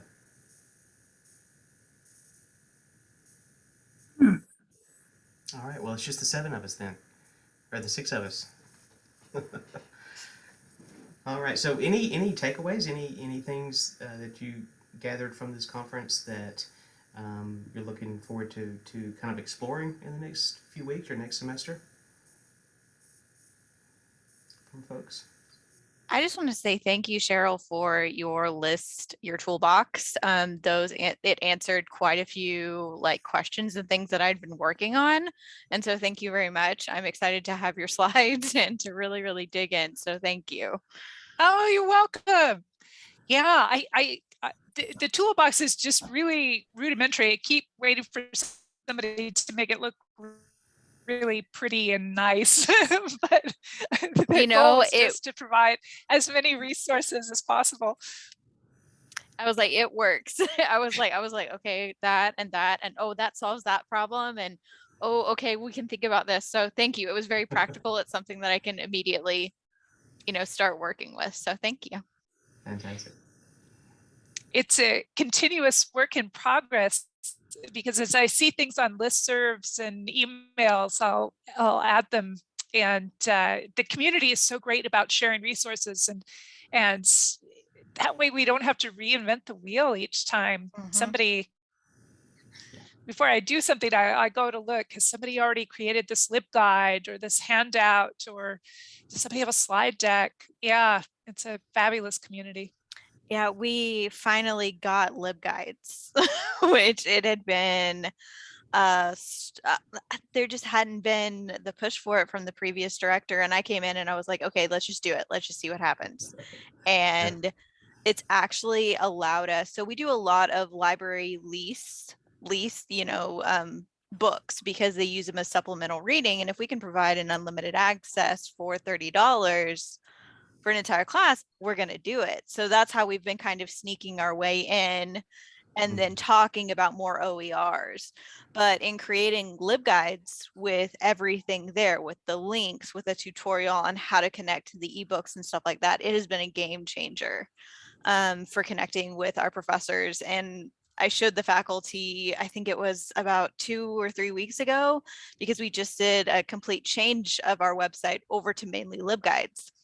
And they were like, oh, and so we were getting feedback. And I actually had a librarian create on her phone a LibGuide while she was in a faculty lunch. So she just created it, sent it off, and they're like, oh, this is amazing. But it was because she had her pieces and her parts and she could just put it right together. So, but yeah, LibGuides, finding people, again, finding the templates and things and not reinventing the wheel, saving yourself time, because we're all short on time and short on staff and energy most days. For sure. Have you gone into the LibGuides analytics to see how much they're being used? That's pretty cool. So we've seen a little bit, just so COVID, when that happened, we had this instance of, we had just started an embedded librarianship program, which we have 4 people. We have 4 librarians, and we're in the online program first, and then we do bits and pieces into the traditional undergrad, and we just completely went into the graduate counseling program. So we're there as primary, just seeing what the assignments look like, because when you have a student call you over the phone and it's an adult learner and they're very frustrated and they're angry, it's easier to see what's going on in their Blackboard and know how to explain it to them from there. But because of that, we were ready to go. And so when we got into a lot of the professors for Old Testament, New Testament revamped their classes to only provide online resources, because students were in and out of class with quarantine and such. And so we just had a piece of paper, a PDF that had links on it. And so then we revamped it to the Old Testament one, and we're seeing like so many views on that one. Like, it's through the roof. And as a result, we're not seeing as many students come in to use our commentaries, because they're like, oh, this is at my fingertips. I don't have to mess with coming into the library. So we're having to rework how we do our statistics too, to say, hold up, we're still doing stuff. It's just different. So I'm working with our statistics person to be like, hey, we've changed our services. We need to look at this differently.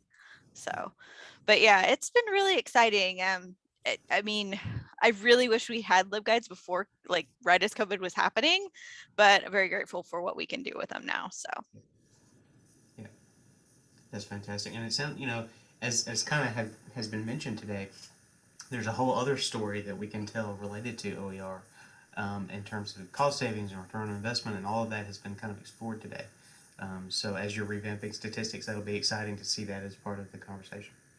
Yeah, we in conversation with, because I just randomly at that faculty meeting had a conversation, because they were talking about what funding they're putting into our online program to kind of bolster it up. And I said, there's a way that we can do this that's no cost. I said, we're we're not going to beat, bigger universities on costs for our online program, but something that we can offer is your textbooks are included. And I said, we need to be doing this. And so that we're looking through because we did a small program where we took like 5 classes. They were given a stipend, like Cheryl was talking about, and like everybody else has talked about, small stipend, created it to be a 0 class. Only time I've ever gotten a round of applause when going into a classroom. And it happens every time I go into that class. They are so excited that they don't have to pay for their textbooks. So we're looking at, because those classes have been going for 2.5 years now. So looking at the cost, how many students have been in that class, how much those textbooks cost, the analysis of that, and then, what we've actually done in the online program, because we've done it ad hoc as well. Like if we had access to the textbook, we recently, so it's very depressing. After the first OER conference I went to in 2020, me and my coworker came back and we realized that we were in the one fee bookstore situation. And they didn't consult the librarians. They didn't ask us about it, nothing. And it has been a royal mess because the people who've been in charge of it haven't ordered on time ever.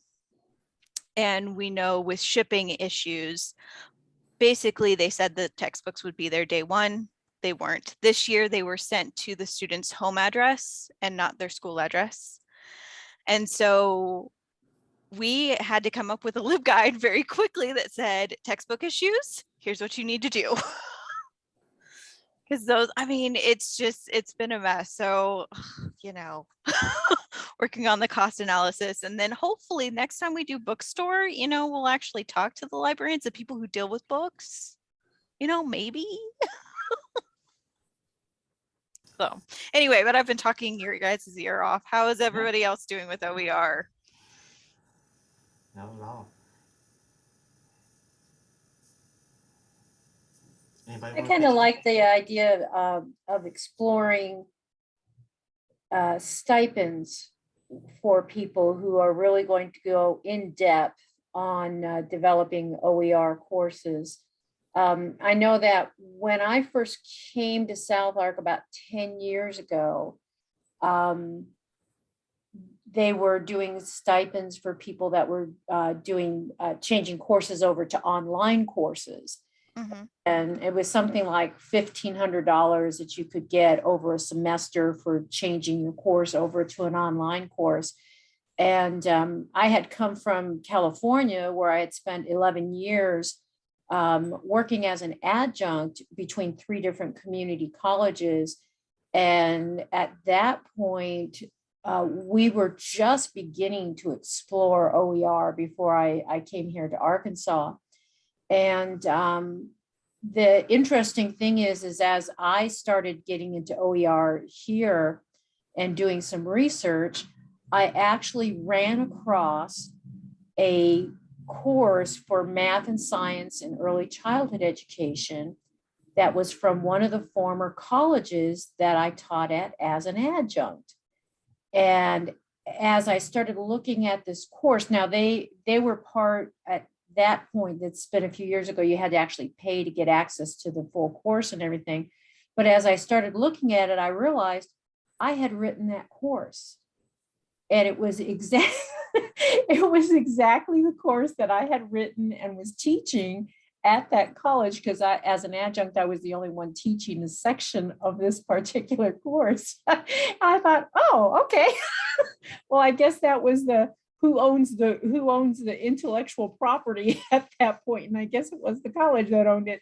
But it just made me really think about the amount of work that does go into developing it. And those of us who feel strongly about OER, we do it just because we know it's good for the students, whether it's financial, academic, socially, emotionally. It's good for our students to be involved with OER, and we'll do it anyway. But I think we could entice more people to engage in the use of these type of resources And, let's face it, we're all creatures of habit. We do what we were taught to do as we were going up through school, as we got our graduate degrees, as we got our undergraduate degrees. We're just continuing with what we know to do. And it's a huge curve to get parents, especially when we're talking K-12, to get them to understand that these are legitimate ways of supporting their child's education. Same thing with Sarah, with community education, to get them to realize that, this is a legitimate path to learning and education. It's a hard road to hoe.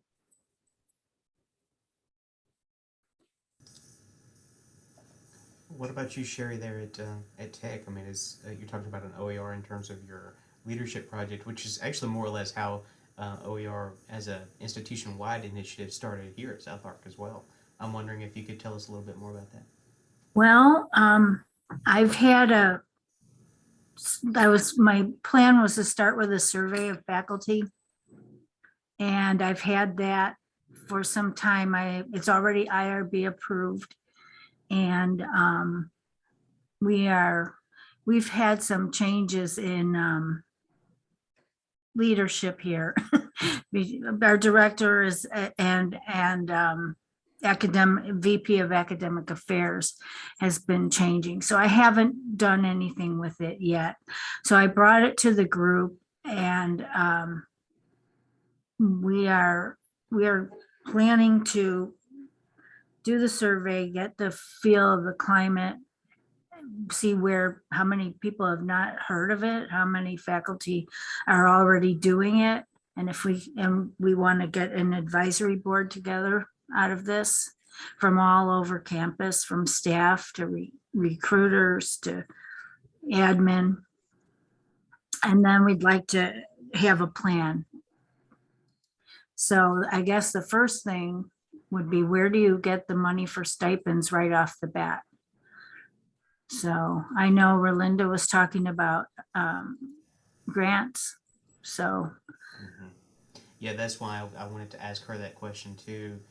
As she was, I know they had the major Title III grant, but leading up to that, it sounded like they just built it into some of their academic budget, which is interesting. I'm sure that was a blessing that they were able to do that. I'm not sure that everybody would be in the same position to be able to do that. But yeah, the Title III funding really, really helped them out in terms of being able to widen the scope of what they were trying to do. is that for community colleges, Title III, or is that for anyone? Yeah, I think it's open to any higher ed. I'd have to double check on it.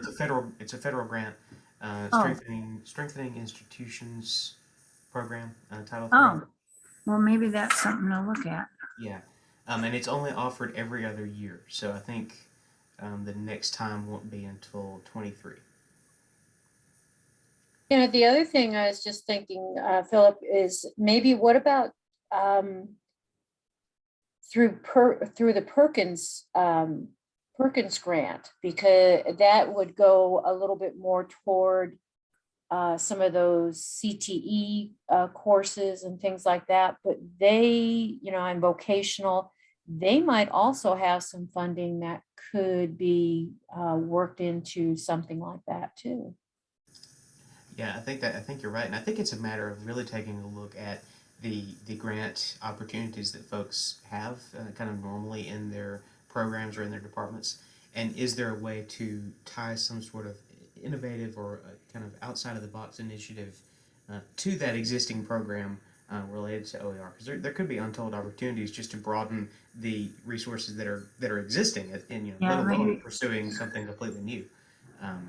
Yeah.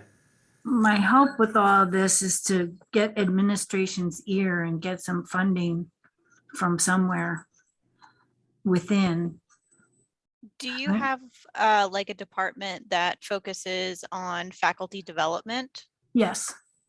So that's, we have the summer grants that come out every year that are internal grants given to professors to either change their course in some way. So either doing diversity inclusion or going to OER or so on and so forth. And so that's one way. We wish they would have told us a little bit about it more before saying, hey, OER is an option, talk to your librarian. I'm the lone librarian during the summer, so it's going to be a busy summer for me if all of them decide OER, which would be great. It's just, so that's one way that we are getting a little bit of grant funding for OERs, because that is an option. Not all of them can take it, but it's an option. The other, when we did it was 4 classes that we took to 0 classes. That was a donor grant, anonymous. I don't know who it was. I was a librarian at the time, but it was a group effort from the library and that Office of Faculty Development. And so we worked together on it. I can't remember the stipend that was given to faculty at all. But it was basically, we're going to connect you with an instructional designer and a librarian and get these classes ready to go for you.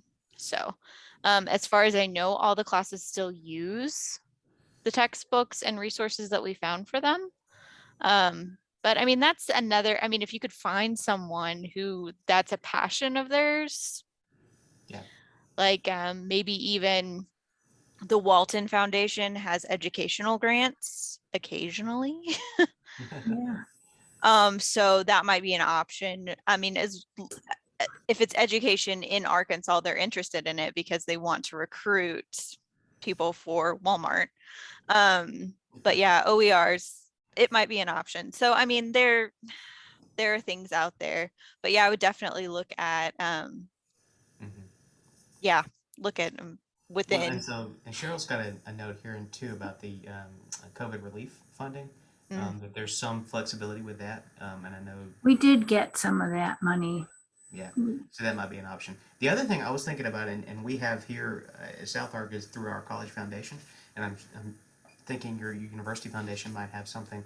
Ours has what they call innovation mini grants, and it's like $1,000. Oh, we did that for the first time this year. Yeah. Well, there you go. Okay. So it's like a little innovative project that various programs or departments can put together. And really, the field's kind of wide open.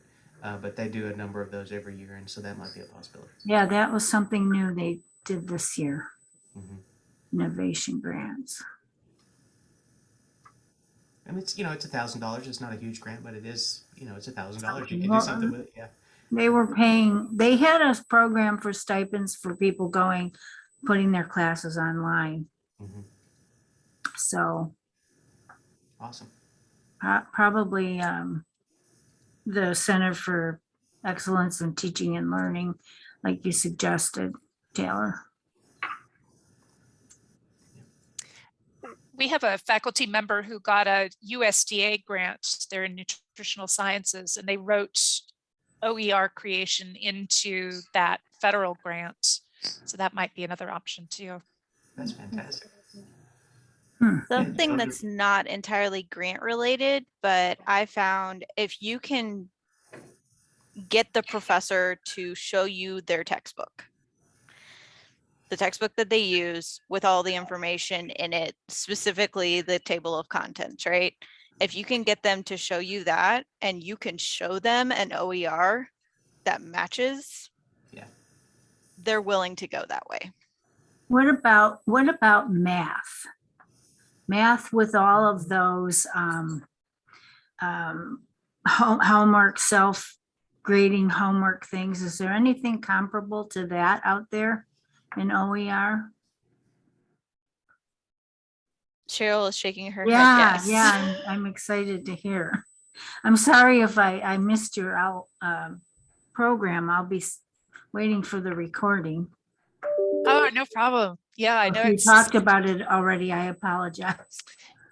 No, but I'm looking for a couple of different resources. I know there is an open math courseware, maybe more than one, and I don't remember the name right off the bat. But the American Institute of Mathematics is one of the few professional societies that I'm aware of that has vetted open textbooks and provided a list of these are the ones we approve. And I wish more professional societies would do this. That's Dr. Moore wonderful. kind of touched on this morning. The link is in the textbook or the OER toolkit, but I'll try and find that for you real quick. And I was just going to drop a link in there. Sherry, you mentioned that your committee or your leadership team may be trying to put together an action plan. Yeah. So this is what we used kind of following Oh. the Open Education certificate program.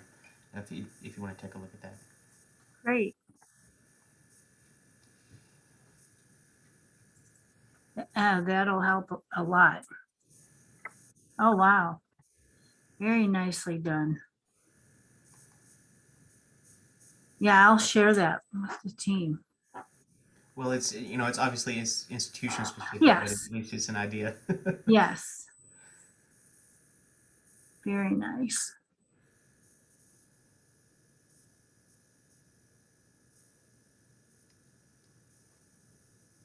Huh. Thank you. Philip, have you said what percentage of your university does OER? Thank you, we're- Sheila. Yeah, that's a good question. We're not to that point yet. We are still in the early stages. We have strong interest here, and it's supported by the administration. We are looking at incorporating some action plans and pilots and things like that, but we're not to the point where we can say a certain percentage of our courses are open. That's the dream, right? Always. Always. Okay, great. So there's the math textbooks evaluated and approved by. Thank you. Yes. Yeah. Fantastic. One of the things that I've noticed in just talking with different instructors, since I'm the chair of the curriculum committee this year, they're starting to try to do, instead of maybe not going completely OER, starting to pull in some of the resources to use for assignments, and just kind of trying them out, just sticking their toe in the water a little bit, and starting to see that they're really enjoying it. And I know that that psychology had been using some. I use some. I have some of my classes. Right now I have 4 classes that are completely OER, and with the new ones, that's going to be another 6 classes. So it'll be 10 classes I have completely OER. So so we're slowly building that momentum, like Philip was saying, and people are just getting more interested in doing it. And and then the other thing is the like in our sciences, they've been doing research to save money for the students, and they saved something, I think it was $20,000 or $30,000 or something like that they saved by finding different resources for the students to use along with the science classes. And I think those will probably be transferred completely over to OER soon. But people are really interested. When we heard earlier about the amounts of money that had been saved, Yeah. I think that's what people are really interested in doing. And as we get pushed at all levels of higher ed for that retention, and that is something that we're really going to have to pay attention to. And like's been mentioned, if I can get that book and I don't have to pay extra money for it, then that's a great thing. And that's what I find a lot of my students, they'll qualify for like Pell grants and things like that, but it comes down to it. The Pell will pay for their classes and their fees, but they run out of money when it comes time to do their textbooks. And, we're pushing them to take more classes every semester so they can get through their degree programs more quickly. So, it's just this vicious cycle So if we, if we can really keep that in mind and sell that and sell it also through like our student services and other parts of the college that they're supporting us in going to these open resources, I think we're going to be much further ahead if we can start getting other parts of our colleges to buy into it. So Yeah, the recruiter was very excited about it. Well, and I was just about to say, I don't think that piece of it is talked about quite as much as it could be, the recruiting and retention piece. Yeah. If you're looking at prospective students and prospective students' parents coming in and they see that there's a course or a program with, zero textbooks or it's a Z degree, that has to be a significant thing for them to consider. And I Or think by that's sharing those numbers of students that don't buy textbooks Yeah. and or put them off, and saying that if they're successful, they'll be back, Right. So, Exactly. but, So Cheryl has got some excellent links here. OpenStax, yeah. My Open Math. Thank you for that.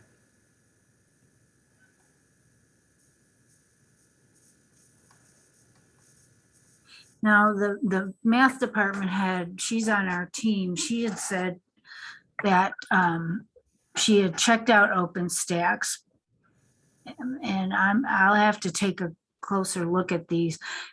But I know they depend on those course supplements that come with that Yeah, the ancillary materials. do all the homework and Yeah. grade them. Yeah, that was one of my hindrances with one of the courses that they wanted to go to a Z course was an international financial course. Oh. Which that's your higher level. And so Yeah. I was a little terrified because when we get into higher levels, it's like, what is there? I accidentally lucked into finding a book that I think was created by a rival to the people that actually got the actual publisher's contract, and he was really mad. And so he had this manifesto of why he was putting all this out, but it matched chapter for chapter, and it also had like this lab included in it. And That's so fantastic. it was like, okay, I'll take it. I mean, and I think he's still using it, but yeah, that was his, I don't want to go to something because the publishers give me all of this that I don't have to create. Yeah. And we have a really high teaching load here at JVU, and so anything to lighten it a bit. Yeah. But I laughed pretty hard about that one. I was like, That's hilarious. okay, I'll I was like, you can tell that he's mad, but hey, this is quality stuff. Yeah. That's funny. Well, so this is your time. This is our social hour. Any other questions or comments or whatever you got? Do you think that the Arkansas legislature will ever get involved and give any money? Or create, That's an interesting question. or would it be a non-funded kind of thing? That's also an interesting question. I think there's some momentum that can be explored in terms of, because, as we all know, back a couple, is it 3 or 4 years ago now, the whole productivity funding piece and the mandates that kind of went along with that in terms of how we graduate folks and retain folks. There's a lot that goes into that. I'm hoping that maybe affordability can become part of that conversation. And if it does, then I think that's a natural avenue for us to talk about open. And with eVersity here in Arkansas through the UA system, I think there's a lot that's already, we can point to that as an example. We can point to Cossatot as an example with 65% open and the significant student savings that they've been able to achieve as really case studies for, this is possible, this is good for students, this is doable. The government in Arkansas for the last few years at least, and I'm not from Arkansas, so I'm just speaking from what I've seen over the past few years, really is interested in innovation and economic impact and things like that. And so Yeah. if we can pitch open education as hitting some of those goals, or helping students to meet those goals, whether it be employment or Yeah. the innovative pieces that they can bring to the table, then I think we have I think those are good things. Yeah. I didn't even really realize that we had a legislative liaison. So Right. that's something I learned today. So There you go. whatever she can do.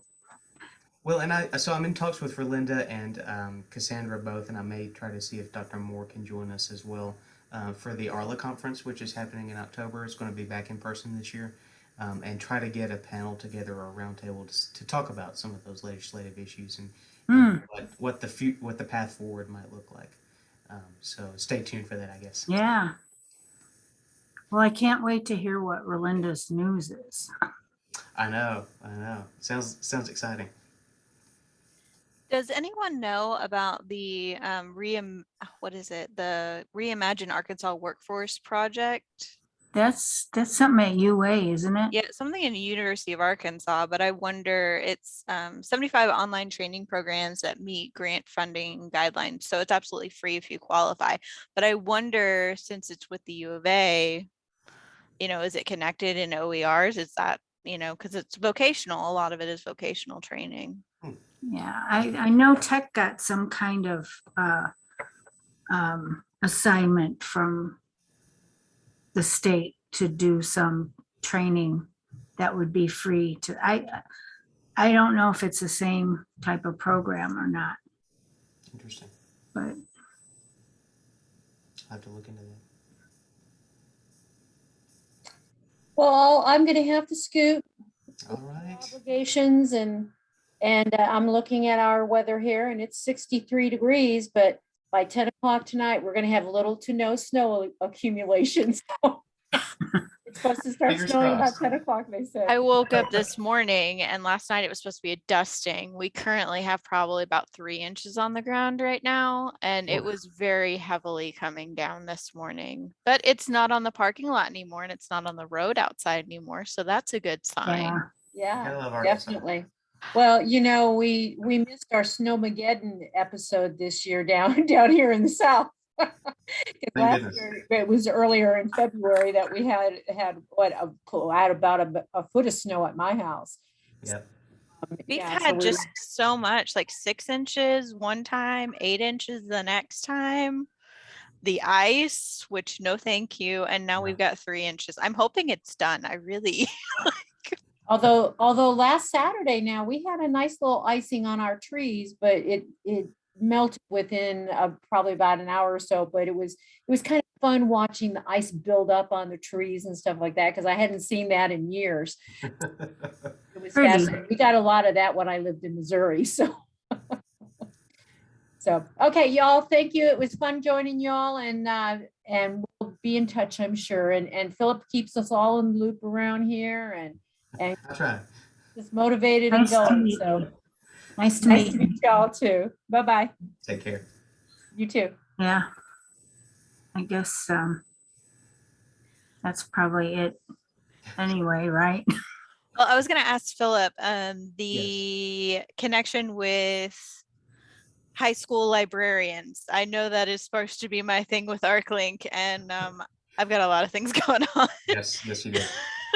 But I got volunteered to be president of QLAR as well. Just letting, Sherry knows. Of what? Wait, What year? Keeler. Yeah, I can't Keeler. think of the name. Yeah. Let's change names. Yeah. So Keeler. Like, But what's that? if we can work on a meeting with Cassandra to connect, because I think the big thing is connecting how we connect, university librarians to high school librarians. Yeah, it's Just making those connections, even if it's, OER, great getting the word out about that, but even just getting the word about what Arkansas provides, because a lot of librarians don't understand the Arkansas Traveler They is don't. accessible to them. right, I agree. It might be as simple as trying to set up a kind of a meet and greet at the conference in October. Just to Oh, say, that would be a great idea, just to kind of see, who's got interest. Yeah, that would be Maybe excellent. Even I hook think up. go ahead. I was just gonna say, maybe even hook up the school librarians with the state library to get more. I mean, I know they do their best to reach out, but You maybe- know, what if we did like a joint QLR school librarian meet and greet? I like that. I like That might be a Invite some really good folks. thing to work on. Just informal, you Mhm. know, just, hey, here's how we can help you. Because I mean, that's how I've done it in Siloam. I've just made connections with teachers and go into their classroom and teach them how to use resources. Yeah. But yeah, that sounds excellent. Okay, I Philip, think I'm it'll gonna, work, and then you could have somebody from the Traveler at the state library have them Yeah, stop by. yeah. oh, that would be excellent. So I'm gonna them bug up. your ear about that and connect with Cassandra, and we can have a little meet and greet and before the meet and greet. The committee on the committees, right? Yeah, the committee of the committee. Sounds great. But Fantastic. yeah, I've got to get off of here too. I hear my group out there. So All right. thank you. Bye, you. thank you. Thank you, Sherry. Thank you, Cheryl. Bye, Thank you, thanks, Sarah. everybody. We'll see Take ya. care. Bye. Bye. Bye-bye, Cheryl.